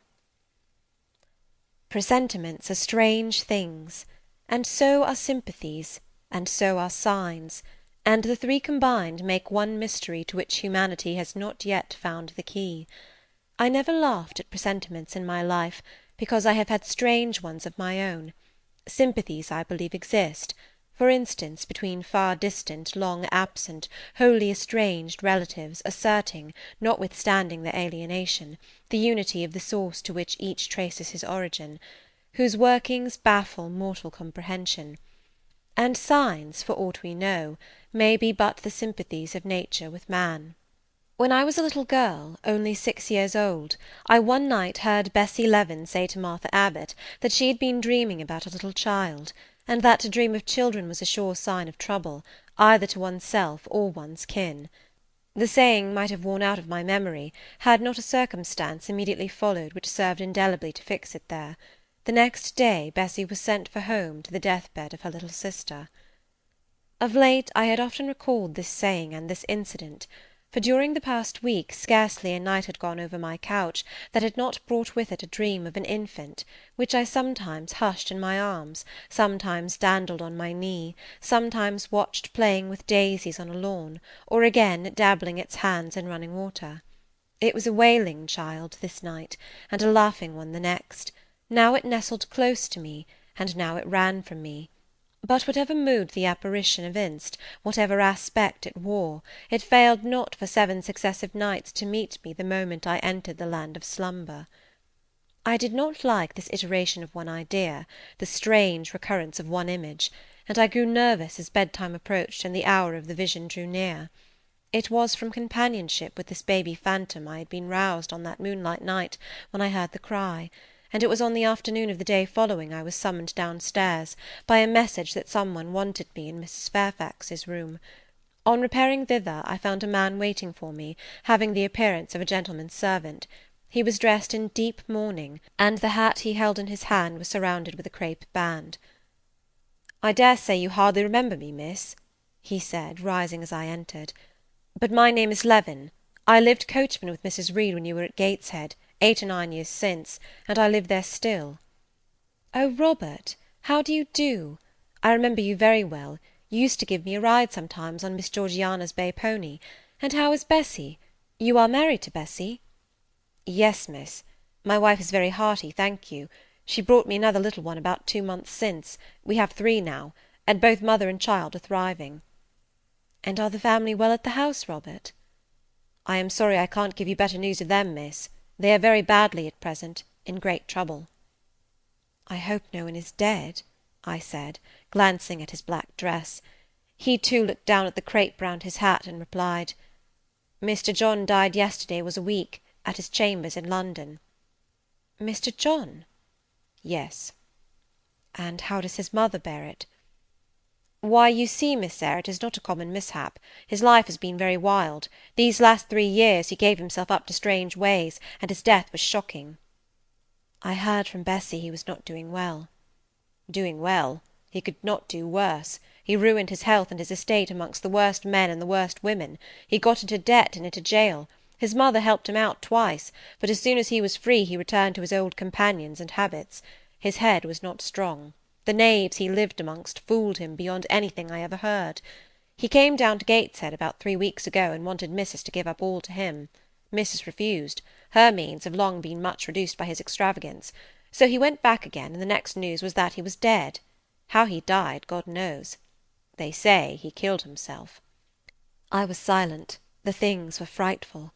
Robert Levin resumed. "Mrs. had been out of health herself for some time.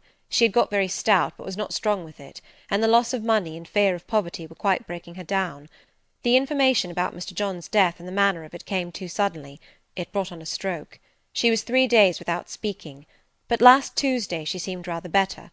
She appeared as if she wanted to say something, and kept making signs to my wife and mumbling. It was only yesterday morning, however, that Bessy understood she was pronouncing your name, and at last she made out the words, 'Bring Jane. Fetch Jane Eyre. I want to speak to her.' Bessy is not sure whether she is in her right mind, or means anything by the words, but she told Miss Reed and Miss Georgiana, and advised them to send for you. The young ladies put it off at first, but their mother grew so restless, and said 'Jane, Jane,' so many times, that at last they consented. I left Gateshead yesterday, and if you can get ready, miss, I should like to take you back with me early to-morrow morning." "Yes, Robert, I shall be ready. It seems to me that I ought to go." "I think so too, miss. Bessy said she was sure you would not refuse, but I suppose you will have to ask leave before you can get off." "Yes, and I will do it now." And having directed him into the servants' hall, and recommended him to the care of John's wife and the attentions of John himself, I went in search of Mr. Rochester. He was not in any of the lower rooms. He was not in the yard, the stables, or the grounds. I asked Mrs. Fairfax if she had seen him. Yes, she believed he was playing billiards with Miss Ingram. To the billiard-room I hastened. The click of balls and the hum of voices resounded thence. Mr. Rochester, Miss Ingram, the 2 Misses Eshton, and their admirers, were all busied in the game. It required some courage to disturb so interesting a party. My errand, however, was one I could not defer, so I approached the master where he stood at Miss Ingram's side. She turned as I drew near, and looked at me haughtily. Her eyes seemed to demand, "What can the creeping creature want now?" And when I said in a low voice, "Mr. Rochester," she made a movement as if tempted to order me away. I remember her appearance at the moment. It was very graceful and very striking. She wore a morning robe of sky-blue crape. A gauzy azure scarf was twisted in her hair. She had been all animation with the game, and irritated pride did not lower the expression of her haughty lineaments. "Does that person want you?"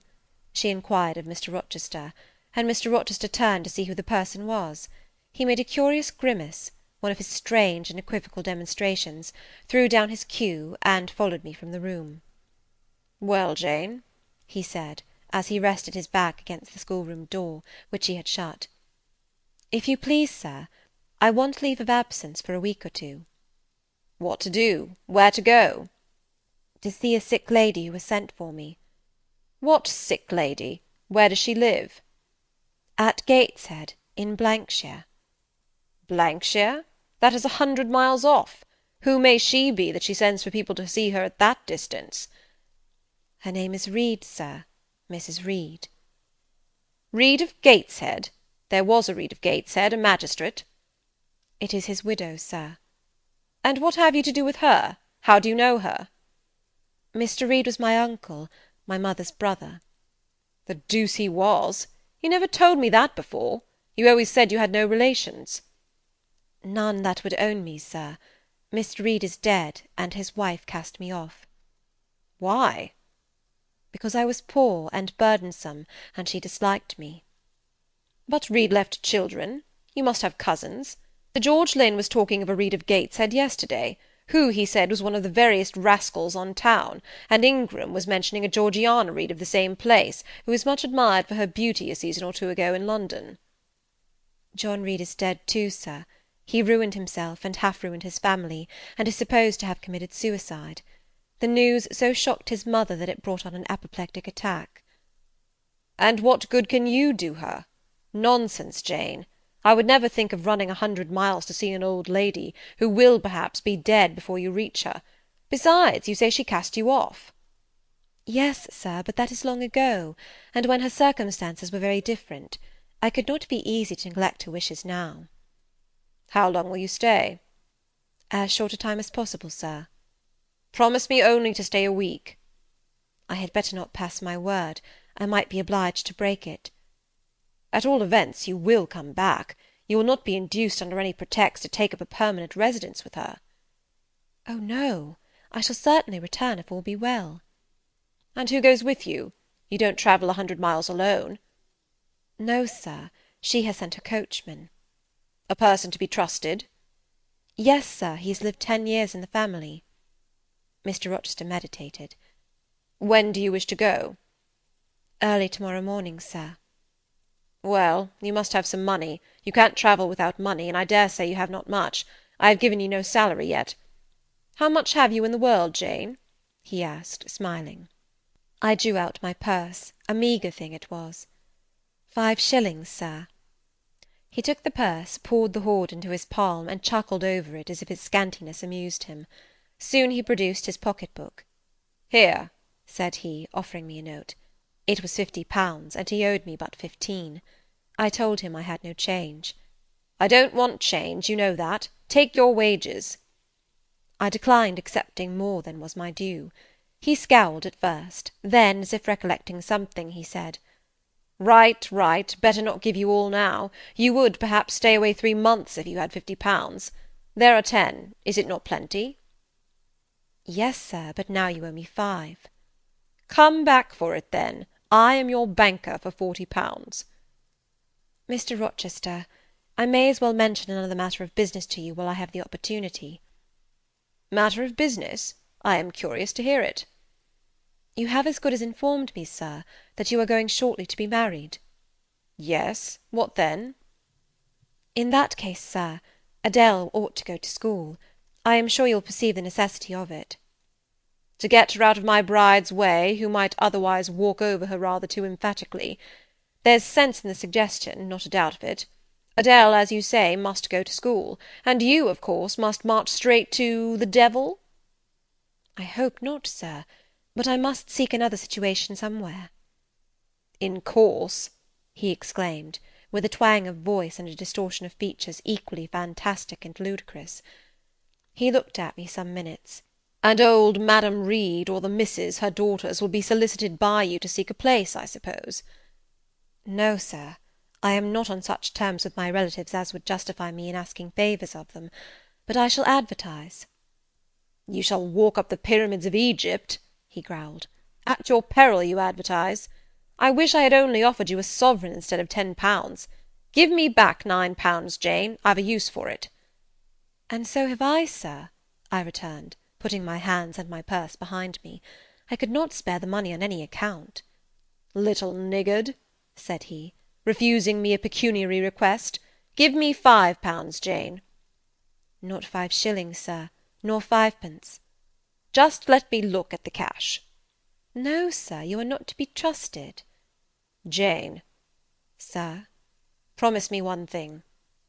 "I'll promise you anything, sir, that I think I am likely to perform." "Not to advertise, and to trust this quest of a situation to me. I'll find you one in time." "I shall be glad to do so, sir, if you in your turn will promise that I and Adele shall be both safe out of the house before your bride enters it." Very well, I'll pledge my word on it. You go to-morrow, then?" "Yes, sir, early." "Shall you come down to the drawing-room after dinner?" "No, sir, I must prepare for the journey." "Then you and I must bid good-bye for a little while." "I suppose so, sir." "And how do people perform that ceremony of parting, Jane? Teach me. I'm not quite up to it."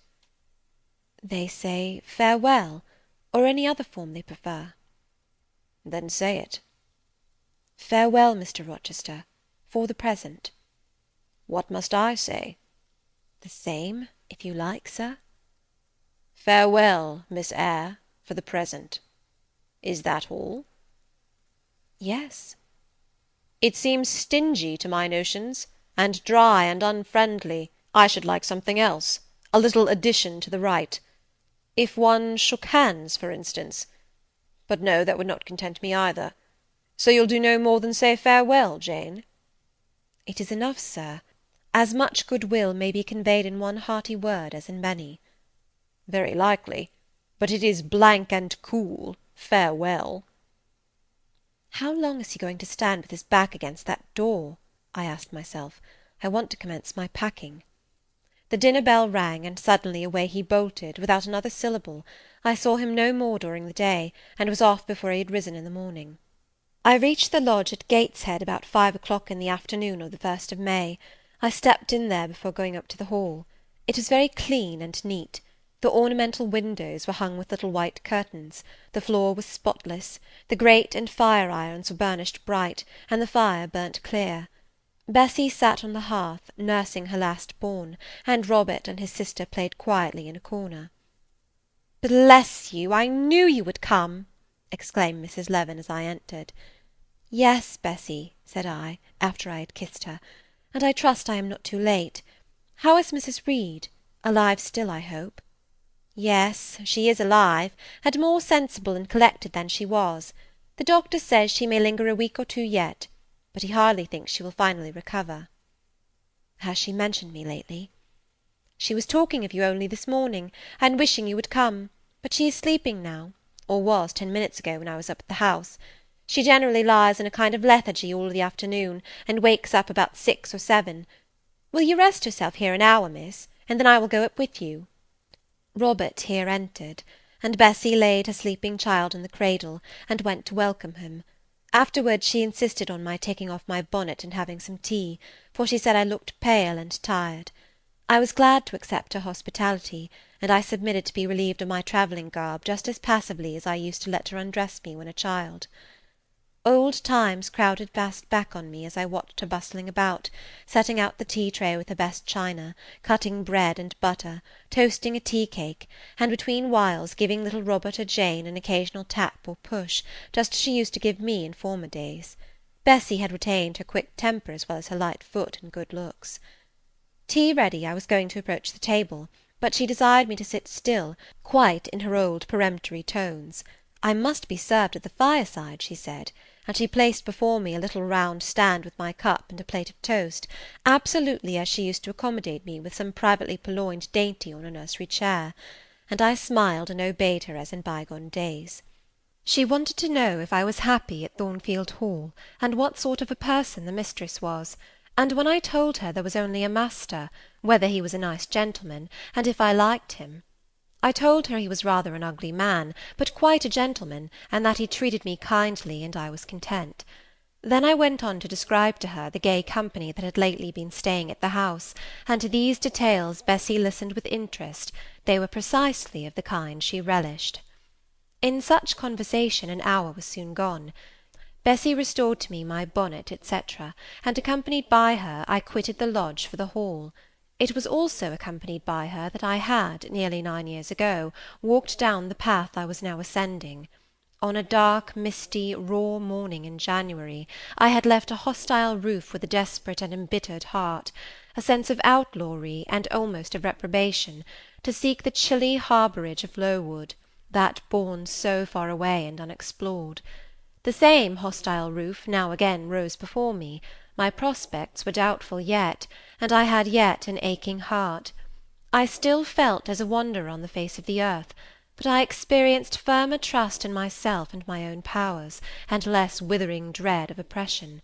The gaping wound of my wrongs, too, was now quite healed, and the flame of resentment extinguished. "You shall go into the breakfast-room first," said Bessie, as she preceded me through the hall. "The young ladies will be there." In another moment I was within that apartment. There was every article of furniture looking just as it did on the morning I was first introduced to Mr. Brocklehurst. The very rug he had stood upon still covered the hearth. Glancing at the bookcases, I thought I could distinguish the 2 volumes of Bewick's British Birds occupying their old place on the 3rd shelf, and Gulliver's Travels and the Arabian Nights ranged just above. The inanimate objects were not changed, but the living things had altered past recognition. two young ladies appeared before me, one very tall, almost as tall as Miss Ingram, very thin too, with a sallow face and severe mien. There was something ascetic in her look, which was augmented by the extreme plainness of a straight-skirted, black stuff dress, a starched linen collar, hair combed away from the temples, and the nun-like ornament of a string of ebony beads and a crucifix. This, I felt sure, was Eliza, though I could trace little resemblance to her former self in that elongated and colourless visage. The other was as certainly Georgiana, but not the Georgiana I remembered, the slim and fairy-like girl of 11. This was a full-blown, very plump damsel, fair as waxwork, with handsome and regular features, languishing blue eyes, and ringleted yellow hair. The hue of her dress was black too, but its fashion was so different from her sister's, so much more flowing and becoming, it looked as stylish as the others looked puritanical. In each of the sisters there was one trait of the mother, and only one. The thin and pallid elder daughter had her parents' cairngorm eye.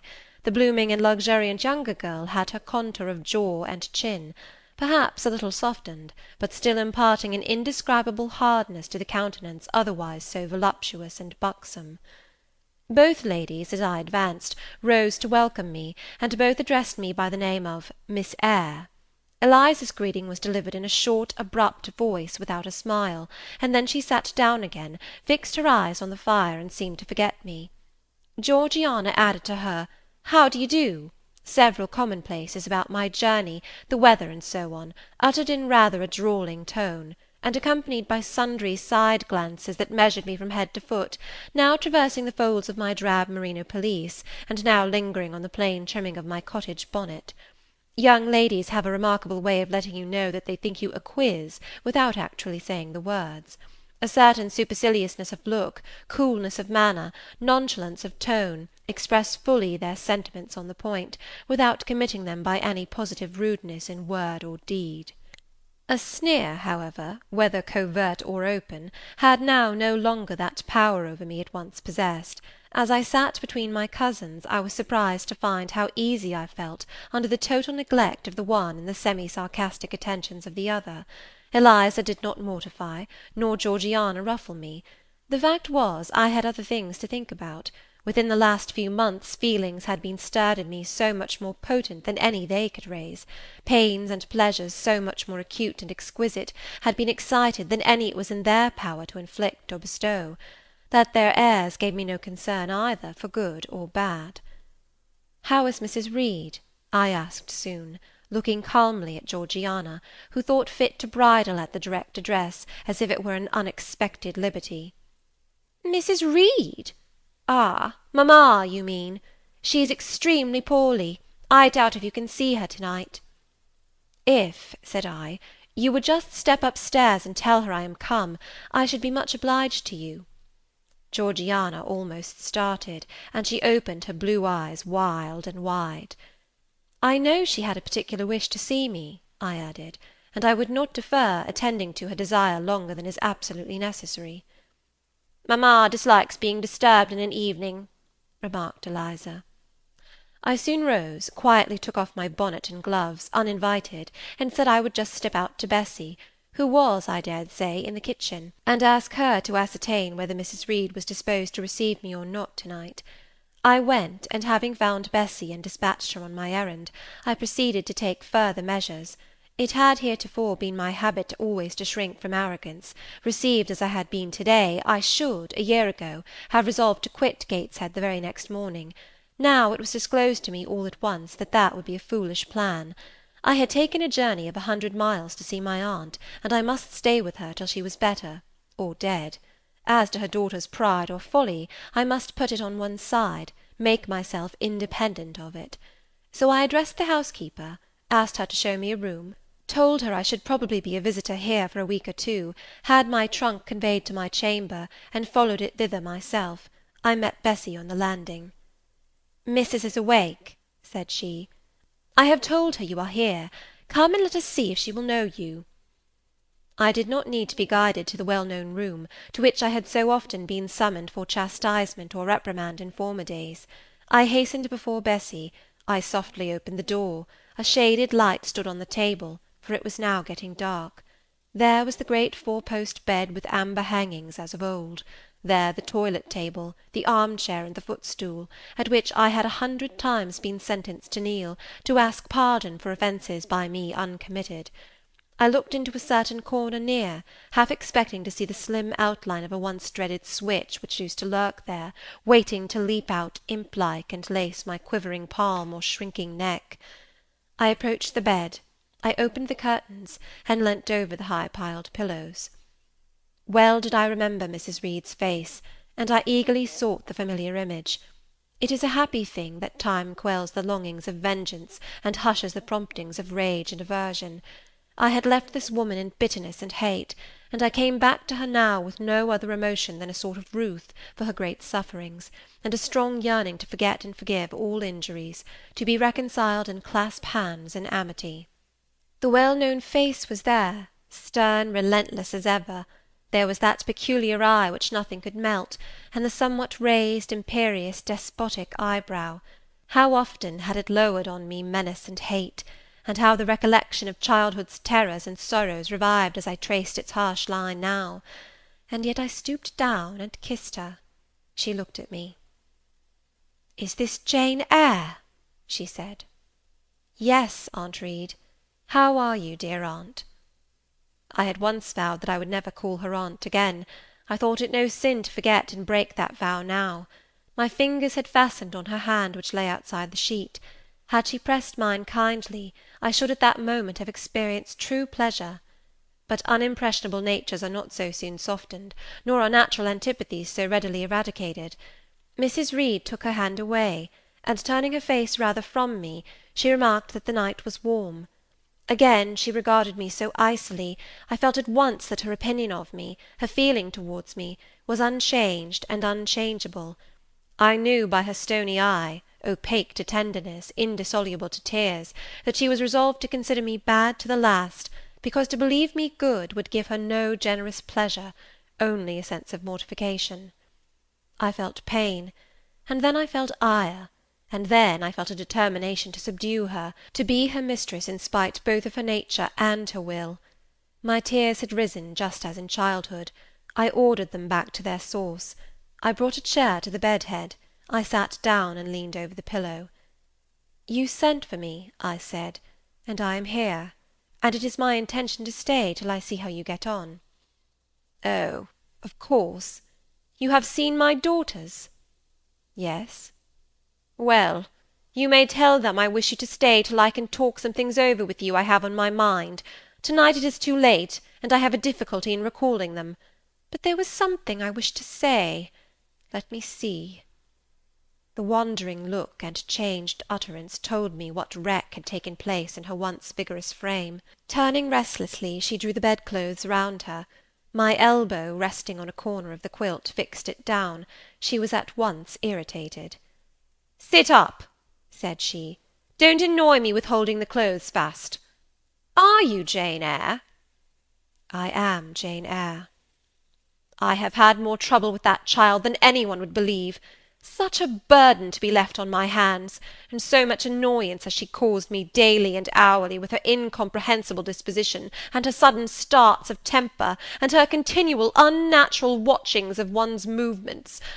I declare she talked to me once like something mad, or like a fiend. No child ever spoke or looked as she did. I was glad to get her away from the house. What did they do with her at Lowood? The fever broke out there, and many of the pupils died. She, however, did not die, but I said she did. I wish she had died." "A strange wish, Mrs. Reed. Why do you hate her so?" "I had a dislike to her mother always, for she was my husband's only sister, and a great favourite with him. He opposed the family's disowning her when she made her low marriage, and when news came of her death he wept like a simpleton. He would send for the baby, though I entreated him rather to put it out to nurse and pay for its maintenance. I hated it the first time I set my eyes on it, a sickly, whining, pining thing. It would wail in its cradle all night long, not screaming heartily like any other child, but whimpering and moaning. Reed pitied it, and he used to nurse it and notice it as if it had been his own, more, indeed, than he ever noticed his own at that age. He would try to make my children friendly to the little beggar, The darlings could not bear it, and he was angry with them when they showed their dislike. In his last illness he had it brought continually to his bedside, and but an hour before he died he bound me by vow to keep the creature. I would as soon have been charged with a pauper brat out of a workhouse, but he was weak, naturally weak. John does not at all resemble his father, and I am glad of it. John is like me, and like my brothers, he is quite a Gibson. Oh, I wish he would cease tormenting me with letters for money. I have no more money to give him. We are getting poor. I must send away half my servants, and shut up part of the house, or let it off. I can never submit to do that. Yet how are we to get on? 2/3 of my income goes in paying the interest of mortgages. John gambles dreadfully, and always loses, poor boy. He is beset by sharpers. John is sunk and degraded. His look is frightful. I feel ashamed for him when I see him." She was getting much excited. "I think I had better leave her now," said I to Bessy, who stood on the other side of the bed. "Perhaps you had, miss, but she often talks in this way towards night. In the morning she is calmer." I rose. "Stop!" exclaimed Mrs. Reed. "There is another thing I wish to say. He threatens me. He continually threatens me with his own death, or mine, and I dream sometimes that I see him laid out with a great wound in his throat, or with a swollen and blackened face. I am come to a strange pass. I have heavy troubles. What is to be done? How is the money to be had?" Bessy now endeavoured to persuade her to take a sedative draught. She succeeded with difficulty. Soon after, Mrs. Reed grew more composed, and sank into a dozing state. I then left her. More than 10 days elapsed before I had again any conversation with her. She continued either delirious or lethargic, and the doctor forbade everything which could painfully excite her. Meantime, I got on as well as I could with Georgiana and Eliza. They were very cold indeed at first. Eliza would sit half the day sewing, reading, or writing, and scarcely utter a word either to me or her sister. Georgiana would chatter nonsense to her canary bird by the hour, and take no notice of me. But I was determined not to seem at a loss for occupation or amusement. I had brought my drawing materials with me, and they served me for both. Provided with a case of pencils and some sheets of paper, I used to take a seat apart from them, near the window, and busy myself in sketching fancy vignettes, representing any scene that happened momentarily to shape itself in the ever-shifting kaleidoscope of imagination.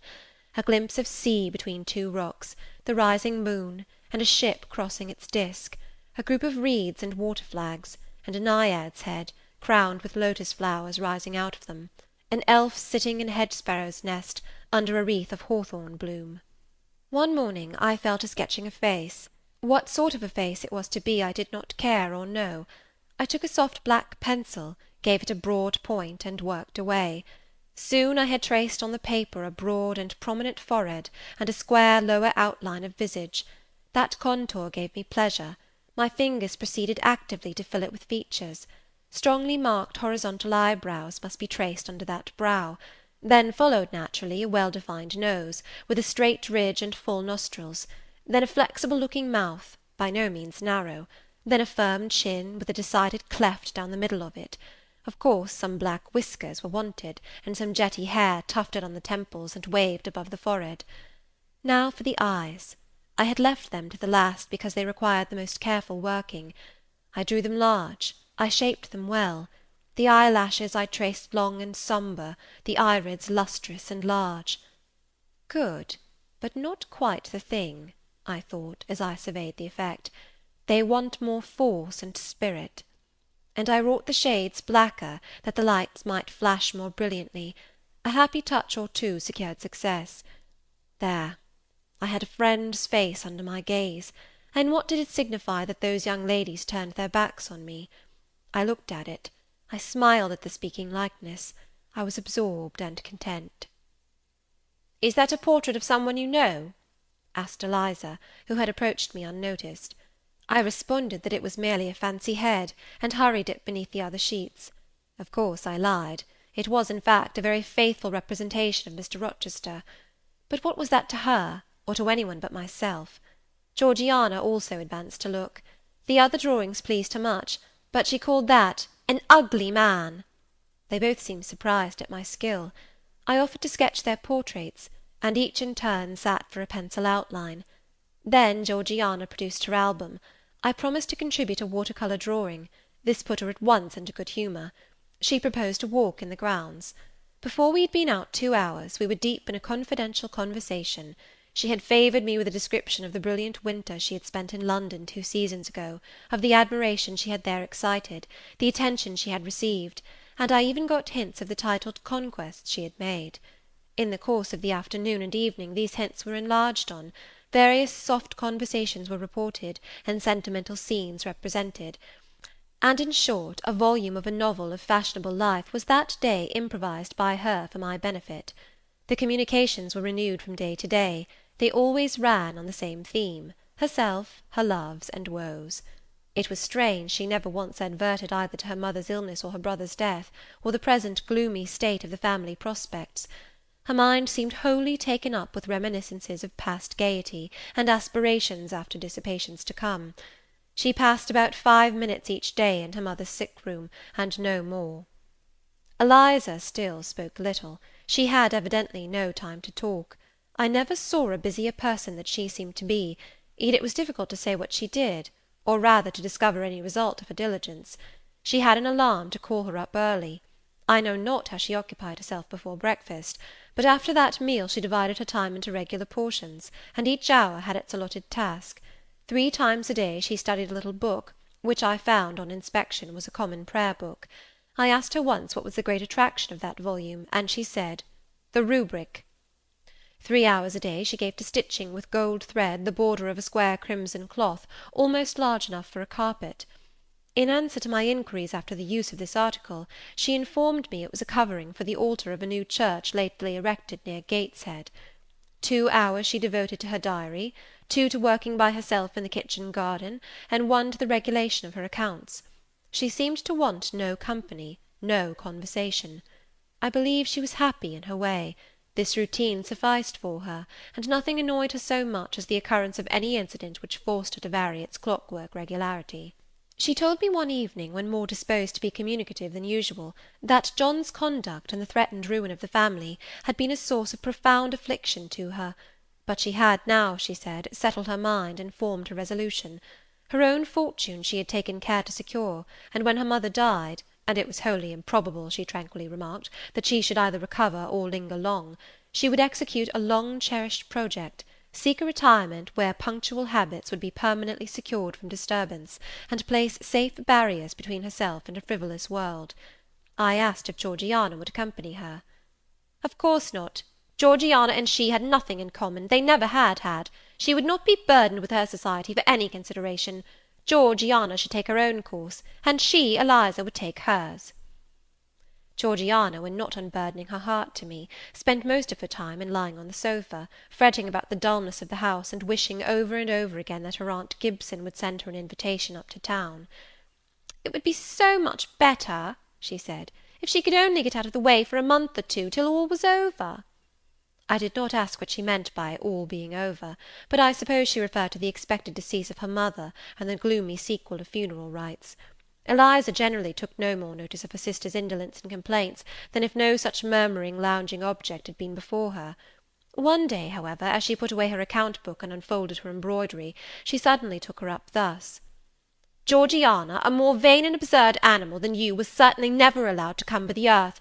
You had no right to be born, for you make no use of life. Instead of living for, in, and with yourself, as a reasonable being ought, you seek only to fasten your feebleness on to some other person's strength.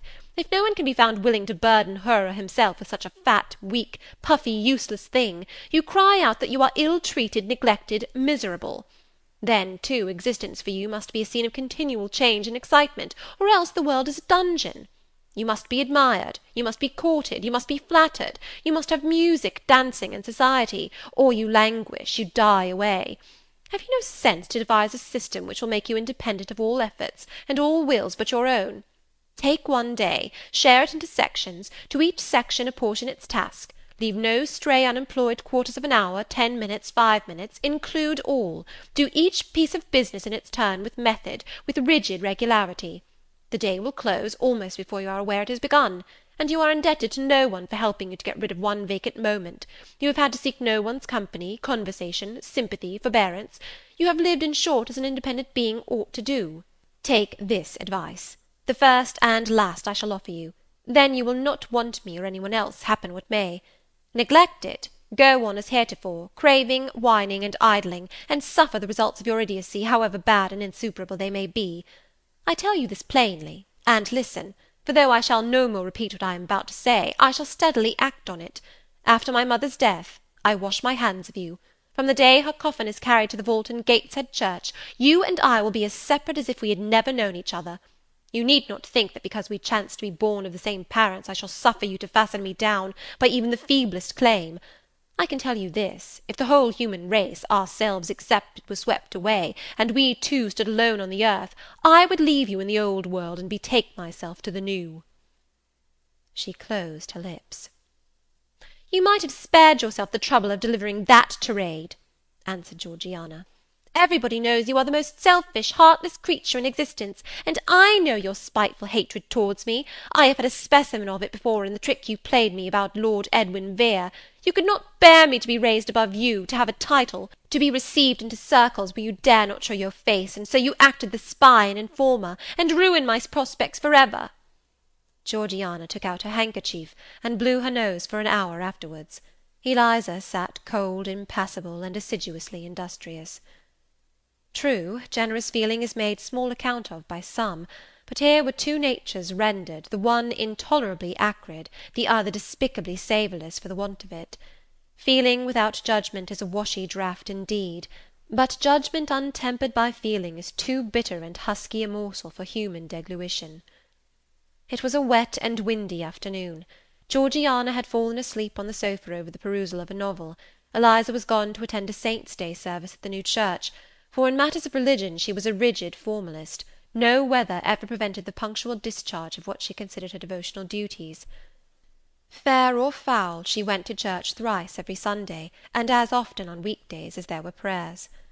I bethought myself to go upstairs and see how the dying woman sped, who lay there almost unheeded. The very servants paid her but a remittent attention. The hired nurse, being little looked after, would slip out of the room whenever she could. Bessie was faithful, but she had her own family to mind, and could only occasionally come to the hall. I found the sick-room unwatched, as I had expected. No nurse was there. The patient lay still, and seemingly lethargic, her livid face sunk in the pillows. The fire was dying in the grate. I renewed the fuel, rearranged the bedclothes, gazed a while on her who could not now gaze on me, and then I moved away to the window. The rain beat strongly against the panes, the wind blew tempestuously. One lies there, I thought, who will soon be beyond the war of earthly elements. Whither will that spirit, now struggling to quit its material tenement, flit when at length released? In pondering the great mystery, I thought of Helen Burns, recalled her dying words, her faith, her doctrine of the equality of disembodied souls. I was still listening in thought to her well-remembered tones, still picturing her pale and spiritual aspect, her wasted face and her sublime gaze, as she lay on her placid death-bed, and whispered her longing to be restored to her divine Father's bosom, when a feeble voice murmured from the couch behind, "Who is that?" I knew Mrs. Reed had not spoken for days. Was she reviving? I went up to her. "It is I, Aunt Reed." "Who? I?" was her answer. "Who are you?" looking at me with surprise and a sort of alarm, but still not wildly. "You are quite a stranger to me. Where is Bessie?" "She is at the lodge, aunt." "Aunt," she repeated. "Who calls me aunt? You are not one of the Gibsons, and yet I know you. That face, and the eyes and forehead are quite familiar to me. You are like— why, you are like Jane Eyre." I said nothing. I was afraid of occasioning some shock by declaring my identity. "Yet," said she, "I am afraid it is a mistake. My thoughts deceive me. I wished to see Jane Eyre, and I fancy a likeness where none exists. Besides, in 8 years she must be so changed." I now gently assured her that I was the person she supposed and desired me to be, and seeing that I was understood, and that her senses were quite collected, I explained how Bessie had sent her husband to fetch me from Thornfield. "I am very ill, I know," she said ere long. "I was trying to turn myself a few minutes since, and find I cannot move a limb. It is as well I should ease my mind before I die. What we think little of in health burdens us at such an hour as the present is to me. Is the nurse here, or is there no one in the room but you?" I assured her we were alone. "Well, I have twice done you a wrong which I regret now. One was in breaking the promise which I gave my husband to bring you up as my own child. The other—" She stopped. "After all, it is of no great importance, perhaps," she murmured to herself. "And then I make it better, and to humble myself so to her is painful." She made an effort to alter her position, but failed. Her face changed. She seemed to experience some inward sensation, the precursor, perhaps, of the last pang. "Well, I must get it over. Eternity is before me. I had better tell her. Go to my dressing-case, open it, and take out a letter you will see there." I obeyed her directions. "Read the letter," she said. It was short, and thus conceived. "Madam, will you have the goodness to send me the address of my niece Jane Eyre, and to tell me how she is? It is my intention to write shortly, and desire her to come to me at Madeira. Providence has blessed my endeavours to secure a competency, and as I am unmarried and childless, I wish to adopt her during my life, and bequeath her at my death whatever I may have to leave. I am, Madam, etc., etc., John Eyre, Madeira." It was dated 3 years back. "Why did I never hear of this?" I asked. "Because I disliked you too fixedly and thoroughly ever to lend a hand in lifting you to prosperity. I could not forget your conduct to me, Jane, the fury with which you once turned on me, the tone in which you declared you abhorred me, the worst of anybody in the world, the unchildlike look and voice with which you affirmed that the very thought of me made you sick, and asserted that I had treated you with miserable cruelty. I could not forget my own sensations when you thus started up and poured out the venom of your mind. I felt fear as if an animal that I had struck or pushed had looked up at me with human eyes and cursed me in a man's voice. Bring me some water. Oh, make haste!" "Dear Mrs. Reed," said I, as I offered her the draught she required, "think no more of all this. Let it pass away from your mind. Forgive me for my passionate language. I was a child then. 8, 9 years have passed since that day." She heeded nothing of what I said, but when she had tasted the water and drawn breath, she went on thus: "I tell you I could not forget it, and I took my revenge. For you to be adopted by your uncle, and placed in an estate of ease and comfort, was what I could not endure. I wrote to him. I said I was sorry for his disappointment, but Jane Eyre was dead. She had died of typhus fever at Lowood. Now act as you please, write and contradict my assertion, expose my falsehood as soon as you like. You were born, I think, to be my torment. My last hour is racked by the recollection of a deed which, but for you, I should never have been tempted to commit." "If you could be persuaded to think no more of it, aunt, and to regard me with kindness and forgiveness—" "You have a very bad disposition," said she, "and one to this day I feel it impossible to understand. How for 9 years you could be patient and quiescent under any treatment, and in the 10th break out all fire and violence, I can never comprehend." "My disposition is not so bad as you think. I am passionate, but not vindictive. Many a time as a little child I should have been glad to love you if you would have let me, and I long earnestly to be reconciled to you now. Kiss me, aunt." I approached my cheek to her lips. She would not touch it. She said I oppressed her by leaning over the bed, and again demanded water. As I laid her down, for I raised her and supported her on my arm while she drank, I covered her ice-cold and clammy hand with mine, the feeble fingers shrank from my touch, the glazing eyes shunned my gaze. "Love me, then, or hate me as you will," I said at last. "You have my full and free forgiveness. Ask now for God's, and be at peace." Poor suffering woman! It was too late for her to make now the effort to change her habitual frame of mind. Living, she had ever hated me; dying, she must hate me still. The nurse now entered, and Bessy followed. I yet lingered half an hour longer, hoping to see some sign of amity, but she gave none.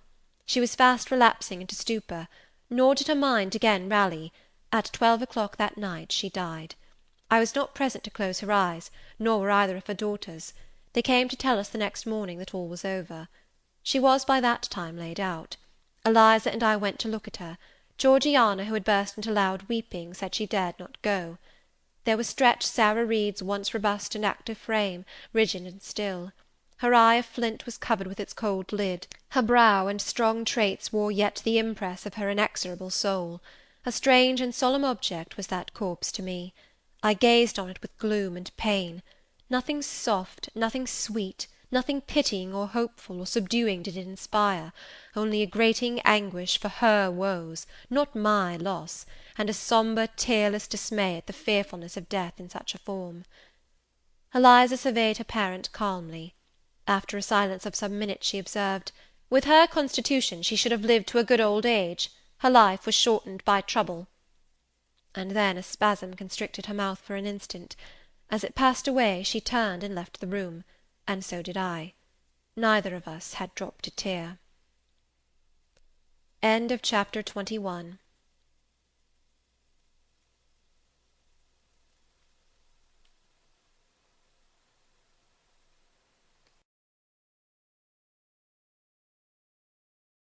Recording by Elizabeth Klett. Jane Eyre by Charlotte Brontë. Chapter 22. Mr. Rochester had given me but 1 week's leave of absence, yet a month elapsed before I quitted Gateshead. I wished to leave immediately after the funeral, but Georgiana entreated me to stay till she could get off to London, whither she was now at last invited by her uncle, Mr. Gibson, who had come down to direct his sister's interment and settle the family affairs. Georgiana said she dreaded being left alone with Eliza. From her she got neither sympathy in her dejection, support in her fears, nor aid in her preparations. So I bore with her feeble-minded wailings and selfish lamentations as well as I could, and did my best in sewing for her and packing her dresses. It is true that while I worked, she would idle, and I thought to myself, if you and I were destined to live always together, cousin, we would commence matters on a different footing. I should not settle tamely down into being the forbearing party. I should assign you your share of labour, and compel you to accomplish it, or else it should be left undone. I should insist also on your keeping some of those drawling, half-insincere complaints hushed in your own breast. It is only because our connection happens to be very transitory, and comes at a peculiarly mournful season, that I consent thus to render it so patient and compliant on my part. At last I saw Georgiana off, but now it was Eliza's turn to request me to stay another week. Her plans required all her time and attention, she said. She was about to depart for some unknown bourne, and all day long she stayed in her own room, her door bolted within, filling trunks, emptying drawers, burning papers, and holding no communication with any one. She wished me to look after the house, to see callers, and answer notes of condolence. One morning she told me I was at liberty. "And," she added, "I am obliged to you for your valuable services in discreet conduct. There is some difference between living with such a one as you and with Georgiana. You perform your own part in life, and burden no one. To-morrow," she continued, "I set out for the Continent. I shall take up my abode in a religious house near Lille, a nunnery you would call it. There I shall be quiet and unmolested. I shall devote myself for a time to the examination of the Roman Catholic dogmas, and to a careful study of the workings of their system. If I find it to be, as I half suspect it is, the one best calculated to ensure the doing of all things decently and in order, I shall embrace the tenets of Rome, and probably take the veil." I neither expressed surprise at this resolution, nor attempted to dissuade her from it. The vocation will fit you to a hair, I thought. Much good may it do you. When we parted, she said, "Good-bye, cousin Jane Eyre. I wish you well. You have some sense." I then returned, "You are not without sense, cousin Eliza; but what you have, I suppose, in another year will be walled up alive in a French convent. However, it is not my business, and so it suits you, I don't much care." "You are in the right," said she, and with these words we each went our separate way. As I shall not have occasion to refer either to her or her sister again, I may as well mention here, that Georgiana made an advantageous match with a wealthy worn-out man of fashion, and that Eliza actually took the veil, and is at this day superior of the convent where she passed the period of her novitiate, and which she endowed with her fortune. How people feel when they are returning home from an absence, long or short, I did not know. I had never experienced the sensation. I had known what it was to come back to Gateshead when a child after a long walk, to be scolded for looking cold or gloomy, and later what it was to come back from church to Lowood, to long for a plenteous meal and a good fire, and to be unable to get either. Neither of these returnings was very pleasant or desirable. No magnet drew me to a given point, increasing in its strength of attraction the nearer I came. The return to Thornfield was yet to be tried. My journey seemed tedious, very tedious. 50 miles one day, a night spent at an inn; 50 miles the next day.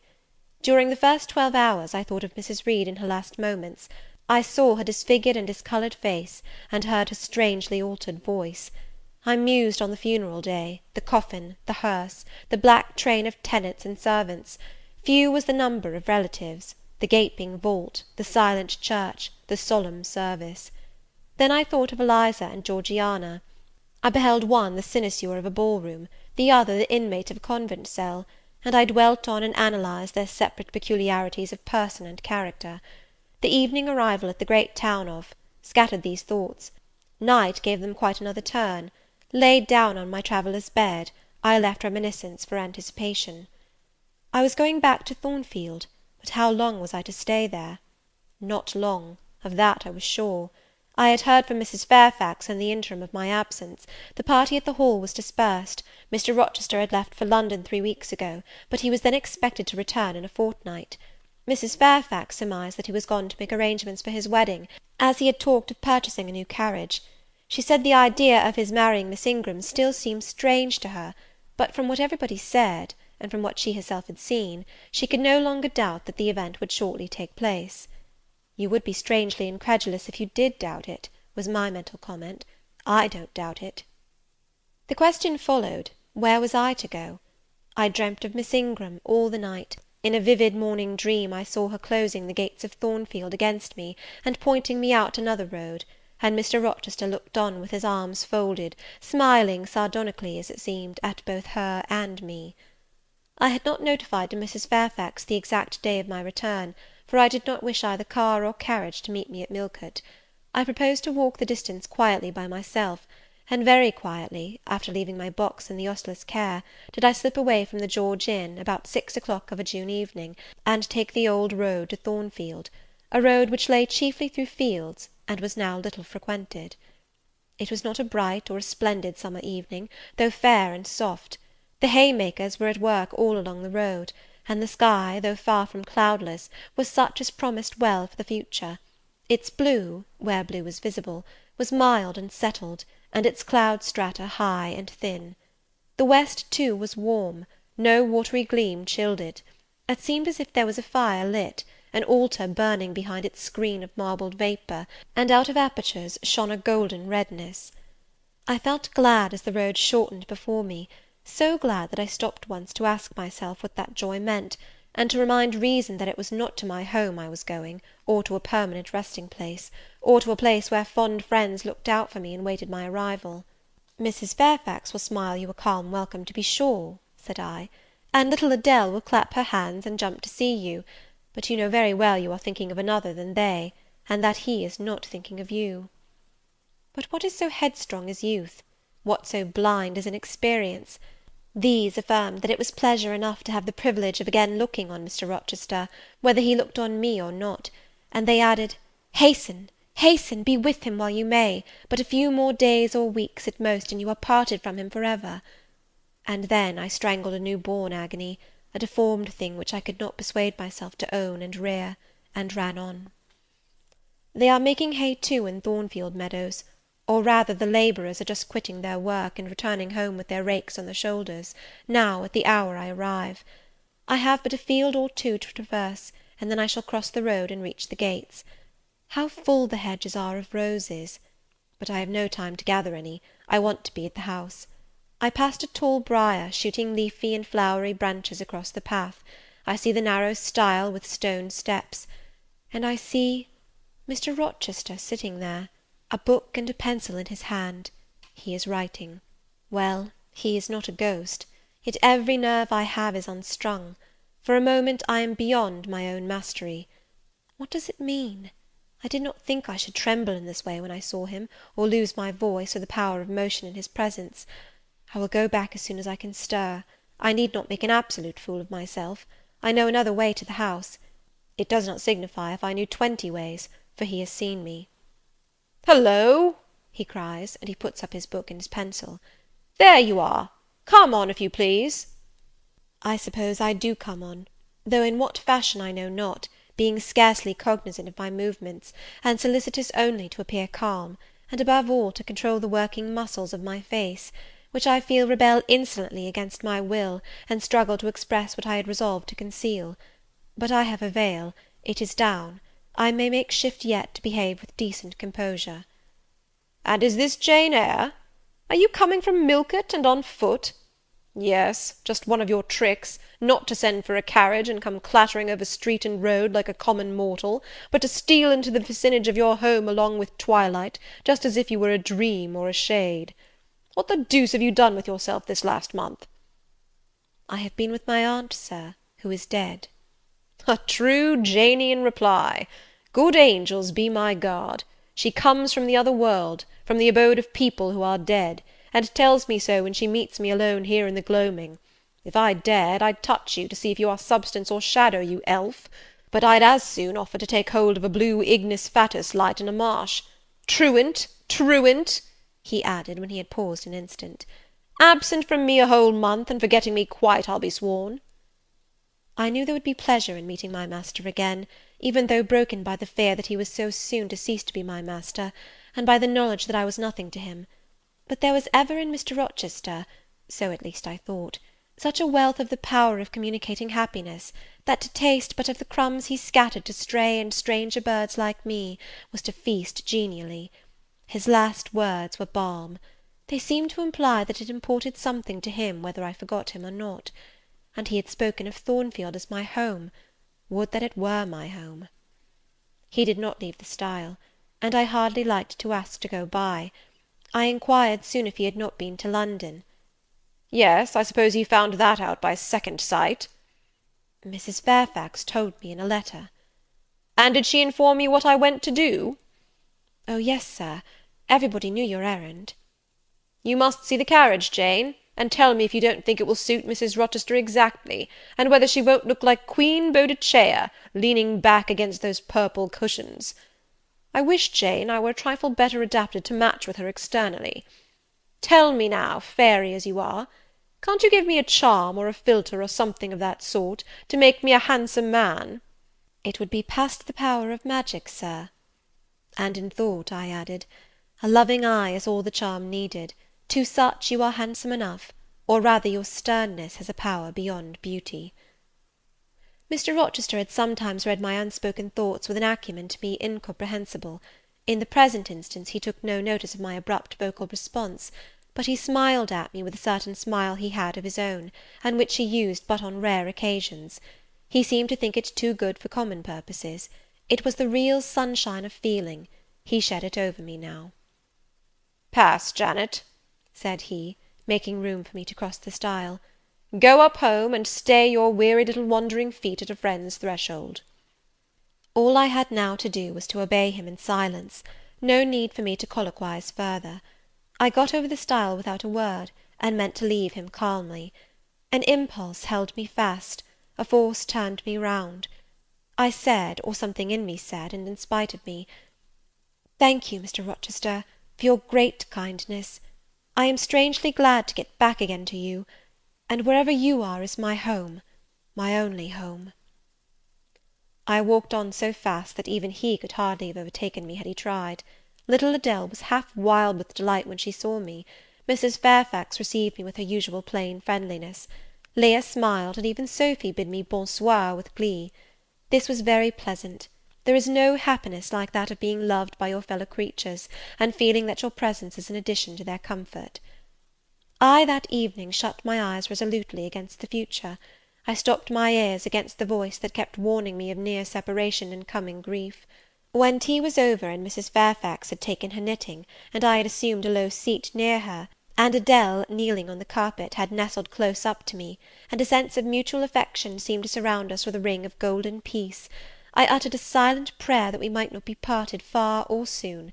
But when, as we thus sat, Mr. Rochester entered, unannounced, and looking at us, seemed to take pleasure in the spectacle of a group so amicable, when he said he supposed the old lady was all right now that she had got her adopted daughter back again, and added that he saw Adele was prête à croquer sa petite maman anglaise, I half ventured to hope that he would, even after his marriage, keep us together somewhere under the shelter of his protection, and not quite exiled from the sunshine of his presence. A fortnight of dubious calm succeeded my return to Thornfield Hall. Nothing was said of the master's marriage, and I saw no preparation going on for such an event. Almost every day I asked Mrs. Fairfax if she had yet heard anything decided. Her answer was always in the negative. Once she said she had actually put the question to Mr. Rochester as to when he was going to bring his bride home; but he had answered her only by a joke and one of his queer looks, and she could not tell what to make of him. One thing surprised me, and that was, there were no journeyings backward and forward, no visits to Ingram Park. To be sure, it was 20 miles off, on the borders of another county, but what was that distance to an ardent lover? To so practised and indefatigable a horseman as Mr. Rochester, it would be but a morning's ride. I began to cherish hopes I had no right to conceive, that the match was broken off, that rumour had been mistaken, that one or both parties had changed their minds. I used to look at my master's face to see if it was sad or fierce, but I could not remember the time when it had been so uniformly clear of clouds or evil feelings. If, in the moments I and my pupil spent with him, I lacked spirits and sank into inevitable dejection, he became even gay. Never had he called me more frequently to his presence, never been kinder to me when there, and, alas, never had I loved him so well. End of Chapter 22.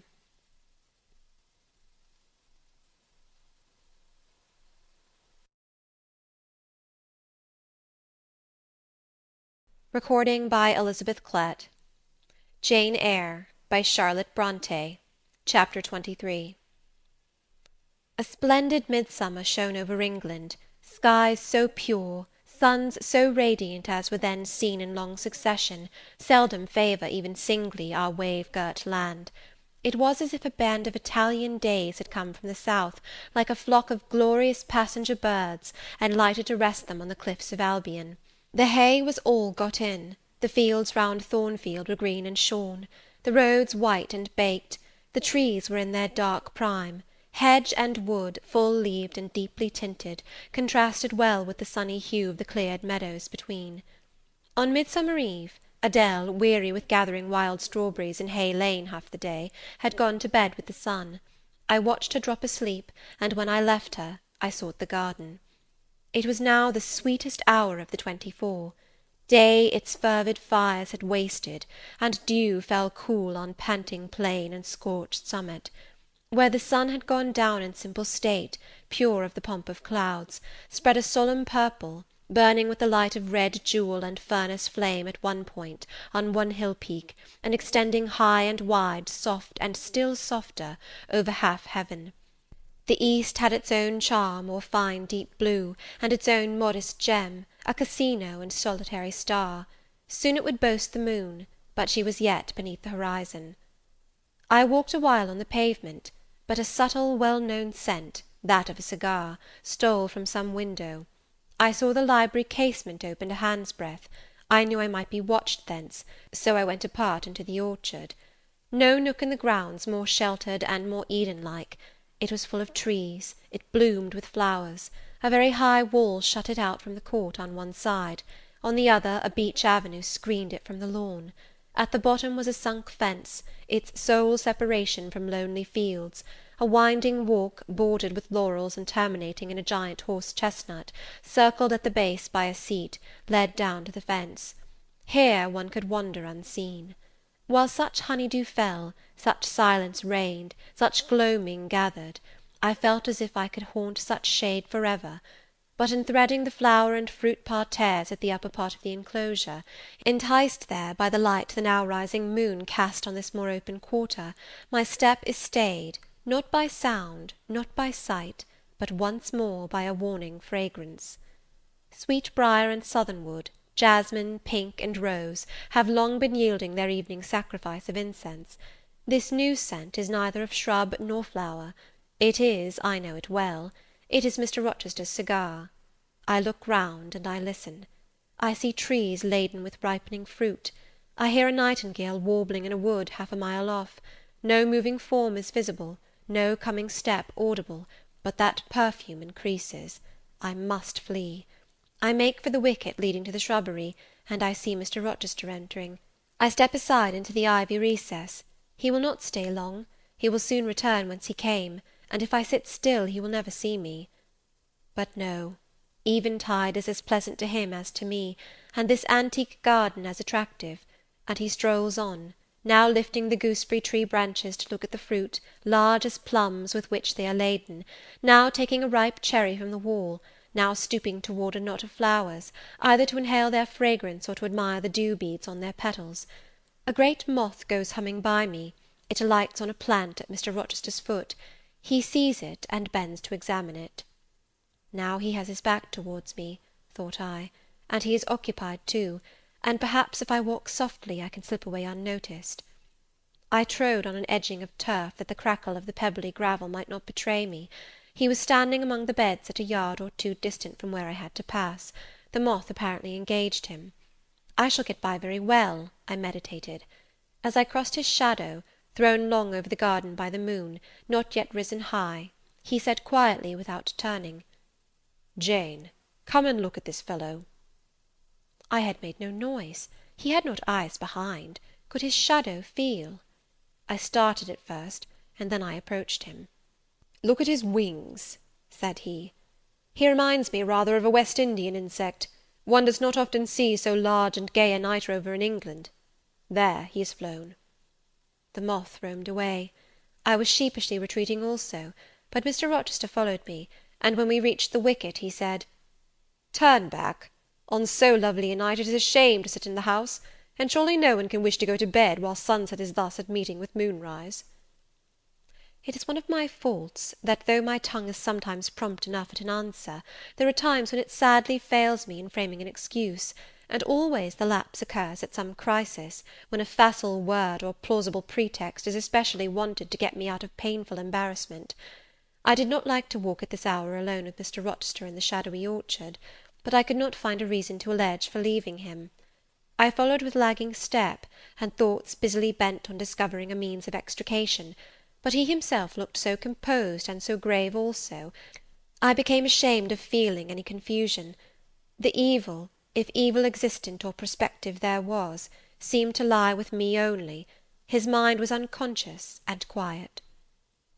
"Jane," he recommenced, as we entered the laurel walk, and slowly strayed down in the direction of the sunk fence and the horse-chestnut, "Thornfield is a pleasant place in summer, is it not?" "Yes, sir." "You must have become in some degree attached to the house, you who have an eye for natural beauties and a good deal of the organ of adhesiveness." "I am attached to it, indeed." "And though I don't comprehend how it is, I perceive you have acquired a degree of regard for that foolish little child Adele, too, and even for simple Dame Fairfax." "Yes, sir. In different ways I have an affection for both." "And would be sorry to part with them?" "Yes." "Pity," he said, and sighed and paused. "It is always the way of events in this life," he continued presently. "No sooner have you got settled in a pleasing resting-place, than a voice calls out to you to rise and move on, for the hour of repose is expired." "Must I move on, sir?" I asked. "Must I leave Thornfield?" "I believe you must, Jane. I am sorry, Janet, but I believe indeed you must." This was a blow, but I did not let it prostrate me. "Well, sir, I shall be ready when the order to march comes." "It is come now. I must give it to-night." "Then you are going to be married, sir?" "Exactly, precisely. With your usual acuteness you have hit the nail straight on the head." "Soon, sir?" "Very soon, that is, Miss Eyre. And you'll remember, Jane, that the first time I, or rumour, plainly intimated to you that it was my intention to put my old bachelor's neck into the sacred noose, to enter into the holy estate of matrimony, to take Miss Ingram to my bosom, in short. She's an extensive armful, but that's not to the point. One can't have too much of such a very excellent thing as my beautiful Blanche. Well, as I was saying, listen to me, Jane. You're not turning your head to look after more moths, are you? That was only a lady clock, child, flying away home. I wish to remind you that it was you who first said to me, with that discretion I respect in you, with that foresight, prudence, and humility which befit your responsible and dependent position, that in case I married Miss Ingram, both you and little Adele had better trot forthwith. I pass over the sort of slur conveyed in this suggestion on the character of my beloved. Indeed, when you are far away, Janet, I'll try to forget it. I shall notice only its wisdom, which is such that I have made it my law of action. Adele must go to school, and you, Miss Eyre, must get a new situation." "Yes, sir, I will advertise immediately, And meantime, I suppose I was going to say, I suppose I may stay here, till I find another shelter to betake myself to. But I stopped, feeling it would not do to risk a long sentence, for my voice was not quite under command. "In about a month I hope to be a bridegroom," continued Mr. Rochester, "and in the interim I shall myself look out for employment, and an asylum for you." "Thank you, sir. I am sorry to give—" "Oh, no need to apologize. I consider that when the dependent does her duty as well as you have done yours, she has a sort of claim upon her employer for any little assistance he can conveniently render her. Indeed, I have already, through my future mother-in-law, heard of a place that I think will suit. It is to undertake the education of the 5 daughters of Mrs. Dionysus O'Gall of Bitternut Lodge, Connaught, Ireland. You'll like Ireland, I think. They're such warm-hearted people there, they say." "It is a long way off, sir." "No matter. A girl of your sense will not object to the voyage or the distance." "Not the voyage, but the distance. And then the sea is a barrier." "From what, Jane?" "From England, and from Thornfield, and—" "Well?" "From you, sir." I said this almost involuntarily, and, with as little sanction of free will, my tears gushed out. I did not cry so as to be heard, however. I avoided sobbing. The thought of Mrs. O'Gall and Bitternut Lodge struck cold to my heart, and colder the thought of all the brine and foam, destined, as it seemed, to rush between me and the master at whose side I now walked, and coldest the remembrance of the wider ocean. Wealth, caste, custom intervened between me and what I naturally and inevitably loved.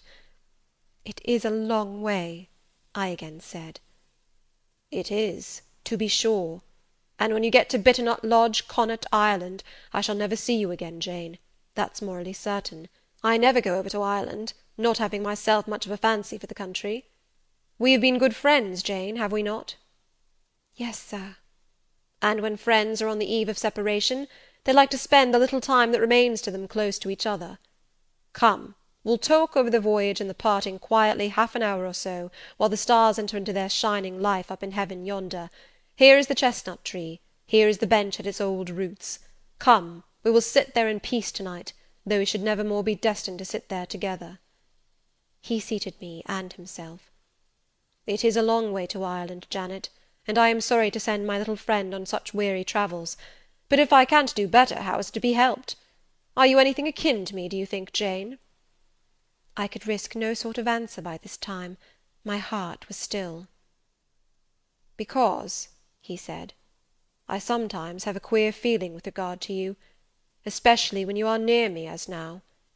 It is as if I had a string somewhere under my left ribs, tightly and inextricably knotted to a similar string situated in the corresponding quarter of your little frame; and if that boisterous channel, and 200 miles or so of land, come broad between us, I am afraid that cord of communion will be snapped, and then I've a nervous notion I should take to bleeding inwardly. As for you, you'd forget me." "That I never should, sir. You know—" Impossible to proceed. "Jane, do you hear that nightingale singing in the wood? Listen." In listening, I sobbed convulsively, for I could repress what I endured no longer. I was obliged to yield, and I was shaken from head to foot with acute distress. When I did speak, it was only to express an impetuous wish that I had never been born, or never come to Thornfield. "Because you are sorry to leave it?" The vehemence of emotion, stirred by grief and love within me, was claiming mastery, and struggling for full sway, and asserting a right to predominate, to overcome, to live, rise, and reign at last, yes, and to speak. I grieve to leave Thornfield. I love Thornfield. I love it because I have lived in it a full and delightful life, momentarily at least. I have not been trampled on. I have not been petrified. I have not been buried with inferior minds and excluded from every glimpse of communion with what is bright and energetic and high. I have talked face to face with what I reverence, with what I delight in, with an original, a vigorous, an expanded mind. I have known you, Mr. Rochester, and it strikes me with terror and anguish to feel I absolutely must be torn from you for ever. I see the necessity of departure, and it is like looking on the necessity of death." "Where do you see the necessity?" he asked suddenly. "Where? You, sir, have placed it before me." "In what shape?" "In the shape of Miss Ingram, a noble and beautiful woman, your bride." "My bride? What bride? I have no bride." "But you will have." "Yes, I will, I will." He set his teeth. "Then I must go. You have said it yourself." "No, you must stay. I swear it, and the oath shall be kept." "I tell you I must go," I retorted, roused to something like passion. "Do you think I can stay to become nothing to you? Do you think I am an automaton, a machine without feelings, and can bear to have my morsel of bread snatched from my lips and my drop of living water dashed from my cup? Do you think, because I am poor, obscure, plain, and little, I am soulless and heartless? You think wrong. I have as much soul as you, and full as much heart; and if God had gifted me with some beauty and much wealth, I should have made it as hard for you to leave me as it is now for me to leave you. I am not talking to you now through the medium of custom, conventionalities, or even of mortal flesh. It is my spirit that addresses your spirit, just as if both had passed through the grave, and we stood at God's feet, equal, as we are." "As we are," repeated Mr. Rochester. "So," he added, enclosing me in his arms, gathering me to his breast, pressing his lips on my lips. "So, Jane." "Yes, so, sir," I rejoined, "and yet not so, for you are a married man, or as good as a married man, and wed to one inferior to you, to one with whom you have no sympathy, whom I do not believe you truly love, for I have seen and heard you sneer at her. I would scorn such a union, therefore I am better than you. Let me go." "Where, Jane? To Ireland?" "Yes, to Ireland. I have spoken my mind, and can go anywhere now." "Jane, be still. Don't struggle so, like a wild, frantic bird that is rending its own plumage in its desperation." "I am no bird, and no net ensnares me. I am a free human being with an independent will, which I now exert to leave you." Another effort set me at liberty, and I stood erect before him. "And your will shall decide your destiny," he said. "I offer you my hand, my heart, and a share of all my possessions."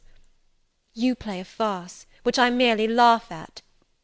"I ask you to pass through life at my side, to be my second self and best earthly companion." "For that fate you have already made your choice, and must abide by it."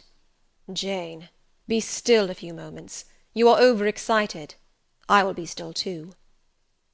A waft of wind came sweeping down the laurel walk, and trembled through the boughs of the chestnut. It wandered away, away to an infinite distance. It died. The nightingale's song was then the only voice of the hour. In listening to it, I again wept. Mr. Rochester sat quiet, looking at me gently and seriously. Some time passed before he spoke. He at last said, "Come to my side, Jane, and let us explain and understand one another." "I will never again come to your side. I am torn away now, and cannot return." "But, Jane, I summon you as my wife. It is you only I intend to marry." I was silent. I thought he mocked me. "Come, Jane, come hither." "Your bride stands between us." He rose, and with a stride reached me. "My bride is here," he said, again drawing me to him, "because my equal is here, and my likeness. Jane, will you marry me?" Still I did not answer, and still I writhed myself from his grasp, for I was still incredulous. "Do you doubt me, Jane?" "Entirely." "You have no faith in me?" "Not a whit." "Am I a liar in your eyes?" he asked passionately. "Little sceptic, you shall be convinced. What love have I for Miss Ingram? None, and that you know. What love has she for me? None, as I have taken pains to prove. I caused a rumour to reach her that my fortune was not a third of what was supposed, and after that I presented myself to see the result. It was coldness both from her and her mother. I would not, I could not marry Miss Ingram. You, strange, you almost unearthly thing, I love as my own flesh. You, poor and obscure and small and plain as you are, I entreat to accept me as a husband." "What, me?" I ejaculated, beginning in his earnestness, and especially in his incivility, to credit his sincerity. "Me, who have not a friend in the world but you, if you are my friend, not a shilling but what you have given me." "You, Jane! I must have you for my own, entirely my own. Will you be mine? Say yes, quickly." "Mr. Rochester, let me look at your face. Turn to the moonlight." "Why?" "Because I want to read your countenance. Turn." There. You will find it scarcely more legible than a crumpled, scratched page. Read on, only make haste, for I suffer." His face was very much agitated and very much flushed, and there were strong workings in the features and strange gleams in the eyes. "Oh, Jane, you torture me!" he exclaimed. "With that searching and yet faithful and generous look, you torture me." "How can I do that? If you are true, and your offer real, my only feelings to you must be gratitude and devotion. They cannot torture." "Gratitude!" he ejaculated, and added wildly, "Jane, accept me quickly. Say, Edward, give me my name, Edward, I will marry you." "Are you in earnest? Do you truly love me? Do you sincerely wish me to be your wife?" "I do, and if an oath is necessary to satisfy you, I swear it." "Then, sir, I will marry you." "Edward, my little wife." "Dear Edward!"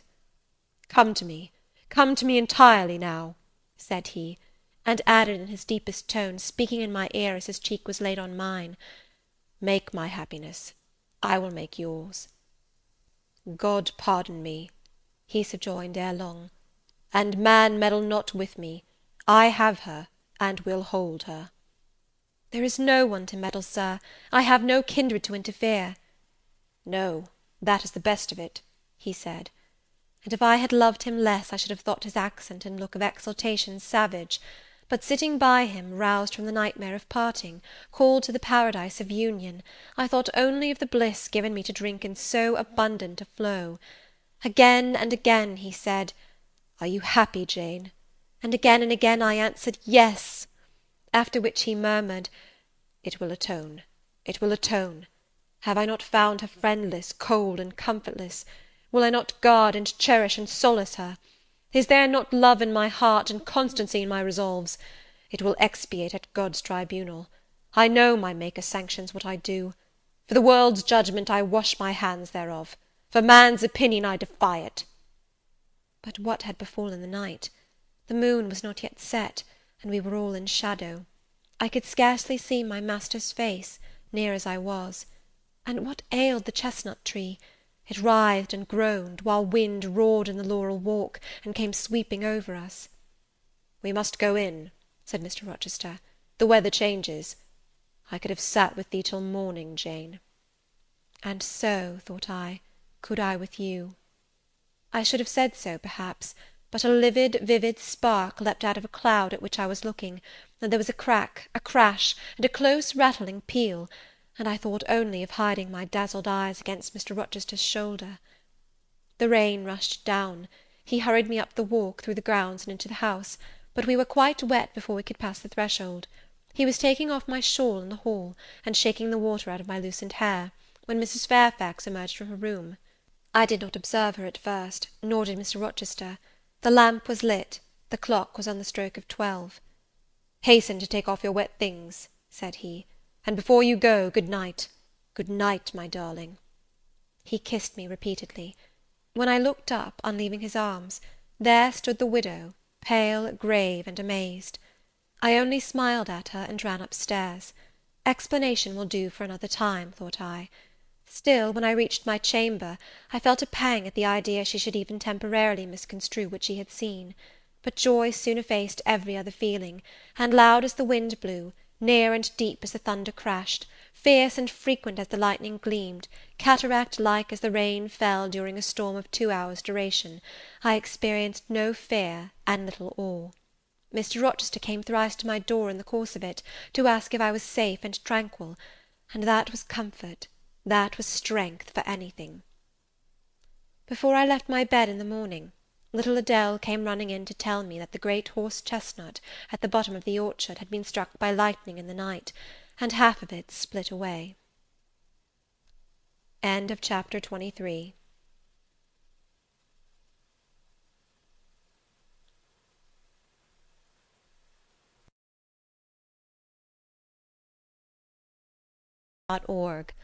Recording by Elizabeth Klett. Jane Eyre by Charlotte Brontë. Chapter 24. As I rose and dressed, I thought over what had happened, and wondered if it were a dream. I could not be certain of the reality till I had seen Mr. Rochester again, and heard him renew his words of love and promise. While arranging my hair, I looked at my face in the glass, and felt it was no longer plain. There was hope in its aspect, and life in its colour, and my eyes seemed as if they had beheld the fount of fruition, and borrowed beams from the lustrous ripple. I had often been unwilling to look at my master, because I feared he could not be pleased at my look, but I was sure I might lift my face to his now, and not cool his affection by its expression. I took a plain but clean and light summer dress from my drawer and put it on. It seemed no attire had ever so well become me, because none had I ever worn in so blissful a mood.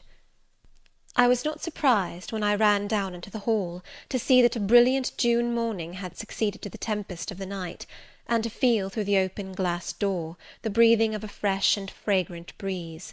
Nature must be gladsome when I was so happy.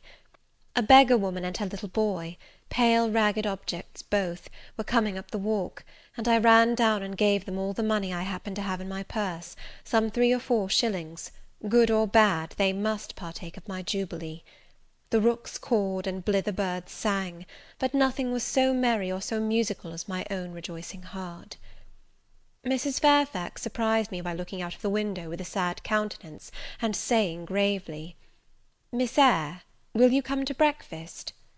During the meal she was quiet and cool, but I could not undeceive her then. I must wait for my master to give explanations, and so must she. I ate what I could, and then I hastened upstairs. I met Adele leaving the schoolroom. "Where are you going? It is time for lessons." "Mr. Rochester has sent me away to the nursery." "Where is he?" "In there," pointing to the apartment she had left, and I went in, and there he stood. "Come and bid me good morning," said he. I gladly advanced, and it was not merely a cold word now, or even a shake of the hand that I received, but an embrace and a kiss. It seemed natural, it seemed genial to be so well loved, so caressed by him. "Jane, you look blooming and smiling and pretty," said he, "truly pretty this morning. Is this my pale little elf? Is this my mustard seed? This little sunny-faced girl with the dimpled cheek and rosy lips, the satin-smooth hazel hair and the radiant hazel eyes?" I had green eyes, reader, but you must excuse the mistake. For him they were new-dyed, I suppose. "It is Jane Eyre, sir." "Soon to be Jane Rochester," he added. "In 4 weeks, Janet, not a day more, do you hear that?" I did, and I could not quite comprehend it. It made me giddy. The feeling, the announcement sent through me, was something stronger than was consistent with joy, something that smote and stunned. It was, I think, almost fear. "You blushed, and now you are white, Jane. What is that for?" "Because you gave me a new name, Jane Rochester, and it seems so strange." "Yes, Mrs. Rochester," said he, "young Mrs. Rochester, Fairfax Rochester's girl bride." "It can never be, sir. It does not sound likely. Human beings never enjoy complete happiness in this world. I was not born for a different destiny to the rest of my species. To imagine such a lot befalling me is a fairy tale, a day-dream." "Which I can and will realize. I shall begin to-day. This morning I wrote to my banker in London to send me certain jewels he has in his keeping, heirlooms for the ladies of Thornfield. In a day or 2 I hope to pour them into your lap, for every privilege, every attention shall be yours that I would accord a peer's daughter, if about to marry her." "Oh, sir, never rain jewels! I don't like to hear them spoken of. Jewels for Jane Eyre sounds unnatural and strange. I would rather not have them." "I will myself put the diamond chain round your neck and the circlet on your forehead, which it will become, for nature at least has stamped her patent of nobility on this brow, Jane, and I will clasp the bracelets on these fine wrists, and load these fairy-like fingers with rings." "No, no, sir. Think of other subjects, and speak of other things, and in another strain. Don't address me as if I were a beauty. I am your plain Quakerish governess." "You are a beauty in my eyes, and a beauty just after the desire of my heart, delicate and aerial." "Puny and insignificant, you mean. You are dreaming, sir, or you are sneering. For God's sake, don't be ironical." "I will make the world acknowledge you a beauty too," he went on, while I really became uneasy at the strain he had adopted, because I felt he was either deluding himself or trying to delude me. "I will attire my Jane in satin and lace, and she shall have roses in her hair, and I will cover the head I love best with a priceless veil." "And then you won't know me, sir, and I shall not be your Jane Eyre any longer, but an ape in a harlequin's jacket, a jay in borrowed plumes. I would as soon see you, Mr. Rochester, tricked out in stage trappings, as myself clad in a court lady's robe. And I don't call you handsome, sir, though I love you most dearly, far too dearly to flatter you. Don't flatter me." He pursued his theme, however, without noticing my deprecation. "This very day I shall take you in the carriage to Millcote, and you must choose some dresses for yourself. I told you we shall be married in 4 weeks. The wedding is to take place quietly, in the church down below yonder, and then I shall waft you away at once to town. After a brief stay there, I shall bear my treasure to regions nearer the sun, to French vineyards and Italian plains, and she shall see whatever is famous in old story and in modern record. She shall taste, too, of the life of cities, and she shall learn to value herself by just comparison with others." "Shall I travel, and with you, sir?" "You shall sojourn at Paris, Rome, and Naples, at Florence, Venice, and Vienna. All the ground I have wandered over shall be re-trodden by you. Wherever I have stamped my hoof, your sylph's foot shall step also. 10 years since, I flew through Europe half mad with disgust, hate, and rage as my companions. Now I shall revisit it, healed and cleansed, with a very angel as my comforter." I laughed at him as he said this.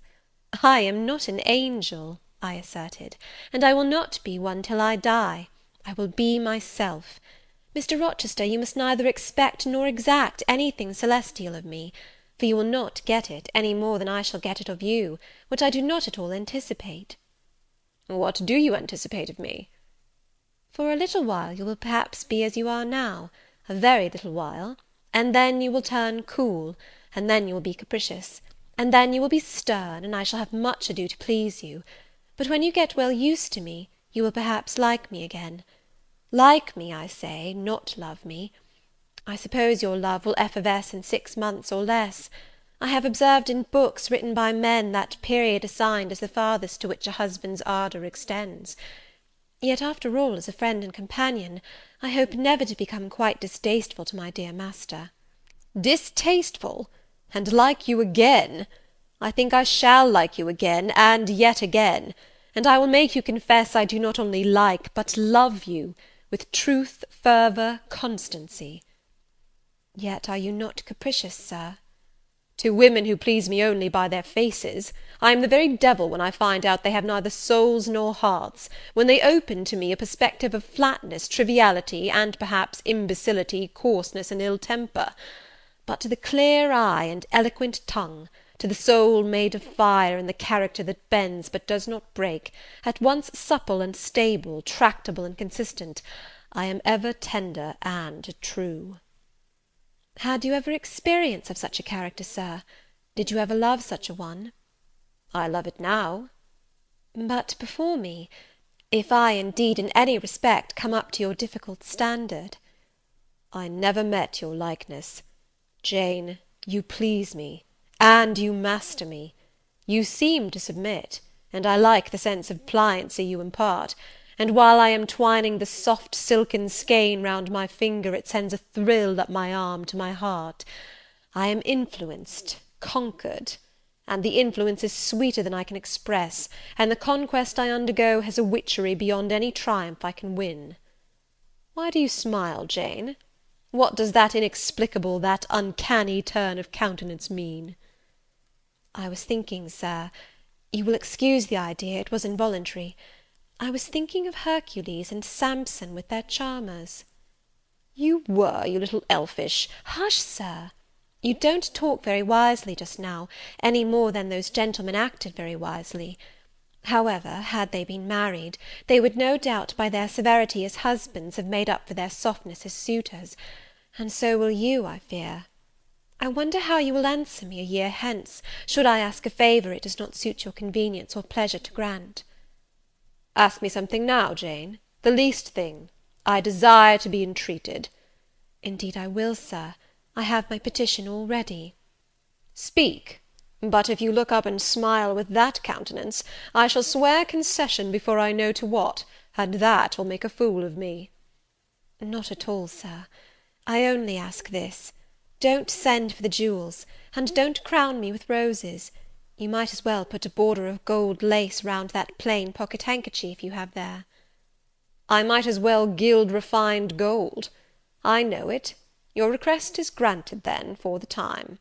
I will remand the order I dispatched to my banker.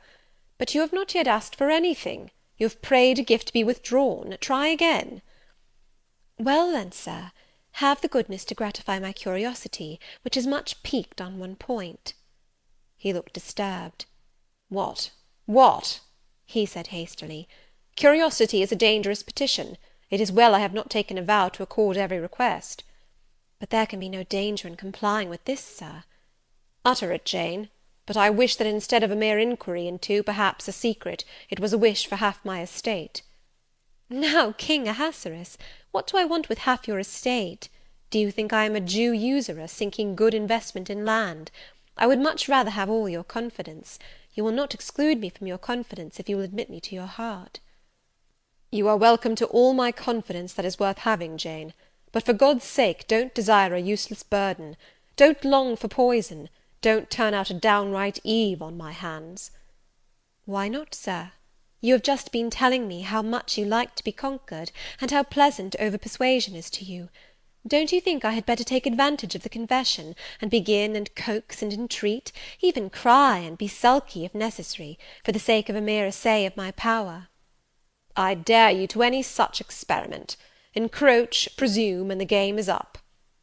"Is it, sir? You soon give in. How stern you look now! Your eyebrows have become as thick as my finger, and your forehead resembles what, in some very astonishing poetry, I once saw styled a blue piled thunder loft. That will be your married look, I suppose." "If that will be your married look, I, as a Christian, will soon give up the notion of consorting with a mere sprite or salamander. But what had you to ask, thing? Out with it." "There, you are less than civil now, and I like rudeness a great deal better than flattery. I had rather be a thing than an angel. This is what I have to ask. Why did you take such pains to make me believe you wished to marry Miss Ingram?" "Is that all? Thank God it is no worse." And now he unknit his black brows, looked down, smiling at me, and stroked my hair, as if well pleased at seeing a danger averted. "I think I may confess," he continued, "even although I should make you a little indignant, Jane, and I have seen what a fire spirit you can be when you are indignant. You glowed in the cool moonlight last night when you mutinied against fate, and claimed your rank as my equal. Janet, by the by, it was you who made me the offer." "Of course I did. But to the point, if you please, sir, Miss Ingram." "Well, I feigned courtship of Miss Ingram, because I wished to render you as madly in love with me as I was with you, and I knew jealousy would be the best ally I could call in for the furtherance of that end." "Excellent. Now you are small, not one whit bigger than the end of my little finger. It was a burning shame and a scandalous disgrace to act in that way. Did you think nothing of Miss Ingram's feelings, sir?" "Her feelings are concentrated in one, pride, and that needs humbling. Were you jealous, Jane?" "Never mind, Mr. Rochester, it is in no way interesting to you to know that. Answer me truly once more. Do you think Miss Ingram will not suffer from your dishonest coquetry? Won't she feel forsaken and deserted?" "Impossible! When I told you how she, on the contrary, deserted me, the idea of my insolvency cooled, or rather extinguished her flame in a moment." "You have a curious, designing mind, Mr. Rochester. I am afraid your principles on some points are eccentric." "My principles were never trained, Jane. They may have grown a little awry for want of attention." "Once again, seriously, may I enjoy the great good that has been vouchsafed to me, without fearing that any one else is suffering the bitter pain I myself felt a while ago?" "That you may, my good little girl. There is not another being in the world has the same pure love for me as yourself; for I lay that pleasant unction to my soul, Jane, a belief in your affection." I turned my lips to the hand that lay on my shoulder. I loved him very much, more than I could trust myself to say, more than words had power to express. "Ask something more," he said presently. "It is my delight to be entreated, and to yield." I was again ready with my request. "Communicate your intentions to Mrs. Fairfax, Sir. She saw me with you last night in the hall, and she was shocked. Give her some explanation before I see her again. It pains me to be misjudged by so good a woman." "Go to your room and put on your bonnet," he replied. "I mean you to accompany me to Millcote this morning, and while you prepare for the drive, I will enlighten the old lady's understanding. Did she think, Janet, you had given the world for love, and considered it well lost?" "I believe she thought I had forgotten my station, and yours, Sir." "Station! Station! Your station is in my heart, and on the necks of those who would insult you, now or hereafter. Go." I was soon dressed, and when I heard Mr. Rochester quit Mrs. Fairfax's parlour, I hurried down to it. The old lady had been reading her morning portion of Scripture, the lesson for the day. Her Bible lay open before her, and her spectacles were upon it. Her occupation, suspended by Mr. Rochester's announcement, seemed now forgotten. Her eyes, fixed on the blank wall opposite, expressed the surprise of a quiet mind stirred by unwonted tidings. Seeing me, she roused herself; she made a sort of effort to smile, and framed a few words of congratulation; but the smile expired, and the sentence was abandoned unfinished. She put up her spectacles, shut the Bible, and pushed her chair back from the table. "I feel so astonished," she began. "I hardly know what to say to you, Miss Eyre. I have surely not been dreaming, have I? Sometimes I half fall asleep when I am sitting alone, and fancy things that have never happened. It has seemed to me more than once, when I have been in a doze, that my dear husband, who died 15 years since, has come in and sat down beside me, and that I have even heard him call me by my name, Alice, as he used to do. Now, can you tell me whether it is actually true that Mr. Rochester has asked you to marry him? Don't laugh at me, but I really thought he came in here 5 minutes ago, and said that in a month you would be his wife." "He has said the same thing to me," I replied. "He has? Do you believe him? Have you accepted him?" "Yes." She looked at me bewildered. "I could never have thought it. He is a proud man. All the Rochesters were proud, and his father, at least, liked money. He, too, has always been called careful. He means to marry you?" "He tells me so." She surveyed my whole person. In her eyes I read that they had there found no charm powerful enough to solve the enigma. "It passes me," she continued, "but no doubt it is true, since you say so. How it will answer, I cannot tell. I really don't know. Equality of position and fortune is often advisable in such cases, and there are 20 years of difference in your ages. He might almost be your father." "No, indeed, Mrs. Fairfax," exclaimed I, nettled, "he is nothing like my father. No one who saw us together would suppose it for an instant. Mr. Rochester looks as young, and is as young, as some men at 25. "Is it really for love he is going to marry you?" she asked. I was so hurt by her coldness and scepticism that the tears rose to my eyes. "I am sorry to grieve you," pursued the widow, "but you are so young, and so little acquainted with men, I wish to put you on your guard. It is an old saying, that all is not gold that glitters, and in this case I do fear there will be something found to be different to what either you or I expect." "Why, am I a monster?" I said. "Is it impossible that Mr. Rochester should have a sincere affection for me?"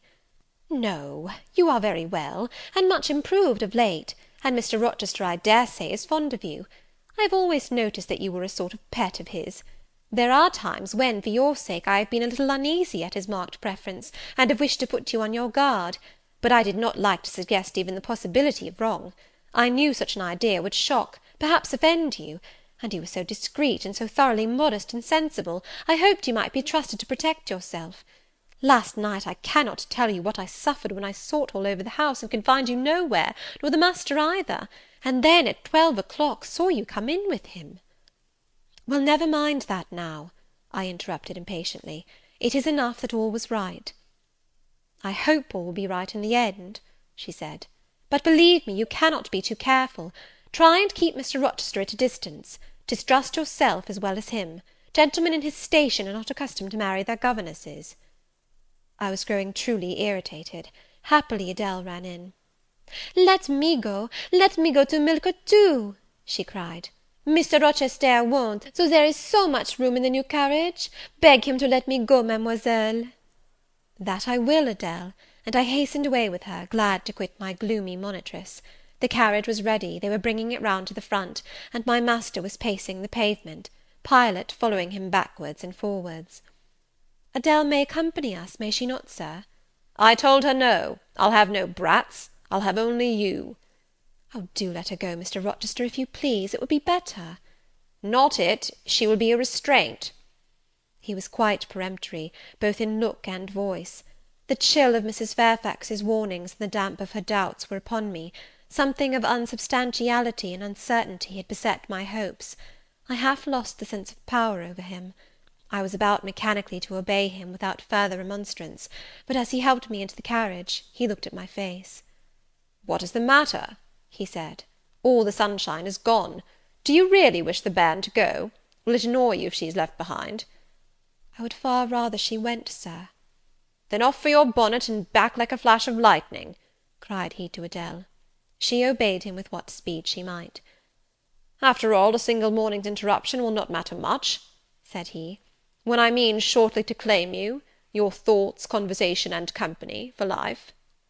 Adele, when lifted in, commenced kissing me by way of expressing her gratitude for my intercession. She was instantly stowed away into a corner on the other side of him. She then peeped round to where I sat, so stern a neighbour was too restrictive to him, in his present fractious mood. She dared whisper no observations, nor ask of him any information. "Let her come to me," I entreated. "She will perhaps trouble you, sir. There is plenty of room on this side." He handed her over as if she had been a lapdog. "I'll send her to school yet," he said, but now he was smiling. Adele heard him, and asked if she was to go to school. "Sans mademoiselle?" "Yes," he replied, "absolutely sans mademoiselle, for I am to take mademoiselle to the moon, and there I shall seek a cave in one of the white valleys among the volcano tops, and mademoiselle shall live with me there, and only me." "She will have nothing to eat. You will starve her," observed Adele. "I shall gather manna for her morning and night. The plains and hillsides in the moon are bleached with manna, Adele." "She will want to warm herself. What will she do for a fire?" "Fire rises out of the Lunar Mountains. When she is cold, I'll carry her up to a peak, and lay her down on the edge of a crater." "Oh, qu'elle y sera mal, peu confortable! And her clothes, they will wear out. How can she get new ones?" Mr. Rochester professed to be puzzled. "Hum," said he, "what would you do, Adele? Cudgel your brains for an expedient. How would a white or pink cloud answer for a gown, do you think? And one could cut a pretty enough scarf out of a rainbow." "She is far better as she is," concluded Adele, after musing some time. "Besides, she would get tired of living with you only in the moon. If I were mademoiselle, I would never consent to go with you." "She has consented. She has pledged her word." "But you can't get her there. There is no road to the moon. It is all air, and neither you nor she can fly." "Adele, look at that field." We were now outside Thornfield gates, and bowling lightly along the smooth road to Milket, where the dust was well laid by the thunderstorm, and where the low hedges and lofty timber trees on each side glistened green and rain refreshed. In that field, Adele, I was walking late one evening about a fortnight since, the evening of the day you helped me to make hay in the orchard meadows, and as I was tired with raking swaths, I sat down to rest me on a stile, and there I took out a little book and pencil, and began to write about a misfortune that befell me long ago, and a wish I had for happy days to come. I was writing away very fast, though daylight was fading from the leaf, when something came up the path and stopped 2 yards off me. I looked at it. It was a little thing with a veil of gossamer on its head. I beckoned it to come near me. It soon stood at my knee. I never spoke to it, and it never spoke to me, in words. But I read its eyes, and it read mine, and our speechless colloquy was to this effect. It was a fairy, and come from Elfland, it said, and its errand was to make me happy. I must go with it out of the common world to a lonely place, such as the moon, for instance, and it nodded its head towards her horn, rising over Hay Hill. It told me of the alabaster cave and silver vale where we might live. I said I should like to go, but reminded it, as you did me, that I had no wings to fly. "Oh," returned the fairy, "that does not signify. Here is a talisman that will remove all difficulties," and she held out a pretty gold ring. "Put it," she said, "on the 4th finger of my left hand, and I am yours, and you are mine, and we shall leave earth and make our own heaven yonder." She nodded again at the moon. "The ring, Adele, is in my breeches pocket, under the disguise of a sovereign, but I mean soon to change it to a ring again." "But what has Mademoiselle to do with it? I don't care for the fairy. You said it was Mademoiselle you would take to the moon." "Mademoiselle is a fairy," he said, whispering mysteriously. Whereupon I told her not to mind his badinage, and she, on her part, evinced a fund of genuine French scepticism, denominating Mr. Rochester un vrai menteur, and assuring him that she made no account whatever of his contes de fées, and that, du reste, il n'y avait pas de fées, et quand même il y en avait, she was sure they would never appear to him, nor ever give him rings, or offer to live with him in the moon. The hour spent at Millcote was a somewhat harassing one to me. Mr. Rochester obliged me to go to a certain silk warehouse. There I was ordered to choose 6 dresses. I hated the business. I begged leave to defer it. No, it should be gone through with now. By dint of entreaties expressed in energetic whispers, I reduced the 6 to 2. These, however, he vowed he would select himself. With anxiety I watched his eye rove over the gay stores. He fixed on a rich silk of the most brilliant amethyst dye, and a superb pink satin. I told him in a new series of whispers that he might as well buy me a gold gown and a silver bonnet at once. I should certainly never venture to wear his choice. With infinite difficulty, for he was stubborn as a stone, I persuaded him to make an exchange in favour of a sober black satin and a pearl grey silk. "It might pass for the present," he said, "but he would yet see me glittering like a parterre." Glad was I to get him out of the silk warehouse, and then out of a jeweller's shop. The more he bought me, the more my cheek burned with a sense of annoyance and degradation.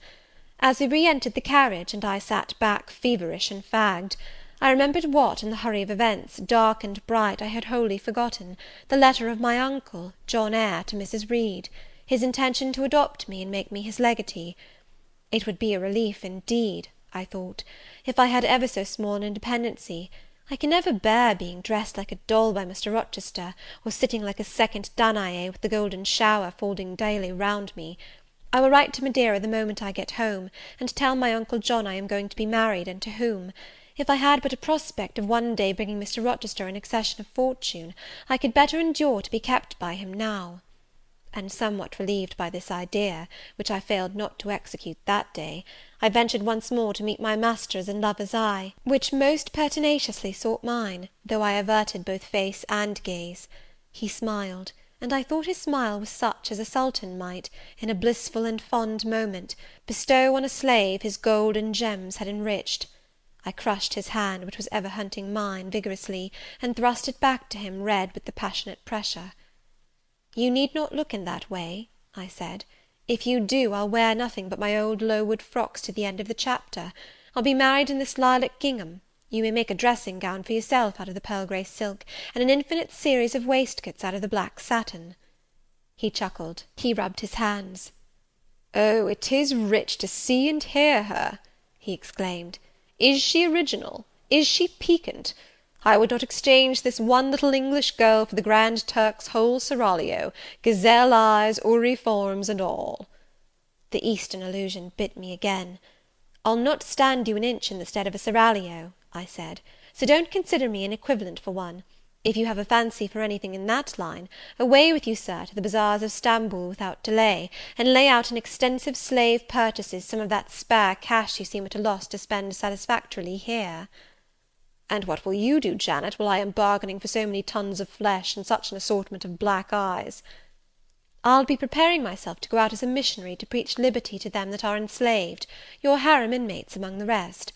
I'll get admitted there, and I'll stir up mutiny; and you, three-tailed bashaw as you are, Sir, shall in a trice find yourself fettered amongst our hands; nor will I, for one, consent to cut your bonds till you have signed a charter, the most liberal that despot ever yet conferred." "I would consent to be at your mercy, Jane." "I would have no mercy, Mr. Rochester, if you supplicated for it with an eye like that. While you looked so, I should be certain that whatever charter you might grant under coercion, your first act, when released, would be to violate its conditions."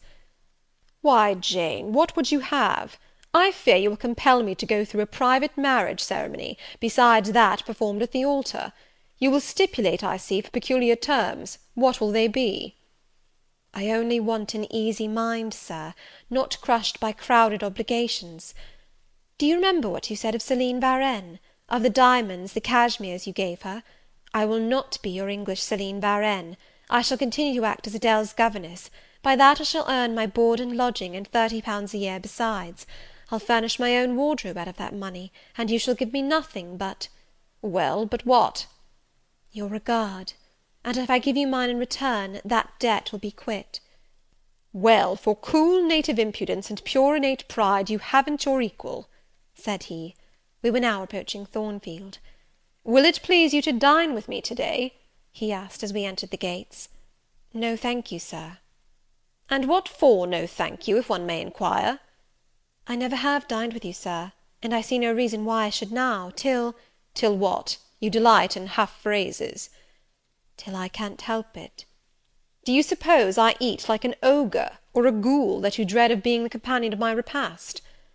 "I have formed no supposition on the subject, Sir, but I want to go on as usual for another month." "You will give up your governessing slavery at once?" "Indeed, begging your pardon, Sir, I shall not. I shall just go on with it as usual. I shall keep out of your way all day, as I have been accustomed to do. You may send for me in the evening, when you feel disposed to see me, and I'll come then, but at no other time." "I want a smoke, Jane, or a pinch of snuff, to comfort me under all this, pour me donner une contenance, as Adèle would say; and unfortunately I have neither my cigar case nor my snuff box. But listen, whisper. It is your time now, little tyrant, but it will be mine presently; and when once I have fairly seized you, to have and to hold, I'll just, figuratively speaking, attach you to a chain like this," touching his watch guard. "Yes, wee bonny thing, I'll wear you in my bosom, lest my jewel I should tine." He said this as he helped me to alight from the carriage, and while he afterwards lifted out Adèle, I entered the house, and made good my retreat upstairs. He duly summoned me to his presence in the evening. I had prepared an occupation for him, for I was determined not to spend the whole time in tête-à-tête conversation. I remembered his fine voice; I knew he liked to sing; good singers generally do. I was no vocalist myself, and in his fastidious judgment no musician either. But I delighted in listening when the performance was good. No sooner had twilight, that hour of romance, begun to lower her blue and starry banner over the lattice, than I rose, opened the piano, and entreated him, for the love of Heaven, to give me a song. He said I was a capricious witch, and that he would rather sing another time, but I averred that no time was like the present. "Did I like his voice?" he asked. "Very much. I was not fond of pampering that susceptible vanity of his, but for once, and from motives of expediency, I would e'en soothe and stimulate it." "Then, Jane, you must play the accompaniment." "Very well, Sir, I will try." I did try, but was presently swept off the stool, and denominated a little bungler. Being pushed unceremoniously to one side, which was precisely what I wished, he usurped my place, and proceeded to accompany himself, for he could play as well as sing. I hied me to the window recess; and while I sat there and looked out at the still trees and dim lawn, To a sweet air was sung in mellow tones the following strain: The truest love that ever heart felt at its kindled core, did through each vein in quickened start the tide of being pour. Her coming was my hope each day, her parting was my pain, the chance that did her steps delay was ice in every vein. I dreamed it would be nameless bliss, as I loved, loved to be, and to this object did I press, as blind as eagerly. But wide as pathless was the space that lay our lives between, and dangerous as the foamy race of ocean's surges green. And haunted as a robber path through wilderness or wood, for might and right and woe and wrath between our spirits stood. I dangers dared, I hindrance scorned, I omens did defy, whatever menaced, harassed, warned, I passed impetuous by. On sped my rainbow, fast as light, I flew as in a dream, for glorious rose upon my sight that child of shower and gleam. Still bright on clouds of suffering dim shines that soft solemn joy, nor care I now how dense and grim disasters gather nigh. I care not in this moment sweet, though all I have rushed o'er should come on pinion strong and fleet, proclaiming vengeance sore. Though haughty hate should strike me down, right bar reproach to me, and grinding might with furious frown swear endless enmity. My love has placed her little hand with noble faith in mine, and vowed that wedlock's sacred band our nature shall entwine. My love has sworn with sealing kiss, with me to live, to die. I have at last my nameless bliss, as I loved, loved am I. He rose and came towards me, and I saw his face all kindled, and his full falcon eye flashing, and tenderness and passion in every lineament. I quailed momentarily, and then I rallied. Soft scene, daring demonstration I would not have, and I stood in peril of both. A weapon of defence must be prepared. I wetted my tongue. As he reached me, I asked with asperity, whom he was going to marry now? That was a strange question to be put by his darling Jane. Indeed? I considered it a very natural and necessary one. He had talked of his future wife dying with him. What did he mean by such a pagan idea? I had no intention of dying with him, he might depend on that. Oh, all he longed, all he prayed for, was I might live with him. Death was not for such as I. Indeed it was. I had as good a right to die when my time came as he had, but I should bide that time, and not be hurried away in a suttee. Would I forgive him for the selfish idea, and prove my pardon by a reconciling kiss? No, I would rather be excused. Here I heard myself apostrophized as a hard little thing, and it was added, any other woman would have been melted to marrow at hearing such stanzas crooned in her praise. I assured him I was naturally hard, very flinty, and that he would often find me so, and that, moreover, I was determined to show him divers rugged points in my character before the ensuing 4 weeks collapsed. He should know fully what sort of a bargain he had made, while there was yet time to rescind it. Would I be quiet and talk rationally? I would be quiet if he liked, and as to talking rationally, I flattered myself I was doing that now. He fretted, pished, and pshawed. Very good, thought I. You may fume and fidget as you please, but this is the best plan to pursue with you, I am sure.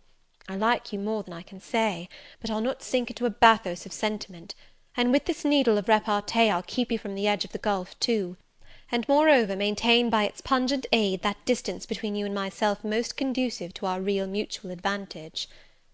From less to more I worked him up to considerable irritation. Then, after he had retired, in dudgeon, quite to the other end of the room, I got up, and saying, I wish you good night, sir, in my natural and wonted respectful manner, I slipped out by the side door and got away. The system thus entered on, I pursued during the whole season of probation, and with the best success. He was kept, to be sure, rather cross and crusty, but on the whole I could see he was excellently entertained, and that a lamb-like submission and turtle-dove sensibility, while fostering his despotism more, would have pleased his judgment, satisfied his common sense, and even suited his taste less. In other people's presence I was, as formerly, deferential and quiet, any other line of conduct being uncalled for. It was only in the evening conferences I thus thwarted and afflicted him. He continued to send for me punctually the moment the clock struck 7, though when I appeared before him now, he had no such honeyed terms as love and darling on his lips. The best words at my service were provoking puppet, malicious elf, sprite, changeling, etc. For caresses, too, I now got grimaces; for a pressure of the hand, a pinch on the arm; for a kiss on the cheek, a severe tweak of the ear. It was all right. At present I decidedly preferred these fierce favours to anything more tender. Mrs. Fairfax, I saw, approved me; her anxiety on my account vanished, therefore I was certain I did well. Meantime Mr. Rochester affirmed I was wearing him to skin and bone, and threatened awful vengeance for my present conduct at some period fast coming. I laughed in my sleeve at his menaces. I can keep you in reasonable check now, I reflected, and I don't doubt to be able to do it hereafter. If one expedient loses its virtue, another must be devised. Yet, after all, my task was not an easy one. Often I would rather have pleased than teased him. My future husband was becoming to me my whole world, and more than the world, almost my hope of heaven. He stood between me and every thought of religion, as an eclipse intervenes between man and the broad sun.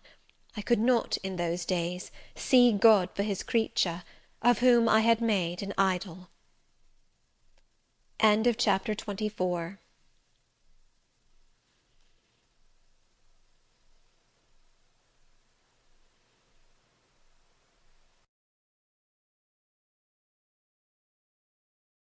Recording by Elizabeth Klett. Jane Eyre by Charlotte Brontë. Chapter 25. The month of courtship had wasted. Its very last hours were being numbered. There was no putting off the day that advanced, the bridal day, and all preparations for its arrival were complete.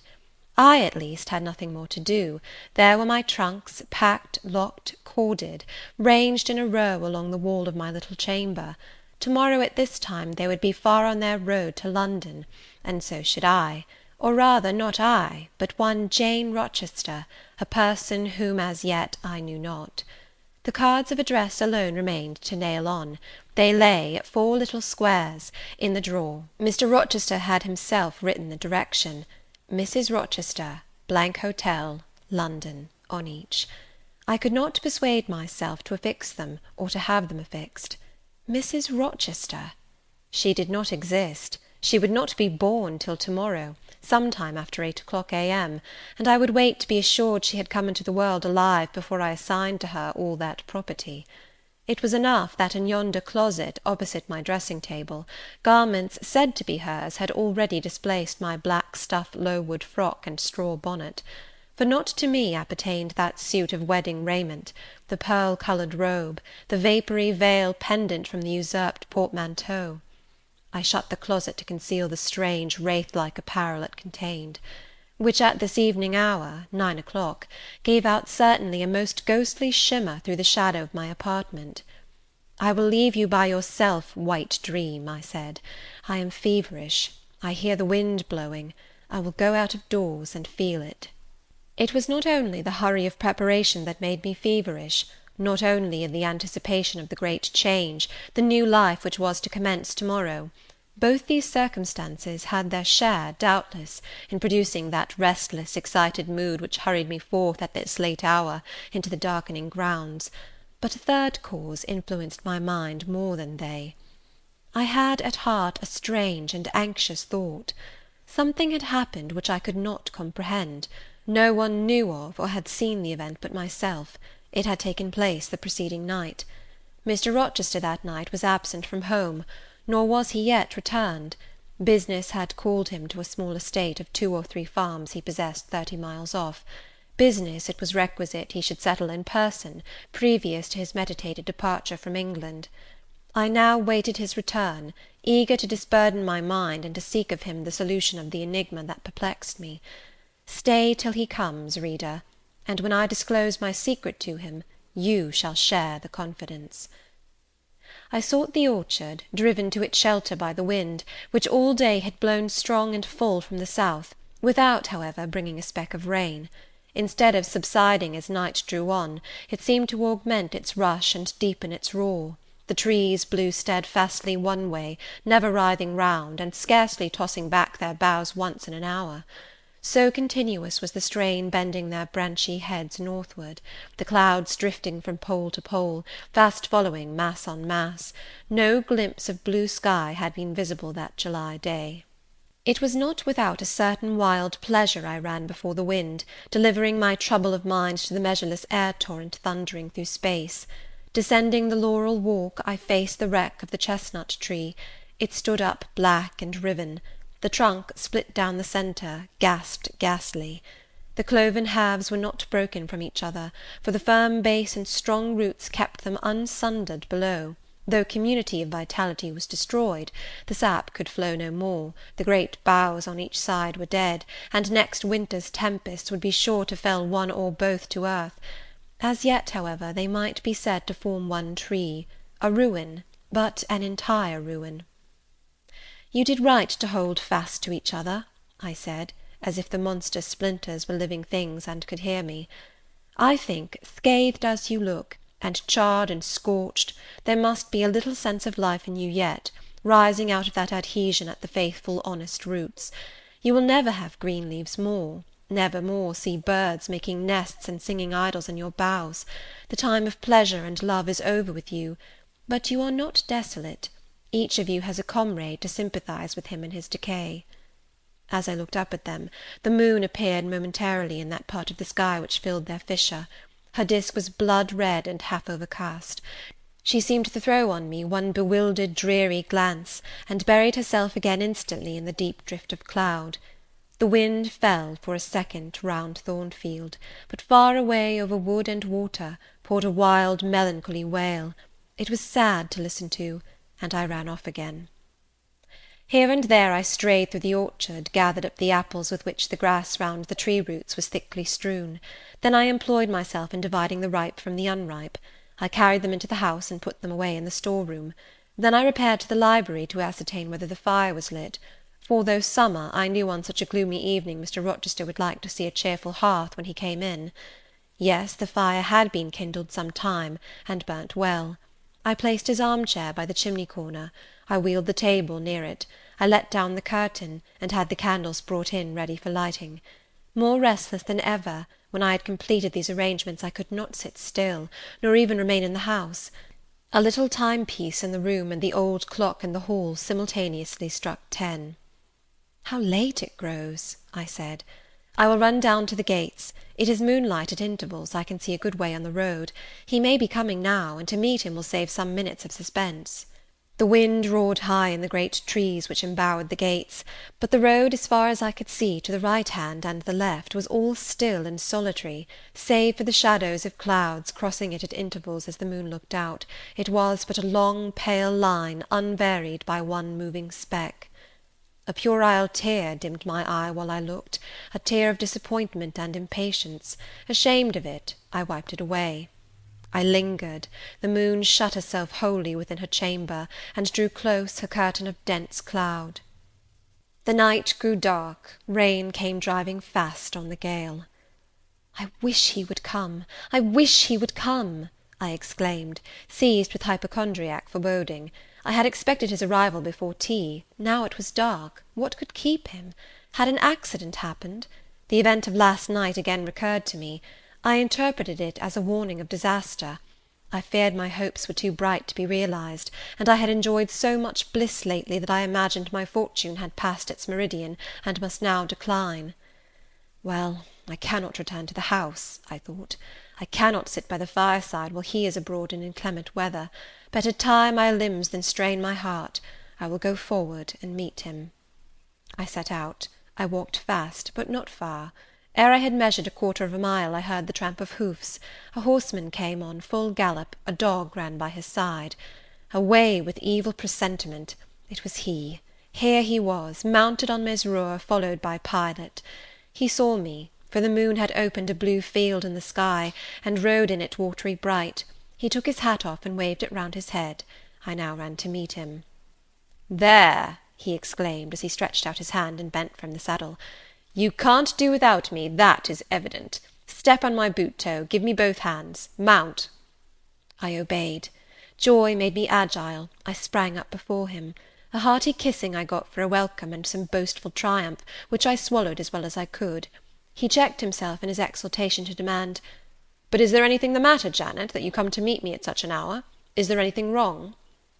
"No, but I thought you would never come. I could not bear to wait in the house for you, especially with this wind and rain." "Rain and wind, indeed! Yes, you are dripping like a mermaid. Pull my cloak round you.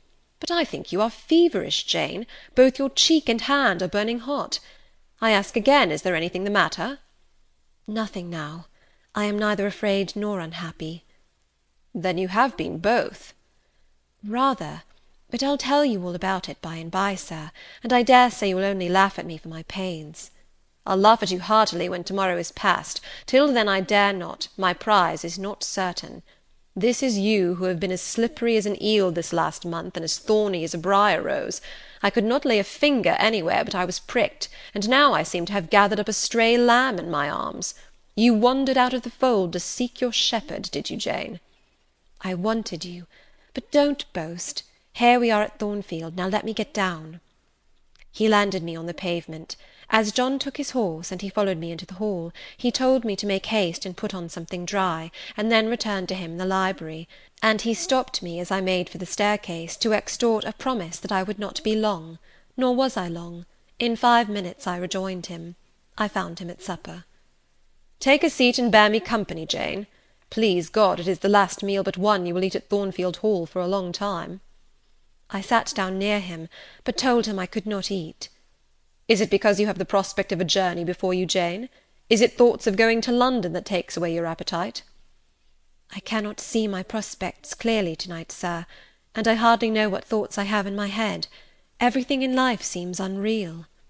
"Except me. I am substantial enough. Touch me." "You, sir, are the most phantom-like of all. You are a mere dream." He held out his hand, laughing. "Is that a dream?" said he, placing it close to my eyes. He had a rounded, muscular, and vigorous hand, as well as a long, strong arm. "Yes, though I touch it, it is a dream," said I, as I put it down from before my face. "Sir, have you finished supper?" "Yes, Jane." I rang the bell and ordered away the tray.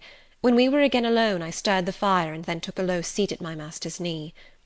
"It is near midnight," I said. "Yes, but remember, Jane, you promised to wake with me the night before my wedding." "I did, and I will keep my promise, for an hour or two at least. I have no wish to go to bed." "Are all your arrangements complete?"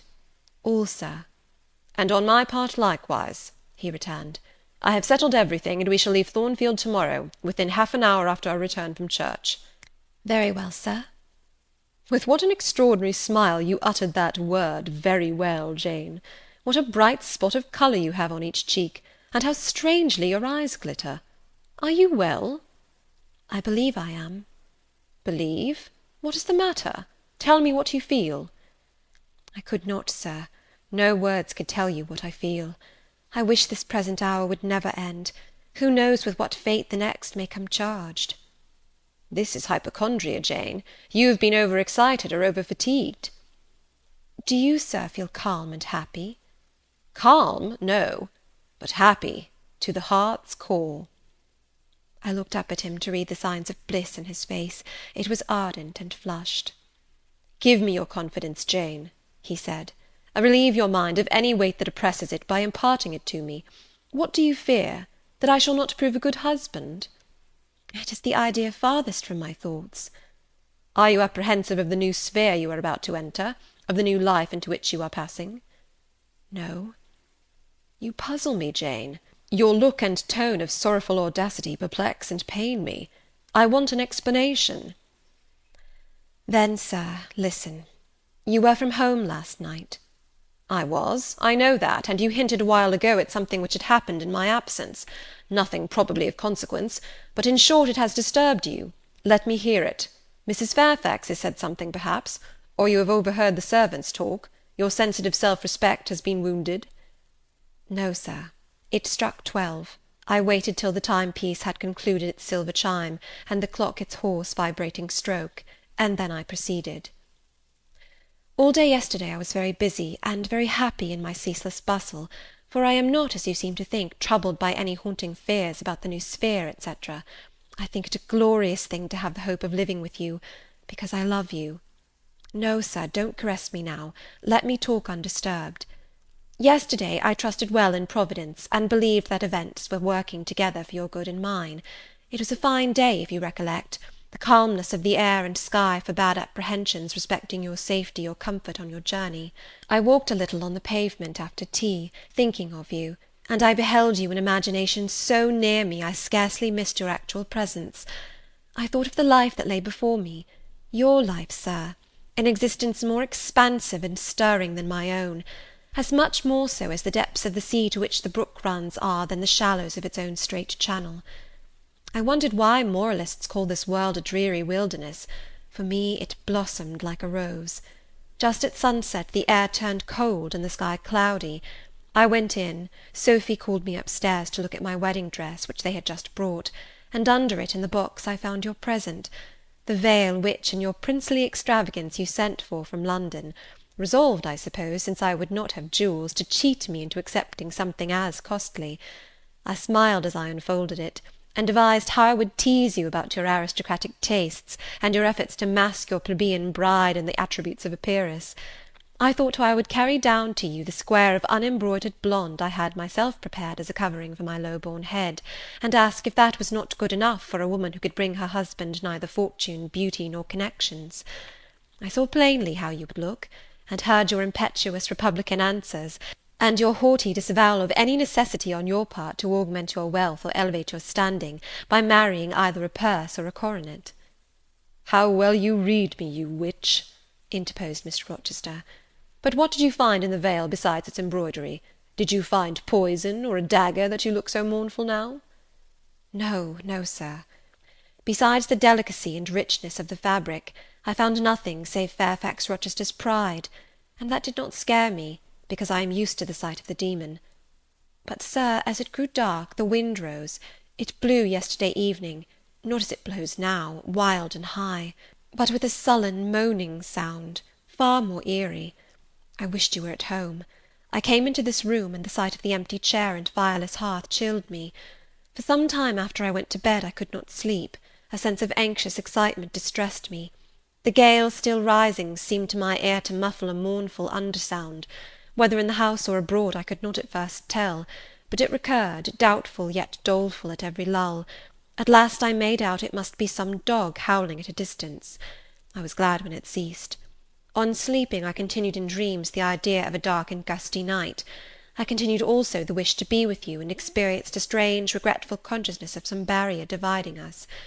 During all my first sleep I was following the windings of an unknown road. Total obscurity environed me. Rain pelted me. I was burdened with the charge of a little child, a very small creature, too young and feeble to walk, and which shivered in my cold arms, and wailed piteously in my ear.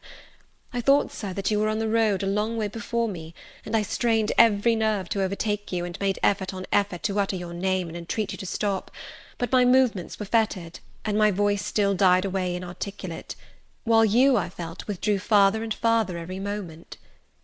"And those dreams weigh on your spirits now, Jane, when I am close to you? Little nervous subject! Forget visionary woe, and think only of real happiness. You say you love me, Janet? Yes, I will not forget that, and you cannot deny it. Those words did not die inarticulate on your lips. I heard them clear and soft, a thought too solemn perhaps, but sweet as music. I think it is a glorious thing to have the hope of living with you, Edward, because I love you. Do you love me, Jane? Repeat it." "I do, sir, I do, with my whole heart."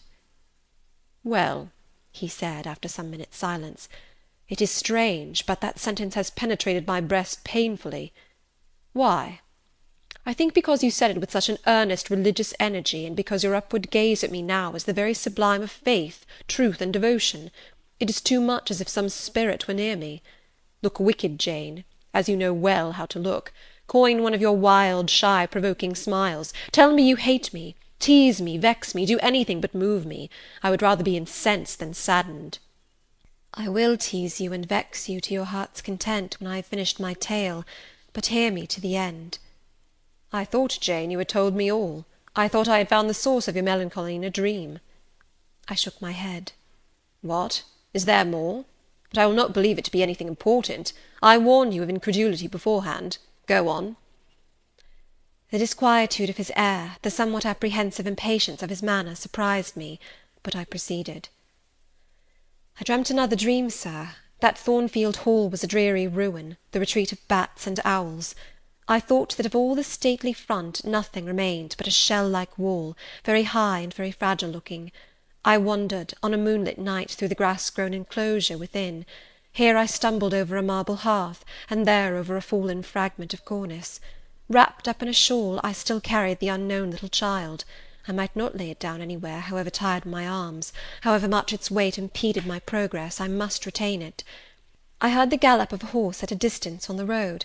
I was sure it was you, and you were departing for many years, and for a distant country. I climbed the thin wall with frantic, perilous haste, eager to catch one glimpse of you from the top. The stones rolled from under my feet, the ivy branches I grasped gave way, the child clung round my neck in terror, and almost strangled me. At last I gained the summit. I saw you like a speck on a white track, lessening every moment. The blast blew so strong I could not stand. I sat down on the narrow ledge, I hushed the scared infant in my lap. You turned an angle of the road. I bent forward to take a last look. The wall crumbled. I was shaken. The child rolled from my knee. I lost my balance, fell, and woke. Now, Jane, that is all? All the preface, sir. The tale is yet to come. On waking, a gleam dazzled my eyes. I thought, oh, it is daylight. But I was mistaken. It was only candlelight. Sophy, I supposed, had come in. There was a light in the dressing-table, and the door of the closet, where, before going to bed, I had hung my wedding dress and veil, stood open. I heard a rustling there. I asked, "Sophy, what are you doing?" No one answered. But a form emerged from the closet. It took the light, held it aloft, and surveyed the garments pendant from the portmanteau. "Sophy! Sophy!" I again cried, and still it was silent. I had risen up in bed. I bent forward. First surprise, then bewilderment came over me, and then my blood crept cold through my veins. Mr. Rochester, this was not Sophy, it was not Leah, it was not Mrs. Fairfax, it was not, no, I was sure of it, and am still, it was not even that strange woman, Grace Poole. It must have been one of them, interrupted my master. No, sir, I solemnly assure you to the contrary. The shape standing before me had never crossed my eyes within the precincts of Thornfield Hall before. The height, the contour, were new to me. Describe it, Jane. It seemed, sir, a woman, tall and large, with thick and dark hair hanging down her back. I knew not what dress she had on. It was white and straight, but whether gown, sheet, or shroud, I cannot tell. Did you see her face? Not at first, but presently she took my veil from its place. She held it up, gazed at it long, and then she threw it over her own head and turned to the mirror. At that moment I saw the reflection of the visage and features quite distinctly in the dark oblong glass. And how were they? Fearful and ghastly to me. Oh, sir, I never saw a face like it. It was a discoloured face. It was a savage face. I wish I could forget the roll of the red eyes and the fearful blackened inflation of the lineaments. Ghosts are usually pale, Jane. This, sir, was purple. The lips were swelled and dark, the brow furrowed, the black eyebrows widely raised over the bloodshot eyes. Shall I tell you of what it reminded me? You may. Of the foul German spectre, the vampire. Ah, what did it do? Sir, it removed my veil from its gaunt head, rent it in two parts, and flinging both on the floor, trampled on them. Afterwards? It drew aside the window curtain and looked out. Perhaps it saw dawn approaching, for, taking the candle, it retreated to the door. Just at my bedside, the figure stopped. The fiery eyes glared upon me. She thrust up her candle close to my face, and extinguished it under my eyes. I was aware her lurid visage flamed over mine, and I lost consciousness. For the second time in my life, only the second time, I became insensible from terror. Who was with you when you revived? No one, sir, but the broad day. I rose, bathed my head and face in water, drank a long draught, felt that though enfeebled I was not ill, and determined that to none but you would I impart this vision. Now, sir, tell me who and what that woman was. The creature of an overstimulated brain, that is certain. I must be careful of you, my treasure. Nerves like yours were not made for rough handling. Sir, depend upon it, my nerves were not in fault. The thing was real. The transaction actually took place. And your previous dreams, were they real too? Is Thornfield Hall a ruin? Am I severed from you by insuperable obstacles? Am I leaving you without a tear, without a kiss, without a word? Not yet. Am I about to do it? Why, the day is already commenced which is to bind us indissolubly, and when we are once united there shall be no recurrence of these mental terrors, I guarantee that. Mental terrors, sir? I wish I could believe them to be only such. I wish it more now than ever, since even you cannot explain to me the mystery of that awful visitant. And since I cannot do it, Jane, it must have been unreal. But, sir, when I said so to myself on rising this morning, and when I looked round the room to gather courage and comfort from the cheerful aspect of each familiar object in full daylight, there, on the carpet, I saw what gave the distinct lie to my hypothesis, the veil, torn from top to bottom in two halves. I felt Mr. Rochester start and shudder. He hastily flung his arms round me.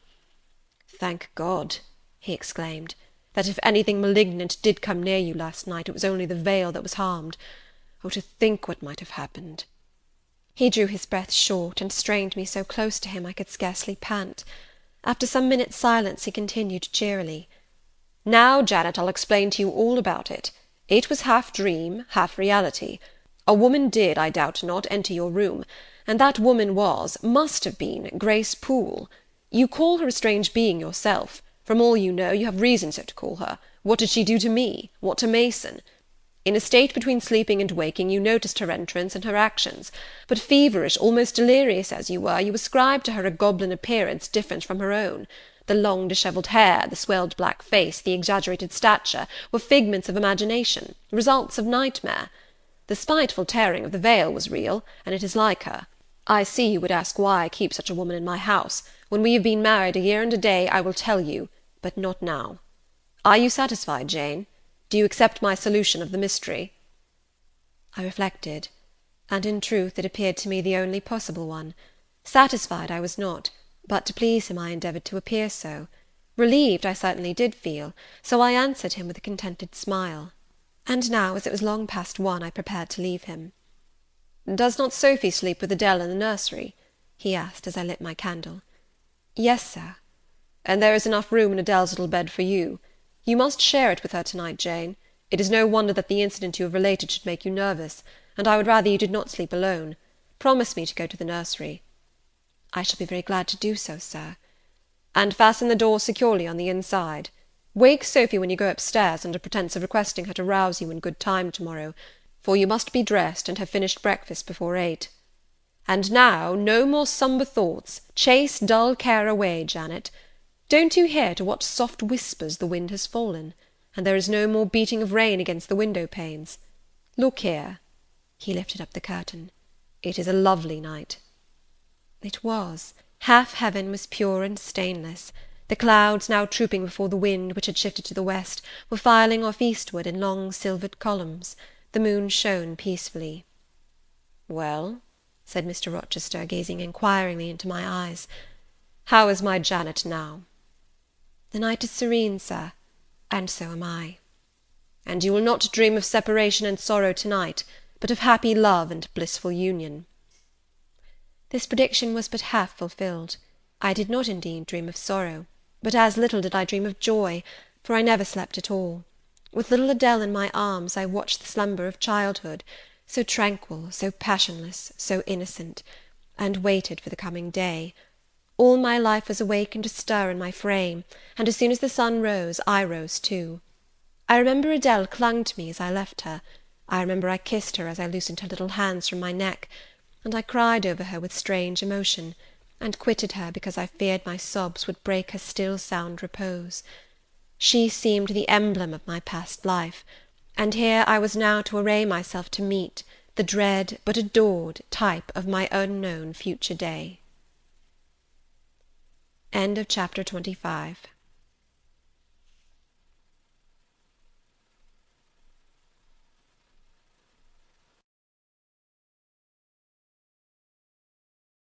Recording by Elizabeth Klett. Jane Eyre by Charlotte Brontë. Chapter 26. Sophy came at 7 to dress me. She was very long indeed in accomplishing her task, so long that Mr. Rochester, grown, I suppose, impatient of my delay, sent up to ask why I did not come. She was just fastening my veil, the plain square of blonde after all, to my hair with a brooch. I hurried from under her hands as soon as I could. "Stop!" she cried in French. "Look at yourself in the mirror, you have not taken one peep." So I turned at the door. I saw a robed and veiled figure, so unlike my usual self that it seemed almost the image of a stranger. "Jane!" called a voice, and I hastened down. I was received at the foot of the stairs by Mr. Rochester. "Lingerer," he said, "my brain is on fire with impatience, and you tarry so long." He took me into the dining-room, surveyed me keenly all over, pronounced me "fair as a lily, and not only the pride of his life, but the desire of his eyes," and then telling me he would give me but 10 minutes to eat some breakfast, he rang the bell. One of his lately hired servants, a footman, answered it. "Is John getting the carriage ready?" "Yes, sir." "Is the luggage brought down?" "They are bringing it down, sir." "Go you to the church, see if Mr. Wood," the clergyman, "and the clerk are there. Return and tell me." The church, as the reader knows, was but just beyond the gates. The footman soon returned. "Mr. Wood is in the vestry, sir, putting on his surplice." "And the carriage?" "The horses are harnessing." "We shall not want it to go to church, but it must be ready the moment we return, all the boxes and luggage arranged and strapped on, and the coachman in his seat." "Yes, sir." "Jane, are you ready?" I rose. There were no groomsmen, no bridesmaids, no relatives to wait for or marshal, none but Mr. Rochester and I. Mrs. Fairfax stood in the hall as we passed. I would fain have spoken to her, but my hand was held by a grasp of iron. I was hurried along by a stride I could hardly follow, and to look at Mr. Rochester's face was to feel that not a second of delay would be tolerated for any purpose. I wonder what other bridegroom ever looked as he did, so bent up to a purpose, so grimly resolute, or who, under such steadfast brows, ever revealed such flaming and flashing eyes. I know not whether the day was fair or foul. In descending the drive, I gazed neither on sky nor earth. My heart was with my eyes, and both seemed migrated into Mr. Rochester's frame. I wanted to see the invisible thing, on which, as we went along, he appeared to fasten a glance fierce and fell. I wanted to feel the thoughts whose force he seemed breasting and resisting. At the churchyard wicket he stopped. He discovered I was quite out of breath. "Am I cruel in my love?" he said. "Delay an instant. Lean on me, Jane." And now I can recall the picture of the old grey house of God rising calm before me, of a rook wheeling round the steeple, of a ruddy morning sky beyond. I remember something, too, of the green grave mounds, and I have not forgotten either 2 figures of strangers straying amongst the low hillocks and reading the mementos graven on the few mossy headstones. I noticed them, because, as they saw us, they passed round to the back of the church, and I doubted not but they were going to enter by the side aisle door and witness the ceremony. By Mr. Rochester they were not observed. He was earnestly looking at my face, from which the blood had, I dare say, momentarily fled, for I felt my forehead dewy, and my cheeks and lips cold. When I rallied, which I soon did, he walked gently with me up the path to the porch. We entered the quiet and humble temple. The priest waited in his white surplice at the lowly altar, the clerk beside him. All was still. 2 shadows only moved in a remote corner. My conjecture had been correct. The strangers had slipped in before us, and they now stood by the vault of the Rochesters, their backs towards us, viewing through the rails the old time-stained marble tomb, where a kneeling angel guarded the remains of Damer de Rochester, slain at Marston Moor in the time of the civil wars, and of Elizabeth his wife. Our place was taken at the communion rails. Hearing a cautious step behind me, I glanced over my shoulder. One of the strangers, a gentleman evidently, was advancing up the chancel. The service began. The explanation of the intent of matrimony was gone through, and then the clergyman came a step further forward, and bending slightly towards Mr. Rochester, went on. I require and charge you both, as you will answer at the dreadful day of judgment, when the secrets of all hearts shall be disclosed, that if either of you know any impediment why you may not lawfully be joined together in matrimony, ye do now confess it. For be ye well assured that so many as are coupled together otherwise than God's word doth allow, are not joined together by God, neither is their matrimony lawful. He paused, as the custom is. When is the pause after that sentence ever broken by reply? Not, perhaps, once in 100 years. And the clergyman, who had not lifted his eyes from his book, and had held his breath but for a moment, was proceeding. His hand was already stretched towards Mr. Rochester, as his lips unclosed to ask, Wilt thou have this woman for thy wedded wife? When a distinct and near voice said, The marriage cannot go on. I declare the existence of an impediment. The clergyman looked up at the speaker and stood mute. The clerk did the same. Mr. Rochester moved slightly, as if an earthquake had rolled under his feet. Taking a firmer footing, and not turning his head or eyes, he said, Proceed. Profound silence fell when he had uttered that word, with deep but low intonation.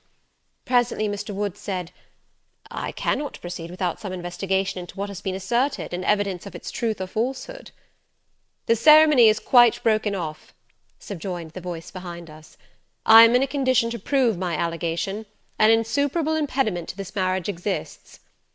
Mr. Rochester heard, but heeded not.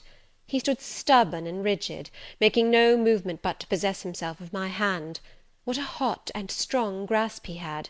And how like quarried marble was his pale, firm, massive front at this moment! How his eyes shone, still watchful, and yet wild beneath!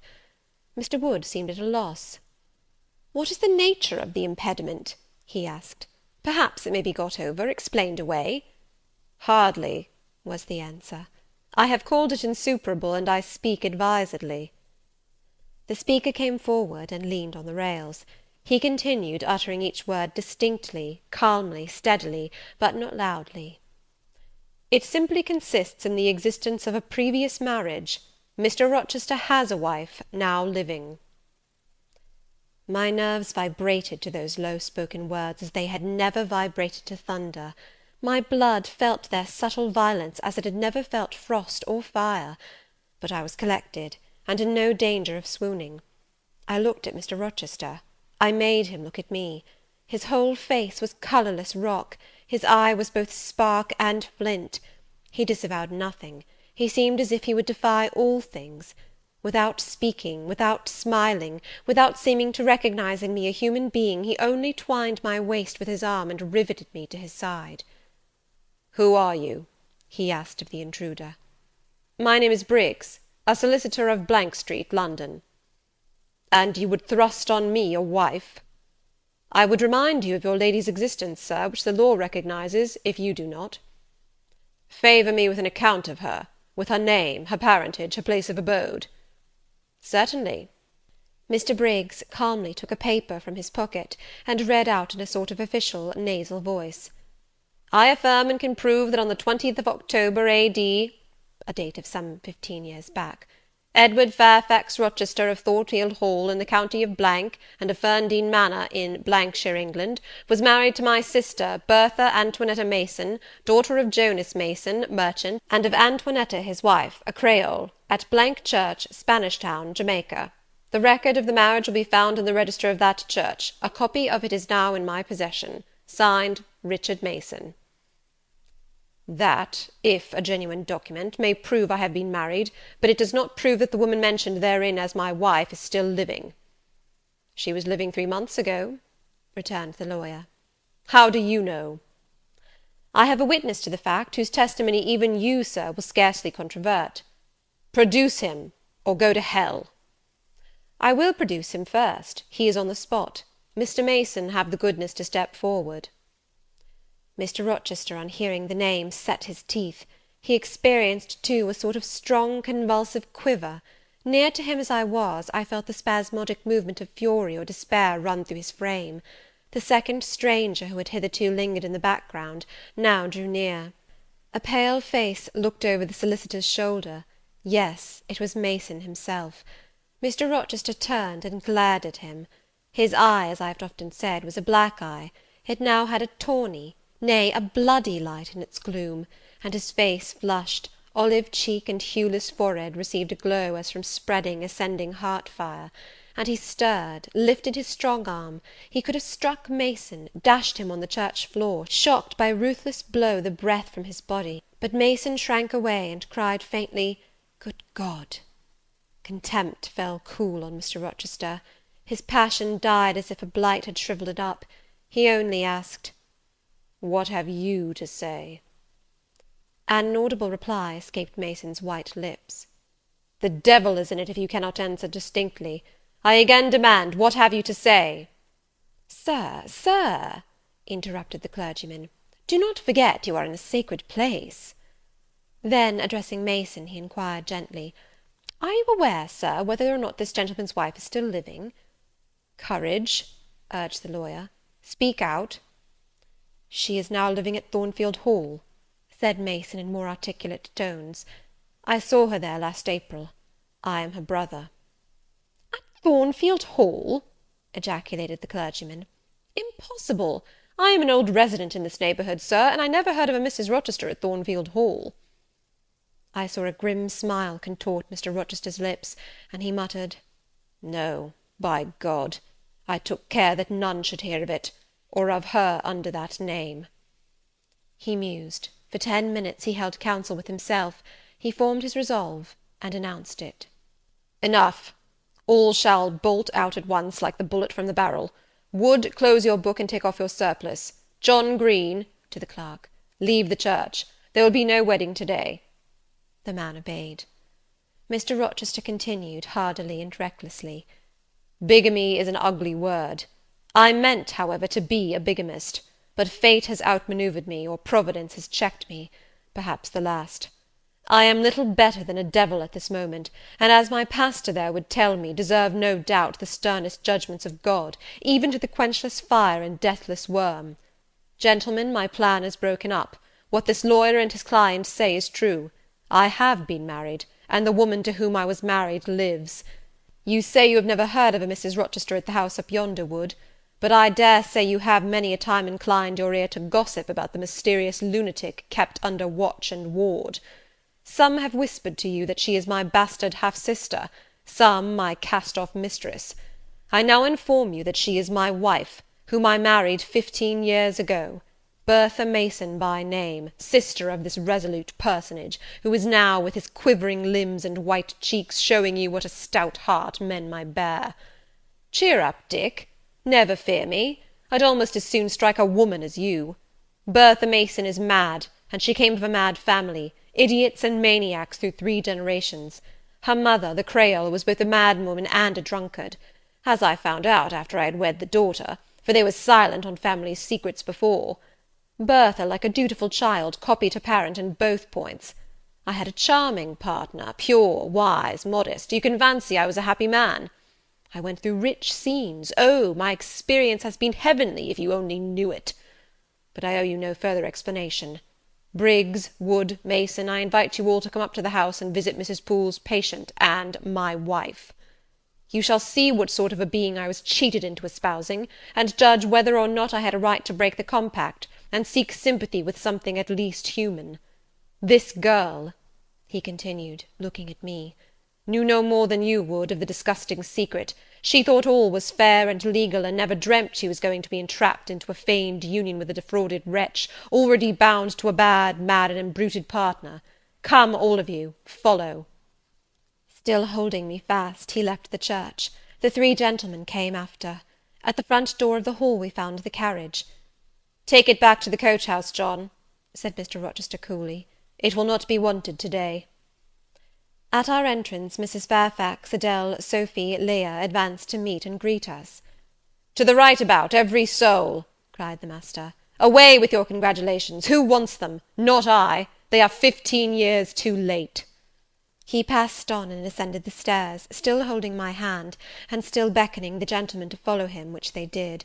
We mounted the first staircase, passed up the gallery, proceeded to the third story. The low black door, opened by Mr. Rochester's master key, admitted us into the tapestried room, with its great bed and its pictorial cabinet. "You know this place, Mason?" said our guide. "She bit and stabbed you here." He lifted the hangings from the wall, uncovering the second door. This, too, he opened. In a room without a window there burnt a fire guarded by a high and strong fender, and a lamp suspended from the ceiling by a chain. Grace Poole bent over the fire, apparently cooking something in a saucepan. In the deep shade at the farther end of the room, a figure ran backwards and forwards. What it was, whether beast or human being, one could not at first sight tell. It grovelled seemingly on all fours. It snatched and growled like some strange wild animal, but it was covered with clothing, and a quantity of dark grizzled hair, wild as a mane, hid its head and face. "Good morrow, Mrs. Poole," said Mr. Rochester. "How are you, and how is your charge to-day?" "We're tolerable, sir, I thank you," replied Grace, lifting the boiling mess carefully on to the hob. "Rather snappish, but not rageous." A fierce cry seemed to give the lie to her favourable report. The clothed hyena rose up, and stood tall on its hind feet. "Ah, sir, she sees you," exclaimed Grace. "You'd better not stay." "Only a few moments, Grace. You must allow me a few moments." "Take care, then, sir. For God's sake, take care." The maniac bellowed. She parted her shaggy locks from her visage, and gazed wildly at her visitors. I recognized well that purple face, those bloated features. Mrs. Poole advanced. "Keep out of the way," said Mr. Rochester, thrusting her aside. "She has no knife now, I suppose, and I'm on my guard." "One never knows what she has, sir. She is so cunning, it is not in mortal discretion to fathom her craft." "We had better leave her," whispered Mason. "Go to the devil," was his brother-in-law's recommendation. "Where?" cried Grace. The three gentlemen retreated simultaneously. Mr. Rochester flung me behind him. The lunatic sprang and grappled his throat viciously, and laid her teeth to his cheek. They struggled. She was a big woman, in stature almost equalling her husband, and corpulent besides. She showed virile force in the contest. More than once she almost throttled him, athletic as he was. He could have settled her with a well-planted blow, but he would not strike. He would only wrestle. At last he mastered her arms. Grace Poole gave him a cord, and he pinioned them behind her. With more rope, which was at hand, he bound her to a chair. The operation was performed amidst the fiercest yells and the most convulsive plunges. Mr. Rochester then turned to the spectators. He looked at them with a smile both acrid and desolate. "That is my wife," said he. "Such is the sole conjugal embrace I am ever to know. Such are the endearments which are to solace my leisure hours. And this is what I wished to have," laying his hand on my shoulder, "this young girl, who stands so grave and quiet at the mouth of hell, looking collectedly at the gambols of a demon. I wanted her just as a change after that fierce ragout. Wood and Briggs, look at the difference. Compare these clear eyes with the red balls yonder, this face with that mask, this form with that bulk. Then judge me, priest of the gospel and man of the law, and remember, with what judgment ye judge, ye shall be judged. Off with you now. I must shut up my prize." We all withdrew. Mr. Rochester stayed a moment behind us, to give some further order to Grace Poole.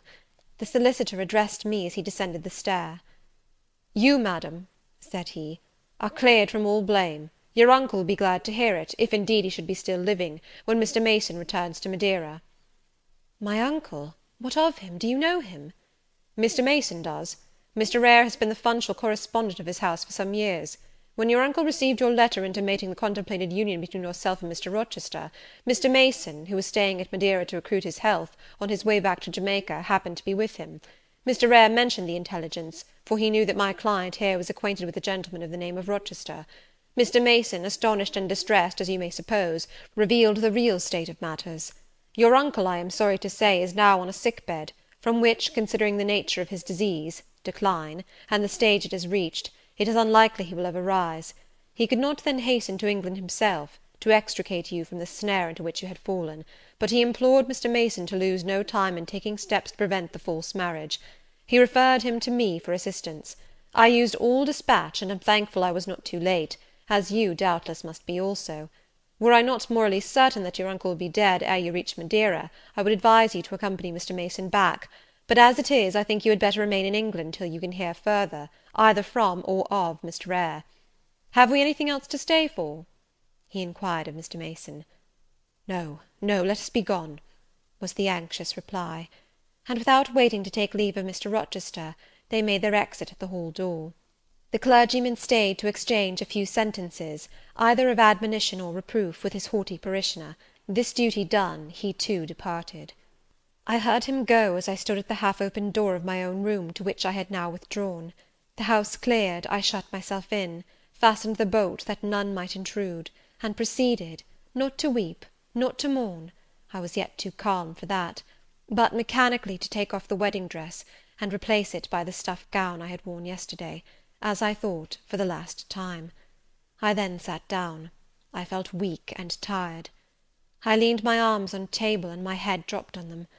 And now, I thought, till now I had only heard, seen, moved, followed up and down where I was led or dragged, watched event rush on event, disclosure open beyond disclosure; but now I thought. The morning had been a quiet morning enough, all except the brief scene with the lunatic. The transaction in the church had not been noisy; there was no explosion of passion, no loud altercation, no dispute, no defiance or challenge, no tears, no sobs.